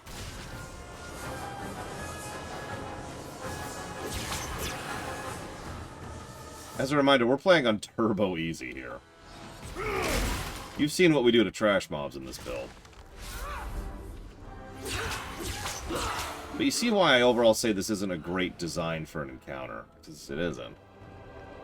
He has 2 attacks, and otherwise he's just got a pile of stats. Lots and lots and lots of health, and he hits like a truck, and that's kind of it.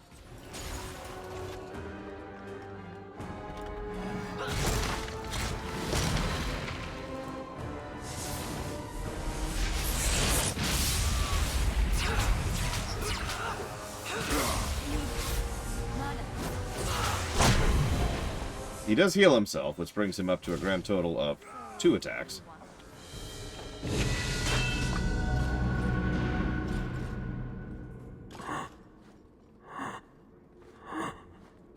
One day, we shall return.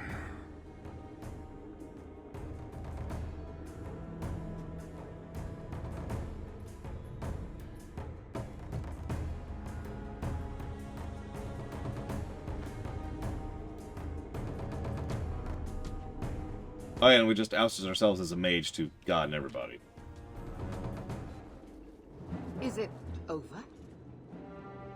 It's over. The city has been saved!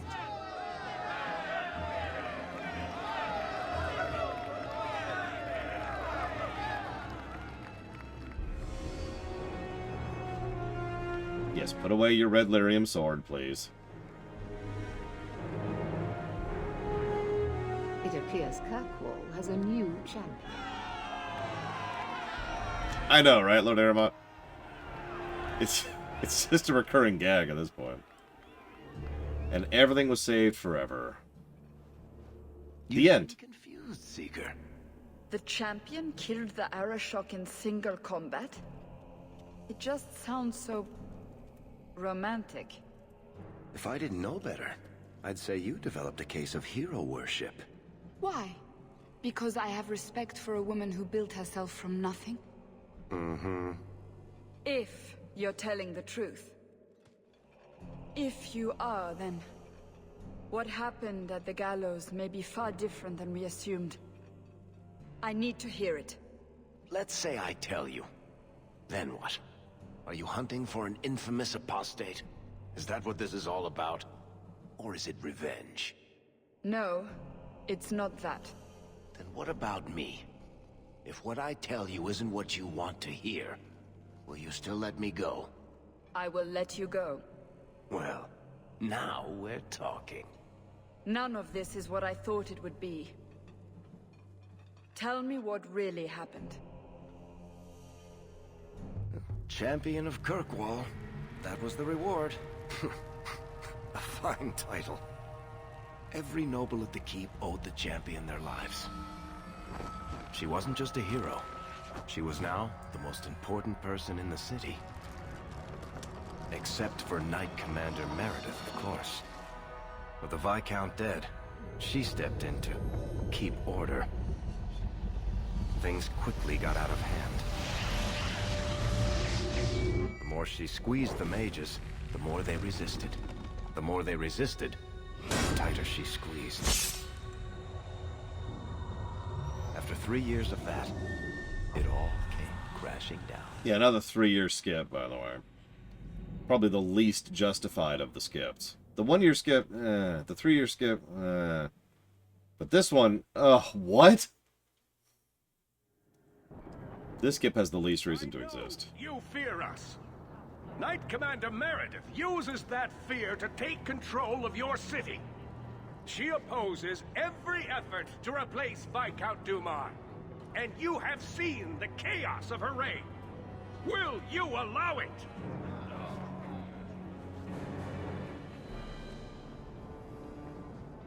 Return to your homes. This farce is over. Wait! Perhaps there are some who might disagree with you, Knight Commander. Why are you calling me into this? Champion has proven herself Kirkwall's greatest defender. I doubt that she favors sedition. It would be better if you both calm down before this gets violent. I should remain calm while a mage provokes an uprising. I think not. I think the champion's views would be appreciated. Or do you fear what she has to say? Not at all. Do you agree with the First Enchanter's accusations, champion? What are you trying to do here? Cause a rebellion? The people of this city need to know what is really happening. And then what? They tear down the gallows with pitchforks and torches? That would be better? It cannot be worse. Your refusal to listen to reason leaves me no choice. What I refuse to listen to are excuses. Perhaps you are ill-fit to your position if you cannot understand this. Whatever the cause, it does not justify your actions. Then lock me up if what I've done is so wrong. She's going to do it anyway. Yeah, I noticed the sword is different. That's really strange. We know with total certainty that she has purchased the idol prior to Act 3. So I find myself wondering if it's an oversight that she has a standard sword in Act 2. Then again, 3 years. Your measures have become more extreme over the last 3 years. And you could do better? How well did you guard your own mother? Did she not die at a blood mage's hands? You're right. We are hardly the ones to bear that grief. Precisely. As long as that's true, Kirkwall needs its Templars more than it needs a new ruler. And when will that end? When will you stop seeing evil in every corner? When it's no longer there.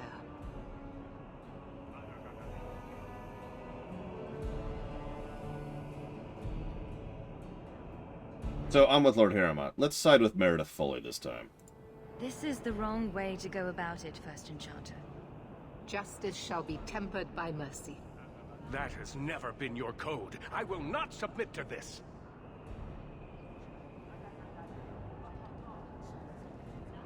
My. Such a terrible commotion. This mage incites rebellion, Your Grace. I am dealing with the matter. Ah, Orsino. So frustrated. Do you think this is truly wise?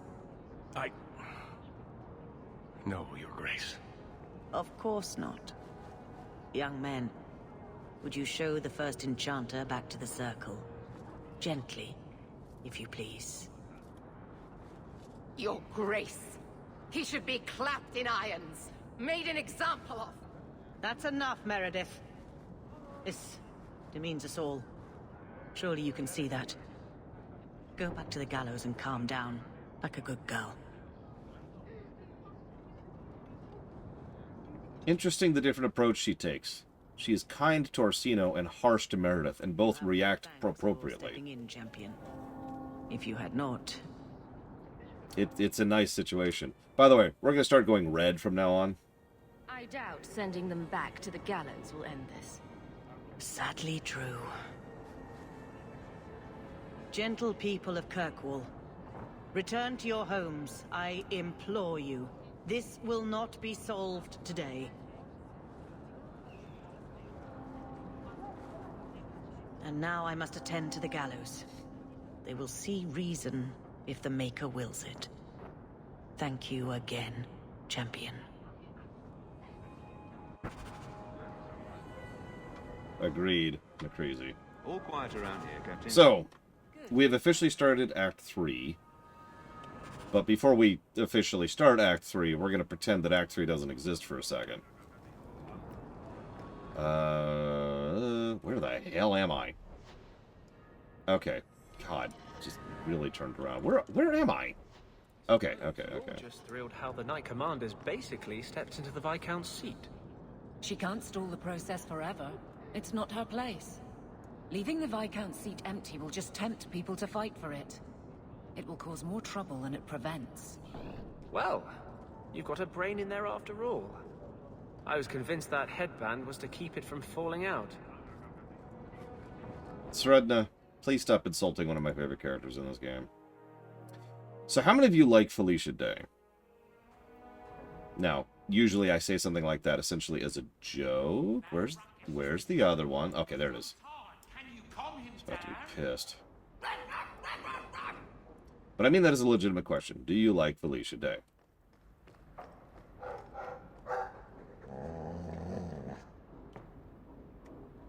I'm sure the furniture's very sorry for whatever it did, old boy. All right, let's see. Please don't open the door. You've caught a burglar. Good boy. My legs are cramping. Please, just let me go. Why?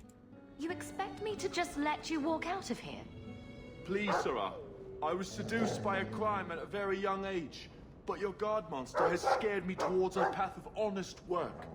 Uh-huh. I don't know. I do like killing people. If I let you go, others would take me for an easy mark. What? No! Enjoy your meal. Anyways, moving on. Scritch, scritch, scritch, scritch.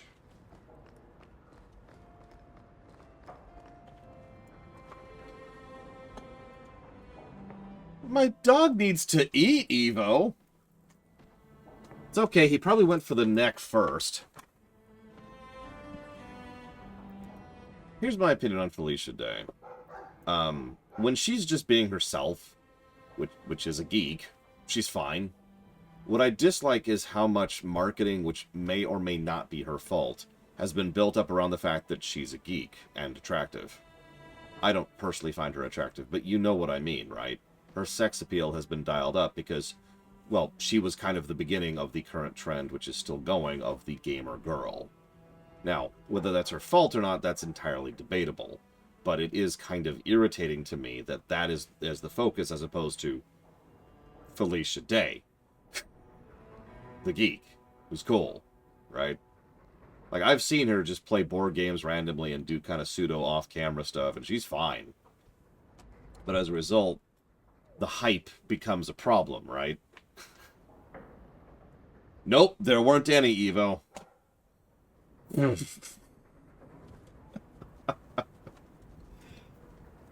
Yeah, the corporate appealing gamer girl. And again, I don't tend to heap any of that scorn on her in particular.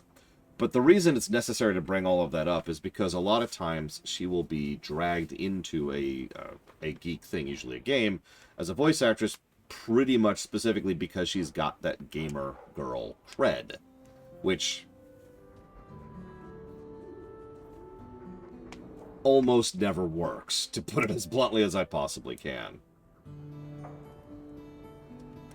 Emphasis on the almost. I don't remember having any issues with her in New Vegas, for example, but I think that's because she was just an actress there, right? Like, she was just doing her job, so that's cool. By contrast, this game's marketing sucked, to put it as absolutely bluntly as I possibly can. Dragon Age 2 had a very bad marketing campaign and marketing cycle. The only thing they did right was the demo. The Brotherhood companion, I can't think of her name, von Falkenstein.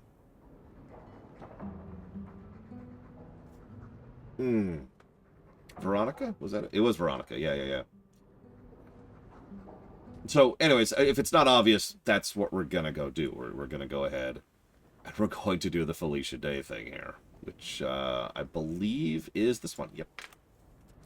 Because, yeah, you remember when it was like, this is the Felicia Day DLC starring Felicia Day, and it's like, okay. And that was the approach. Again, I have no particular ire towards her, just the way this was marketed. Which obviously doesn't really attribute to the game itself. I just wanted to comment on that because I know a lot of people can't even play this DLC or refuse to play this DLC because of the aforementioned marketing nonsense.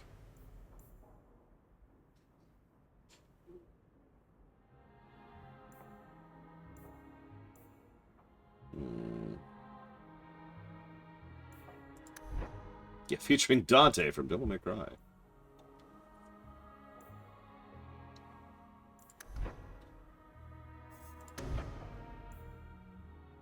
Ooh. Oh, much better, PM3X. Diana Allers was terrible. And for the same reason, by the way. But the thing is, Diana Allers was just, like, worse. It was everything about this, but worse. God. Just, I cannot spit enough venom at Diana Allers. Alright, we will be bringing these two for this. Or not. We can't bring Isabella for this. Okay, we'll bring Aveline and you, I guess.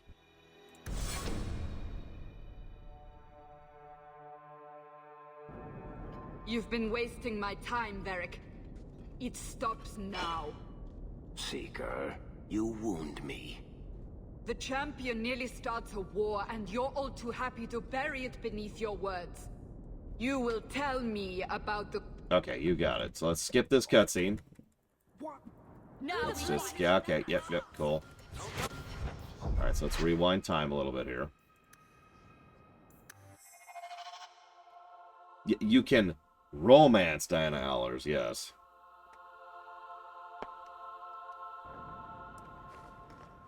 Really got to put that in quote-unquotes. Here, boy. I've something to wet your teeth on. Freshly confiscated mutton just for you. Have at it. Just checking on my best guardsman. He's helping the men to learn healthy respect and how to run. That's true. You can romance Felicia Day, which, by the way, we will turbo not be doing.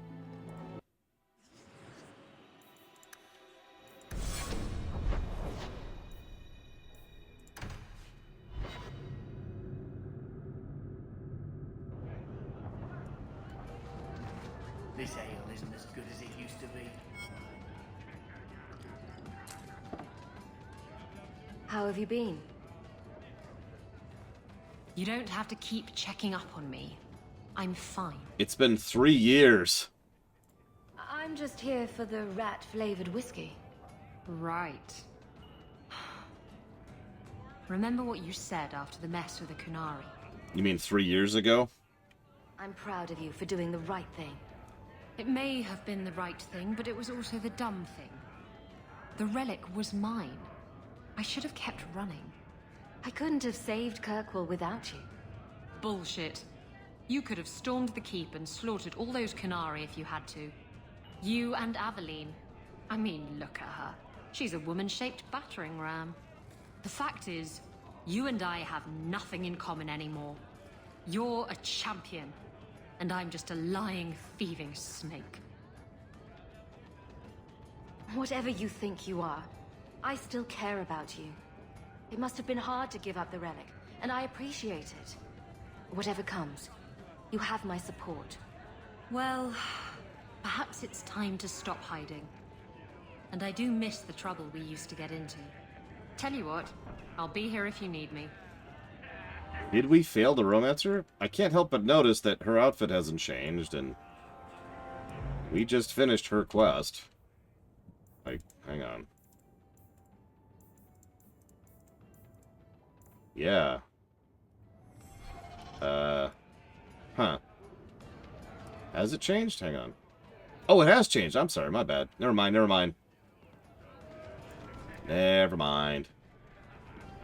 Lord Harriman is right. Okay, so now we've got Isabella back. Let's go back home.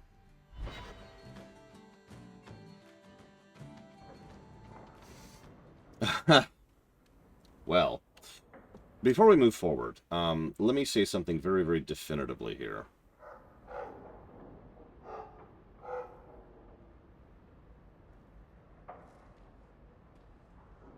I think I'm going to change the review slightly here.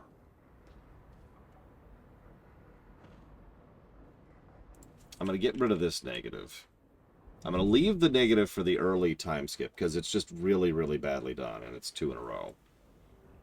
And I'm going to get rid of the second time skip. But even speaking as a writer, I can kind of buy the first 2 time skips a little bit. I still think they should have been shrunk substantially, but at least it's understandable. This time skip not only is too long, but frankly shouldn't exist at all. The events at the culmination of Act 2 should have immediately led into the events of Act 3. Like, days later. Maybe weeks. Even months would be something I would push back against. It should have just been, bam. We had the conflict between the two. We've lost the Viscount, so there's technically no one in charge. The nobility is all in a tizzy. The qunari have finally left. Like, this should have been, boom, right into it, right? Instead, it's been 3 years, and yet nothing has really changed. Everything actually presents it as if what I just said is true. Yeah, it's just, come on, people. Yeah, a month I could buy. A month I could buy. Eternus I could buy. A drink. Have a drink, Eternus. It would. Honestly, the short period of time... oh gosh, it was today, Evo. So it was the previous VOD. I don't remember when, I'm sorry. Why did they do it then? The easiest answer to that question is because they were already doing it, and they were working on the game and developing it, and there was supposed to be a lot of stuff in the game to indicate the time pass. And then they were told they only have a few more months to rush the game out the door. And like it or not, at a certain point, you need to focus on getting a product that's shippable. Right? Like, that's just the nicest way I could put that. I've said it before and I'll say it again. This game, which is less buggy than Origins, being as good as it is bonkers. And it's at least in part because of the fact that they focused on making a game that was released at all. That's why. I guarantee you, because the writers have even talked about this.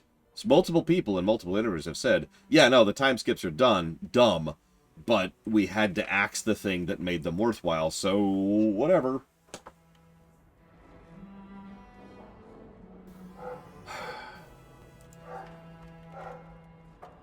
Yeah, no, this is the Devil May Cry 2 problem. I was going to say, I know we talked about this recently. Jim Davis, that's his name. It's the Devil May Cry 2 problem.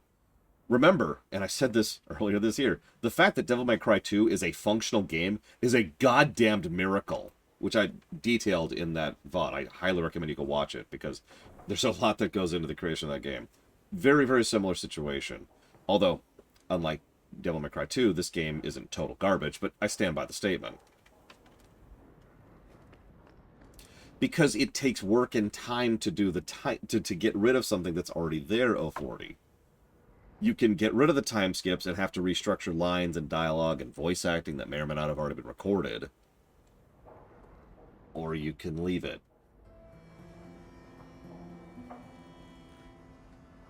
And yeah, 4 VODs to get through 100%ing, or at least as close as we can, through Act 1 and Act 2.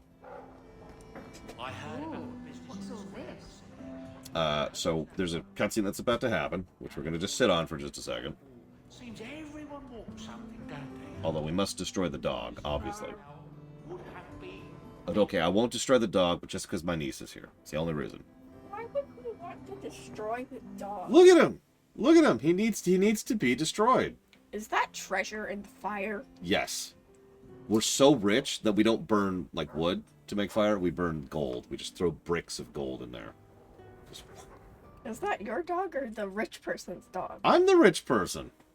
And Well, yes, is that's that my your dog. dog? Yeah, it's my dog. Yeah. Why would you kill your own dog? It seems very That's a happy good to point. see He you. It's did smiling. So we just had a burglar cop in, and I did just feed the burglar to him. So I'm not joking. That actually happened. Is there any kitty litter down here? There shouldn't be, but let me check, because I know where it would be if it is. Also, speaking of kitty, Uh-huh. do you know how there's like a a hole in the bottom of our ottoman. Yep. So, what pocket climbed up into the image? I thought pocket climbed up into the hole. Into the ottoman. Why was Pocket going into the ottoman? To chill there. Why is Pocket giving in? I remember now. The reason we pulled these down was because of isolation. Ah. You need our posters. Yes. I'm not sorry. My favorite bed. No! No! The poor bed. Ooh. Oh, it's much heavier. Here, try this other one out. Just feel it. Yeah. Or I'll put it on your back. No.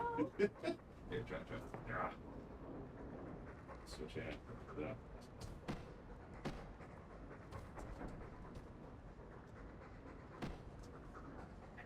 Yep. I can lift it arm You slightly can. using my knees. That's honestly quite impressive. These are not light. I'll be right back.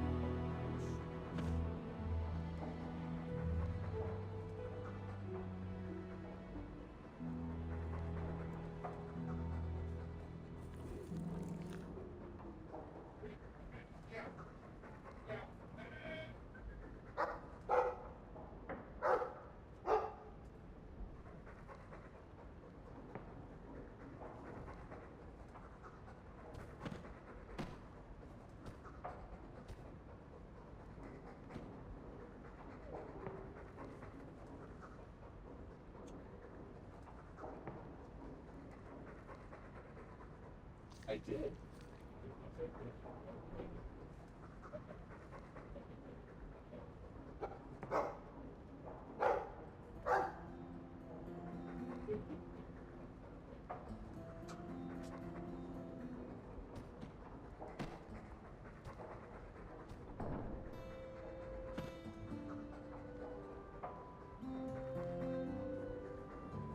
We killed Gascard Dupuis. Dupuis is Depwed. So now that my niece isn't here, let's do this.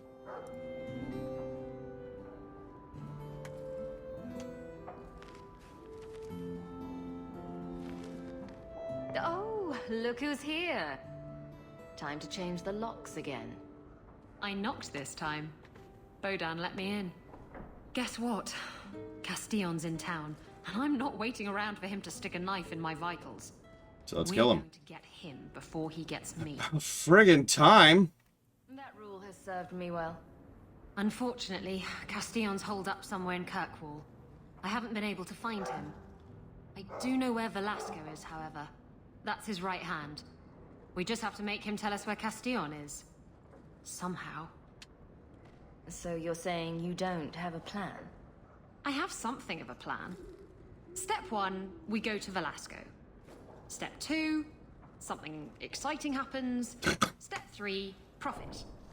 Well, do you have a better idea? Yeah, it took Castillon 6 years, Geludo, to come here and deal with this. About 6 years!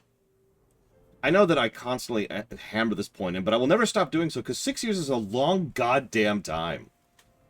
What was happening in 2017? You know? If we kill him and search his body, we might find something. Or we could find nothing and get nowhere. We could hit him till he talks. You'll just end up killing him. Couldn't we just ask Velasco where Castillon is? Nicely. He's not going to reveal anything willingly. I can't risk him getting suspicious and alerting Castillon.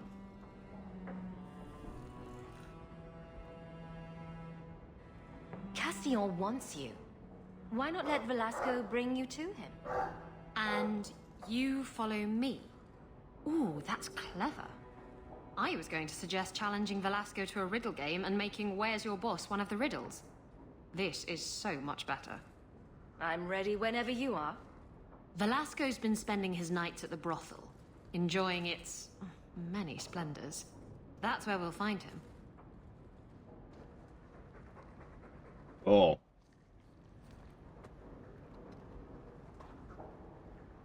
Oh, Jesus, Sorora. On both aspects of that.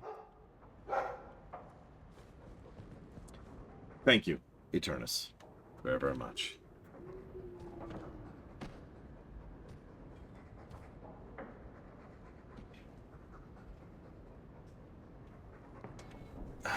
Dragon Age 4. How many of you are familiar with the YouTube channel? Well, the YouTube feature of What Happened?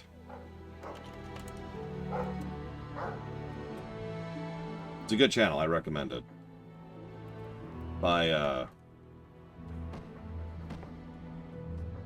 god, I can't think of the name of the guy now. The guy who does it. Matt McMuscles, thank you. He's cool.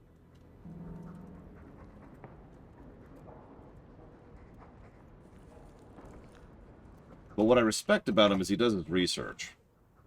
An astonishingly few number of people do their frickin' research when it comes to reporting on things. I bring him up because I guarantee you in a few years, if Dragon Age 4 comes out, we'll see a what happened with Dragon Age 4. Because the really messed up thing, because I have done my research on Dragon Age 4, and near as I can tell, I have absolutely no idea what's going on with them. No, seriously. They've been really tight-lipped on some of the specifics of what the hell is going on with them and why it's taken them so long and why they've rebooted Directions multiple times. Like, there is some obvious development hell production crap going on, but specifics?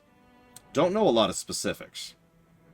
We do know that BioWare has not exactly been doing well, because the only thing they were doing that was making any money was Tor, which isn't anymore, and was just pulled away from them.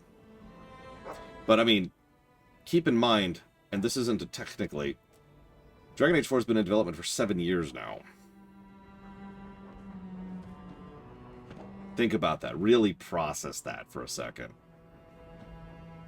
Now, obviously not all of that is development time spent on the current version of the game. We've talked about that concept. But no matter how you slice that, the reality is that they started development on the game 7 years ago, rebooted it at least twice that we know of, and have changed development staff repeatedly throughout the course of that 7 years. What the hell are they doing? And the answer is, of course, I don't know.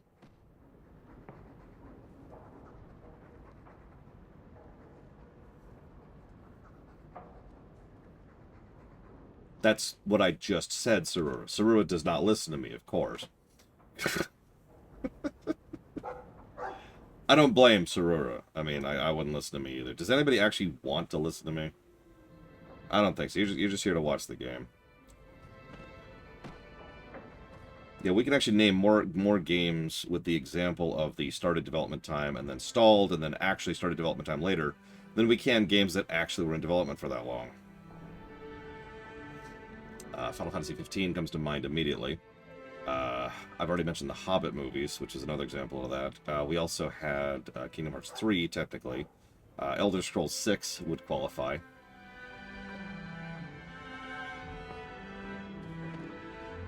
I suddenly can't think of other examples. Well, I know there's other examples of that. Diablo 3 would qualify. StarCraft 2 would qualify as well, actually, now that you say that.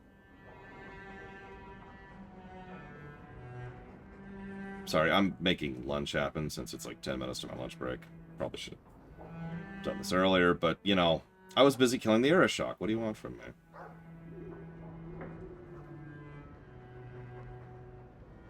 It doesn't always mean bad things. It always damages the public opinion, 100% of the time. Every time. It's one of the reasons it irritates me so damn much. But the problem here is that there's all kinds of additional baggage that worms its way into a situation when you either announce or start development on a game, you know, really early, and then, oh, yeah, no, now we've actually started working on the game. It's, I like to say it's starting downhill, right? You've still got to go over this hill. You still got to make this trip, but you're starting downhill, so you're making your job harder than it otherwise would have been. It's not like you can't succeed, it just... Yeah. So, who knows how much actual... And this ties back into what I was literally just saying.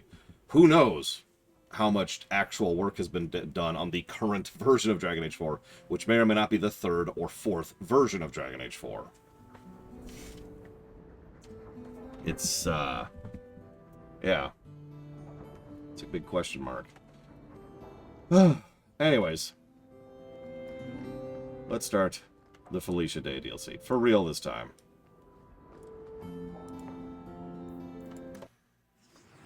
So yeah, you, and you, and you. Or, wait, no.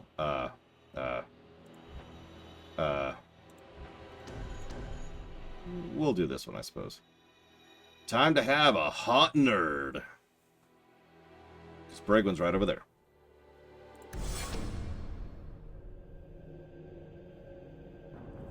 You've been wasting my time, Varric. It stops now. Seeker, you wound me. The champion nearly starts a war, and you're all too happy to bury it beneath your words. You will tell me about the qunari. What's left to say? The Arishok was killed and a champion crowned. And yet we had Orlesians threatening sanctions of every kind and measure. What happened at Chateau Hayne? What happened with Talis? You've heard about her? We had someone there, but they lacked your access. Whatever Talis was to the champion, it seems like it angered a nation. Thousands of lives were at stake, Seeker. Perhaps one still is. Nicely non-specific. All right, let me set the scene. An ambush, an invitation, a hunting party. All because of Talis. And of course, there's no one. All I know is it had something to do with you and nobles. Edge is usually very reliable. Reliable at leading us into an ambush, you mean? Why? It's not always an ambush. It's an ambush! All right. Maybe sometimes it's an ambush. And there is the champion of Kirkwall. You die today.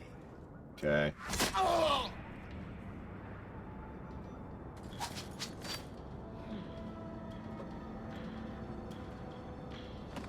Am I the only one that's weirded out that they tried to model her after Felicia Day?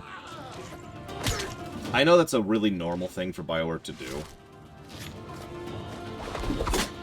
But it doesn't help with the marketing thing I mentioned earlier.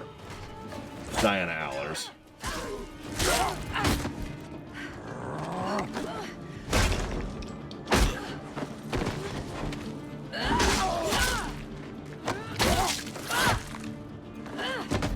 Why are we standing here watching this?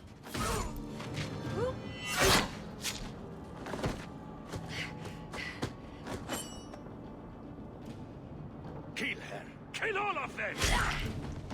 Well, what are you waiting for? Also, I kind of hate her corset, but that's unrelated. Let's finish this!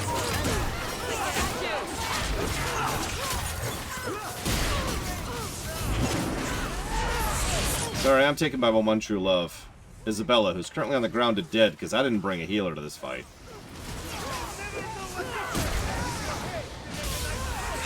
This I had to bring Varric.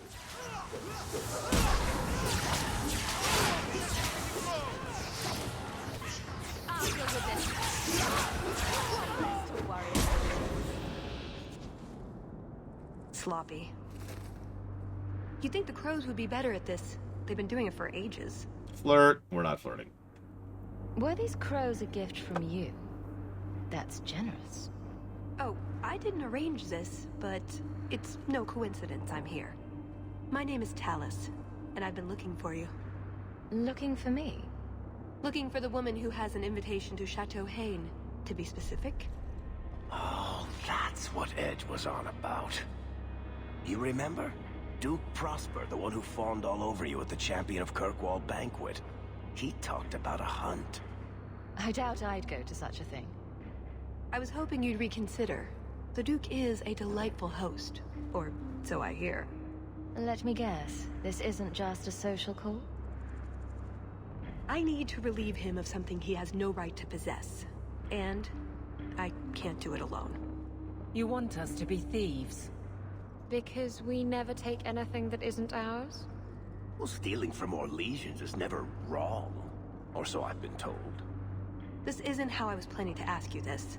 I was picturing an introduction with less blood. And then a romance. What makes you think I steal things just because people ask me to? Well, I would. What don't you do? I may have talked you up a bit. Maybe more than once. Oh, Varric. What? You'd rather I told everyone you were a mage? All I've heard is that you get things done. I'm hoping that's true. Why not? I hear the Orlesians make excellent cheese. It tastes like despair. That's right. You're Ferelden, aren't you? We're not actually dog people, despite whatever rumors you've heard. I'll keep that in mind. So tell me, what exactly is it you want to steal? A jewel. The Duke thinks it's valuable, and it is. Just not in the way he believes. What's more, he shouldn't have it in the first place. He who wishes to walk on water must first learn to swim. Come with me to Chateau Hayne. I'll explain everything on the way. If nothing else, you get fine wine and fancy company. But I hope you want more than that. Don't forget to loot the bodies. Do I ever? Do you really need to pillage the dead? Pillage and plunder is half the fun.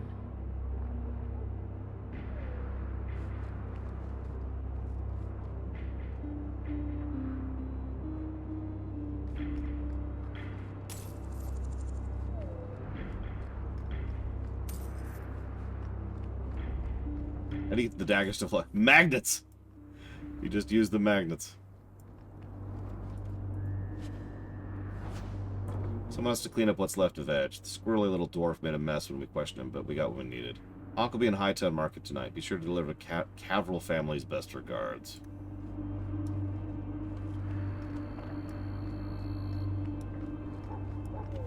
I know, Lord Harriman. You see why I brought those two, by the way.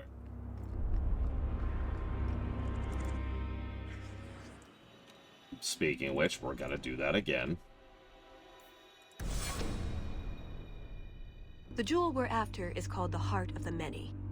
Interesting name. Interesting jewel. All I care about is getting it away from the Duke. Here's the problem. The heart is in a vault, behind who knows what kind of traps. Protected by a private army of Orlesian chevaliers. Say that word again. Inside a fortress that was designed to be impregnable. And let's not forget, it's on the side of a mountain, in the middle of nowhere, surrounded by monsters.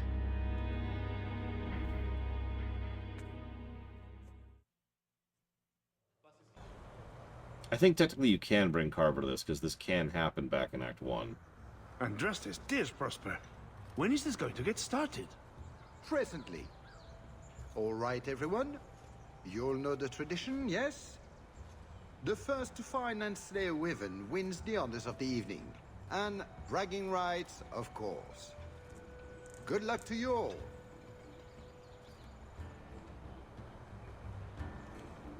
Lovely day for a hunt, don't you agree? Very outdoorsy. Ah, the champion of Kirkwall. These are honored guests.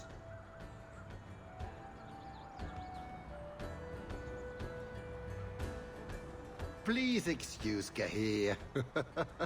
A polite bodyguard is a contradiction in terms, or so I am told. A chastened? Here? Oh yes, you are Ferelden, aren't you? You would know these people.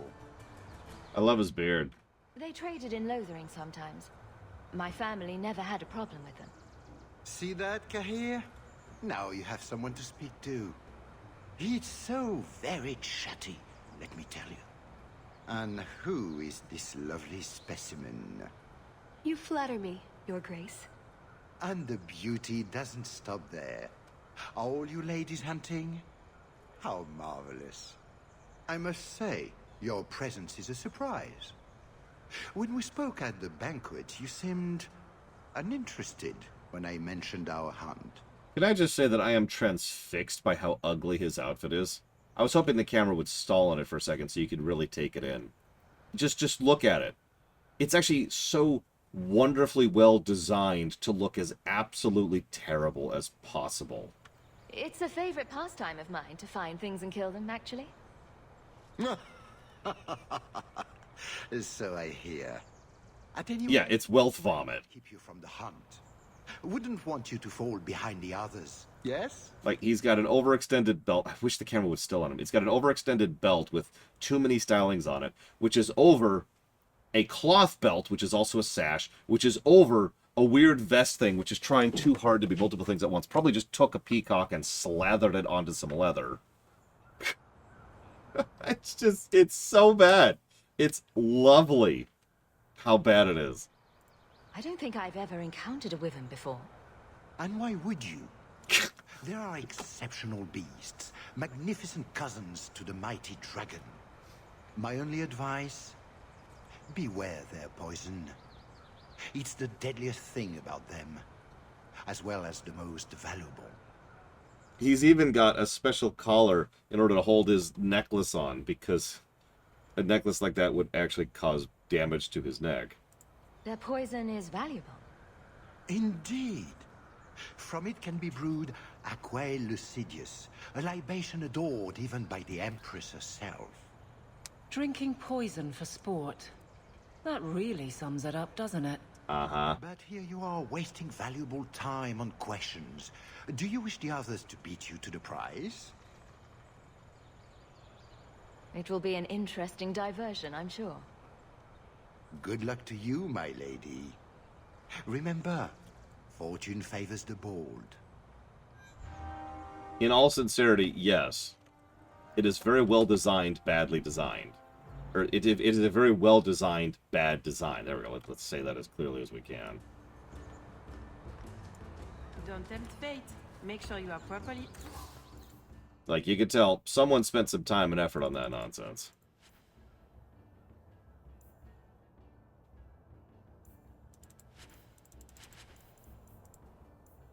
In real life, I mean. Ah, we have our first champion piece. And only the first.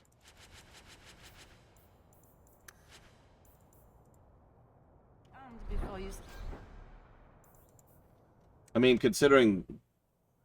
Well, the behind-the-scenes call room. Yeah, it makes perfect sense. Oh, yeah, we should probably give her some equipment. Good thing I just sold it all.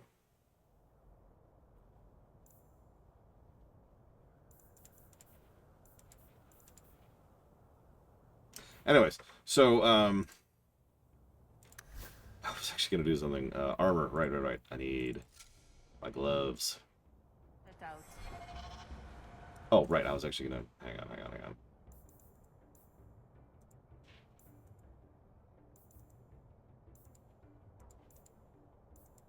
Does he not? I guess not. Eh. Oh, yeah, speaking of... Sorry. So her daggers are named Catherine and Thane.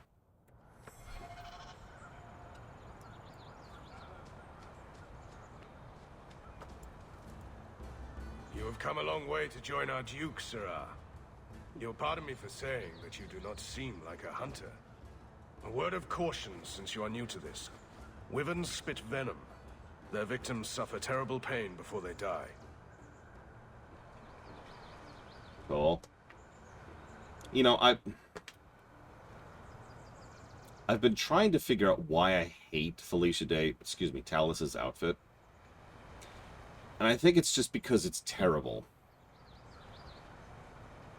like, as absolutely awful as this is going to sound, at least Isabella over there is wearing something that is functionally a real outfit, with the exception of the corset.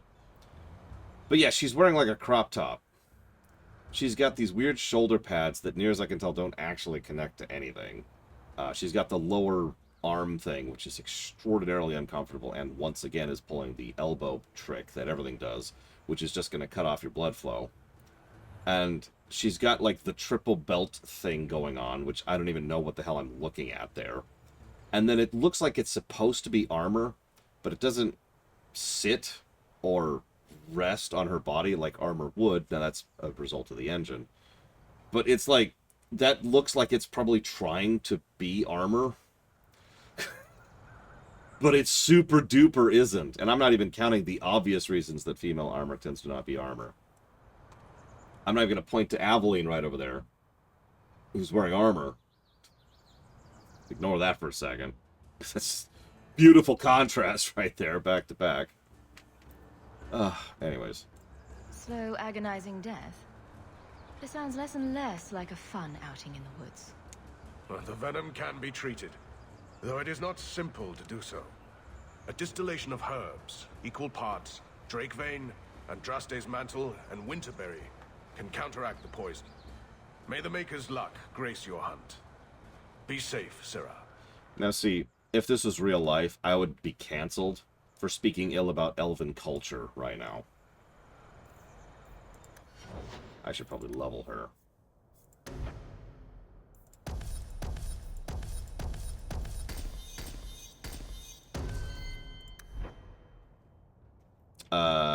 No, Ect.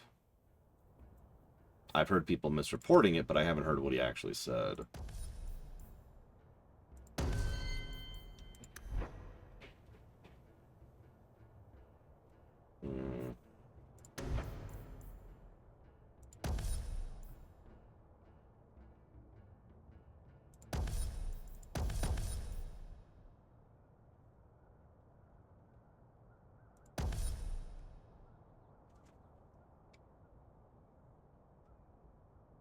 That's true, I'm elfist. You could tell. Because...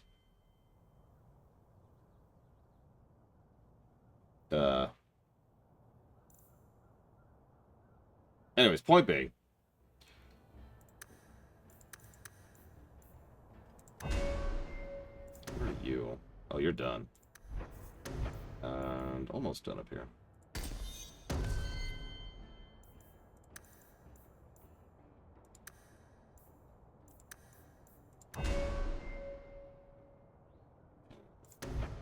She is also done.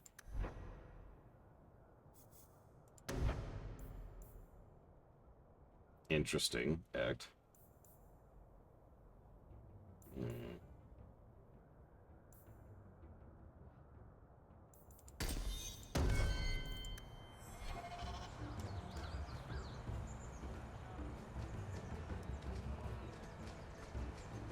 Please, stop making such a fuss. I did.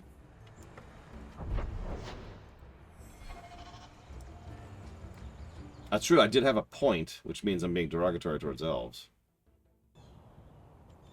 So these are the hunting grounds. Do we need a lure? What do wyverns like?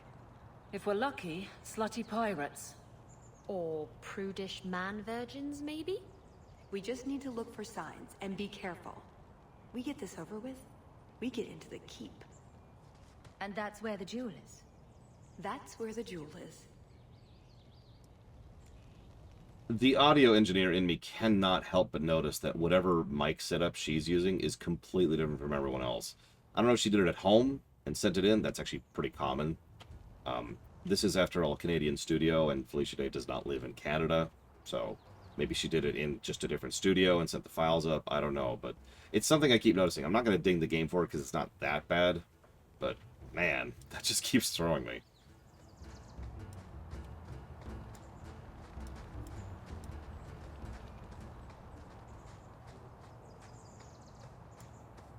It's a fairly common approach. It's just usually there are ways to mitigate it because the rules of sound design are the same anywhere, right?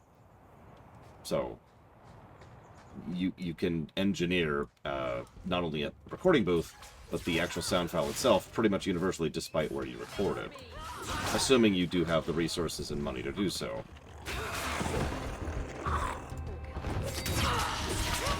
Just casually kill some medium-sized dragons here. Don't mind me.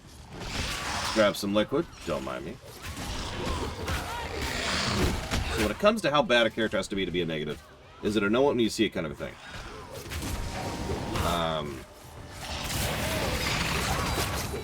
So you don't mean awfully done, which is easy to define, but you mean like a person who's so terrible it's a negative for them being terrible.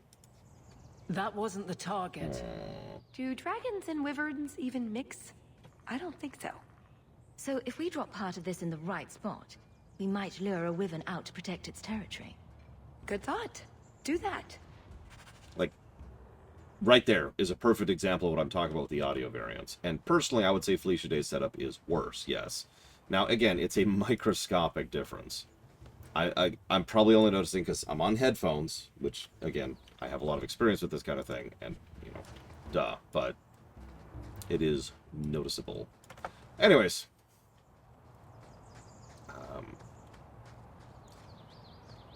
Would you tell your uncle to leave me alone? He's often inappropriate.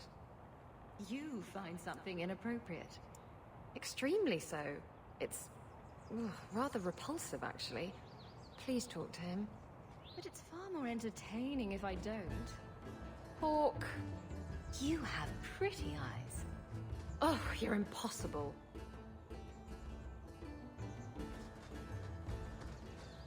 Wyvern, by the way.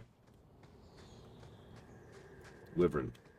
Wyvern or wyvern are both acceptable. It's very old and creepy. I wouldn't touch it. But wyvern is the generally accepted pronunciation there.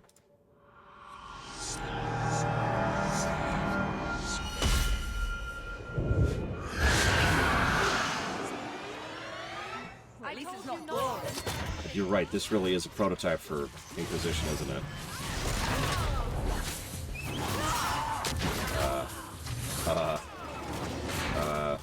Okay, hang on.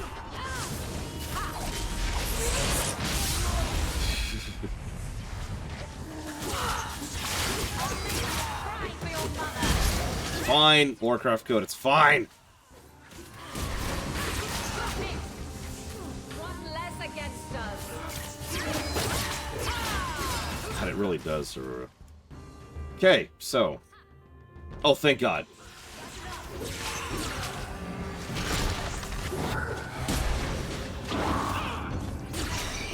Oh, you son of a submariner.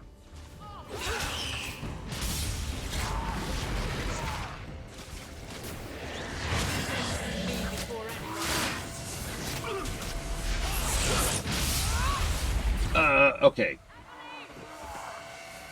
Oh my God, we're dead.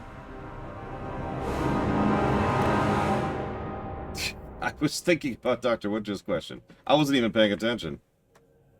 Of course, we have no healer, so that makes perfect sense. I wouldn't touch it. Okay, fine. We'll just skip this.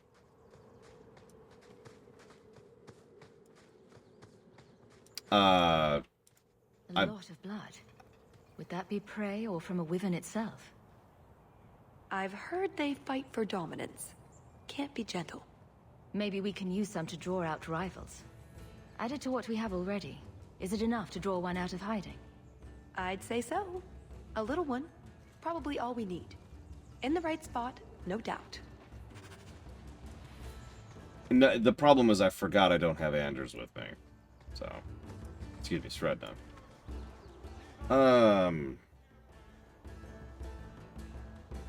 I assume you've never heard me talk about anything ever before, Act. So, for those of you who haven't heard me predicting this for the better part of over a year now, I've been saying for over a year now that the Switch 2, whatever form or name or whatever it calls, will be actually released next March. Everything indicates that. Everything, every single piece of evidence lends itself towards that.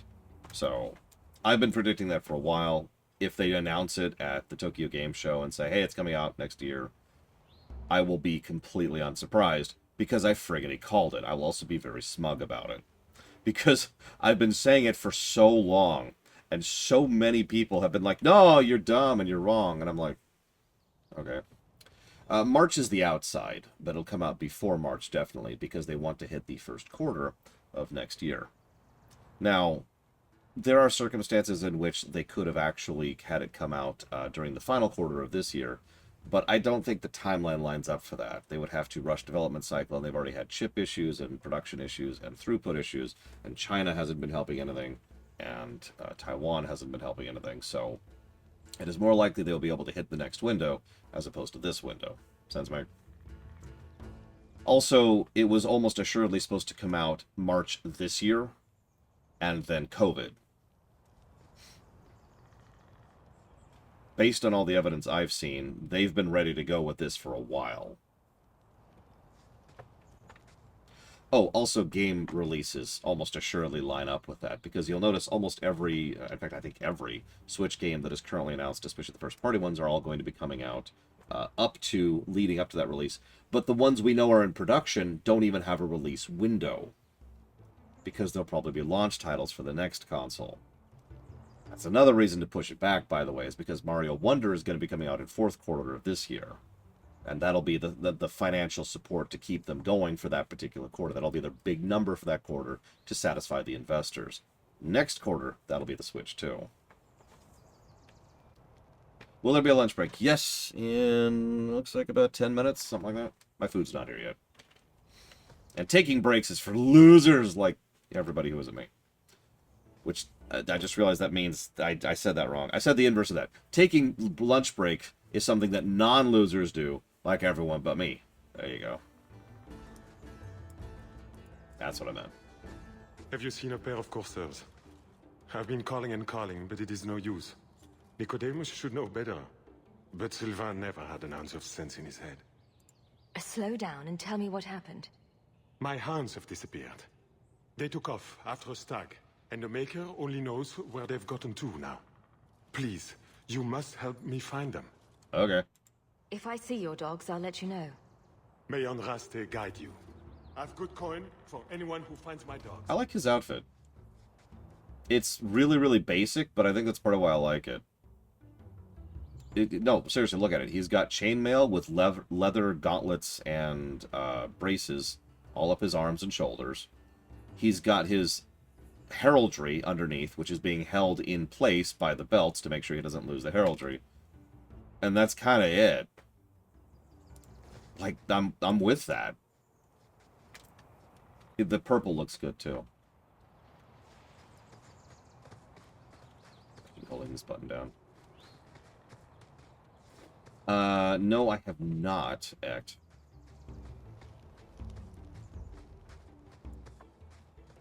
I do love wrong outfits. Alright, hang on. Let's make a real attempt at this, shall we? Just one. I mean, it'll be a good thing to do before lunch shows up. Sure, Act. Although do it on Discord, not here. Okay, so... see if we can get this off. Oh yeah, who's the hardest fight in the game, by the way? Lord Harriman. Guess let's pop that over there. And then if he's this... I noticed that Isabella's already dead. Ah, I know the one you're talking about. Let's do... Switch 2, no question, Ross. I'll buy the Switch 2 the day it comes out. I still have no reason to buy a PS5. I will at some point, assuredly. But we ain't there yet. I'm gonna spend a little time recovering.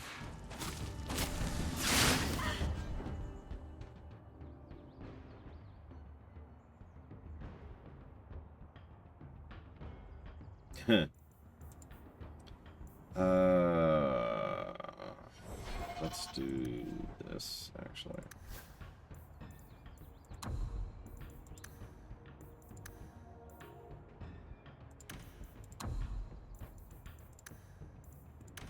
We're gonna start using these health potions. I haven't had to do this This is usually something I do pretty early on in this game. But then again, not used to playing it on this... nope, wrong thing. On this level of difficulty.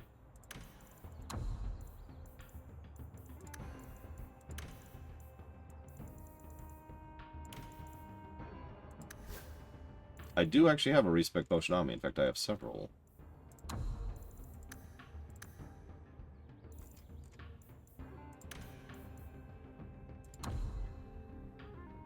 Well, you see, it's usually being done by people who want to heap scorn and shame upon me.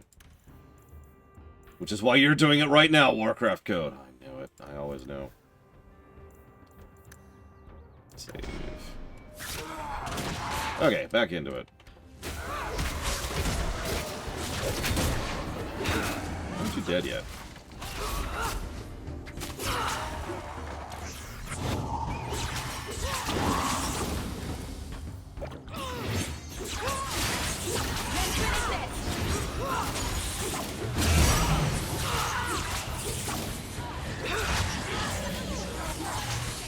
I admit the older I get, the more I'm interested in, like, management sim kind of stuff. Aveline, would you do me a favor? No, you can't, apparently. Okay, cool. Let's do this, then. Too late for her. I figured. I mean, that's game right there. We lost Aveline, that's probably the end of that fight.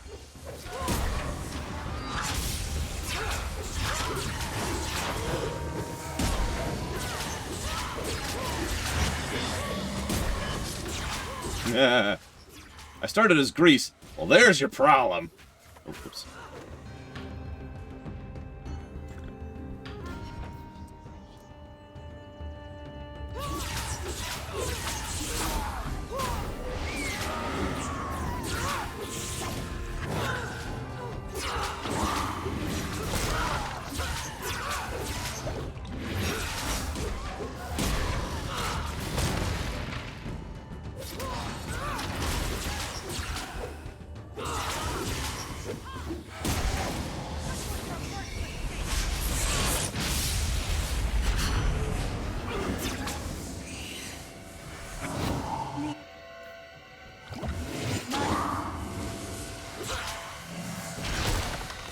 Okay. That thing was a juggernaut. I had to pay attention for a second there.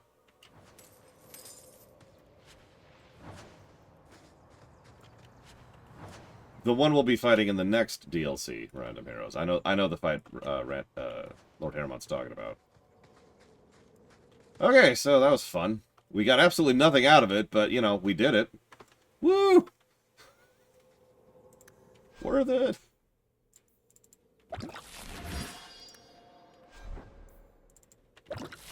Turbo hard, Warcraft Code.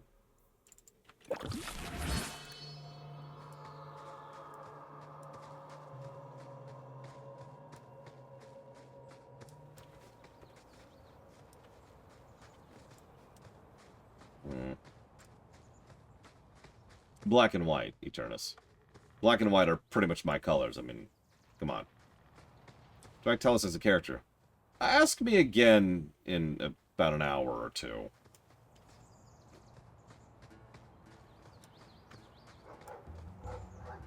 Foolish hound, get back here.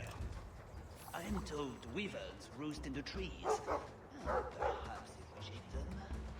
And here I thought Orlesians only hunted other Orlesians for horrendous crimes against fashion. Just ignore them. Yeah, that's what Talis is here for.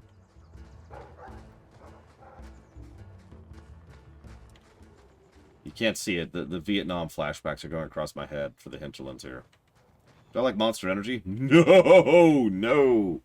No, no, no, no, no, no, no, no, no, no, no, no, no, no. No. I think we found something. I mean, let's ignore the health consequences for just a second. They taste like xenomorph piss. Also, caffeine causes me headache-related issues.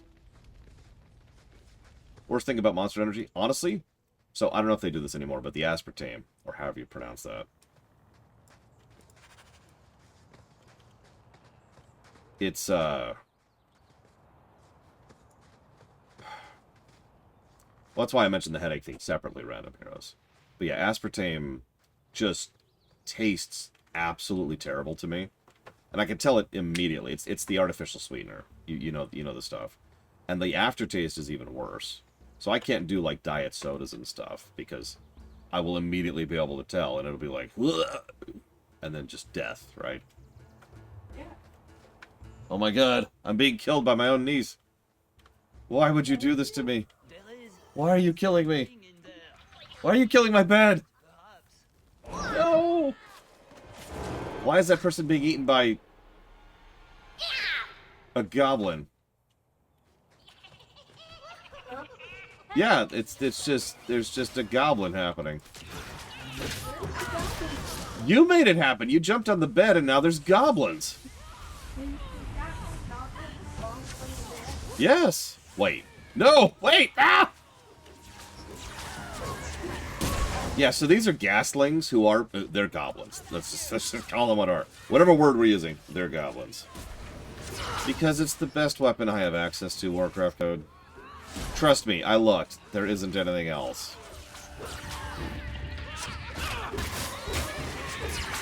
Yes, please, Ect. And thank you. What in Andress's name were those? Ghasts. Cave creatures. They don't come out on the surface much, however. Yes, that's just a thing now. Well, they smell like rotten eggs.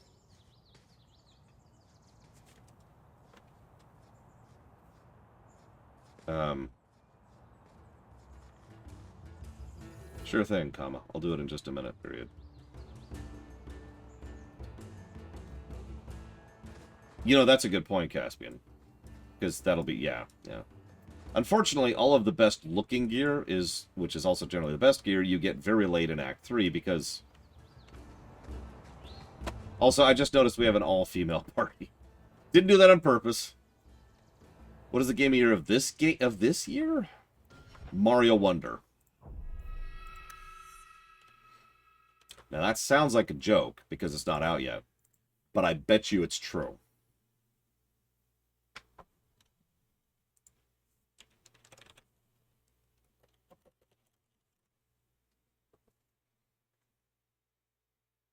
Let's see. Other contenders. Starfield is a potential contender. I know there's another one, and I'm forgetting what it is. A lot of games. God, so many games came out this year. So many games came out this year. Hi-Fi Rush is probably going to be pretty high up on the list. Technically, Metroid Prime Remake, or Remaster, excuse me. No, not Baldur's Gate 3. Come on, there's another game. And I can't think... Oh, Jedi Survivor came out this year. That's probably going to score pretty well. Tears of the Kingdom. I'm stupid. Tears of the Kingdom is the other one that might take that title. And yes, I just named 2 Nintendo games. You got a problem with that? Yeah, thank you. Thank you. My own niece knows.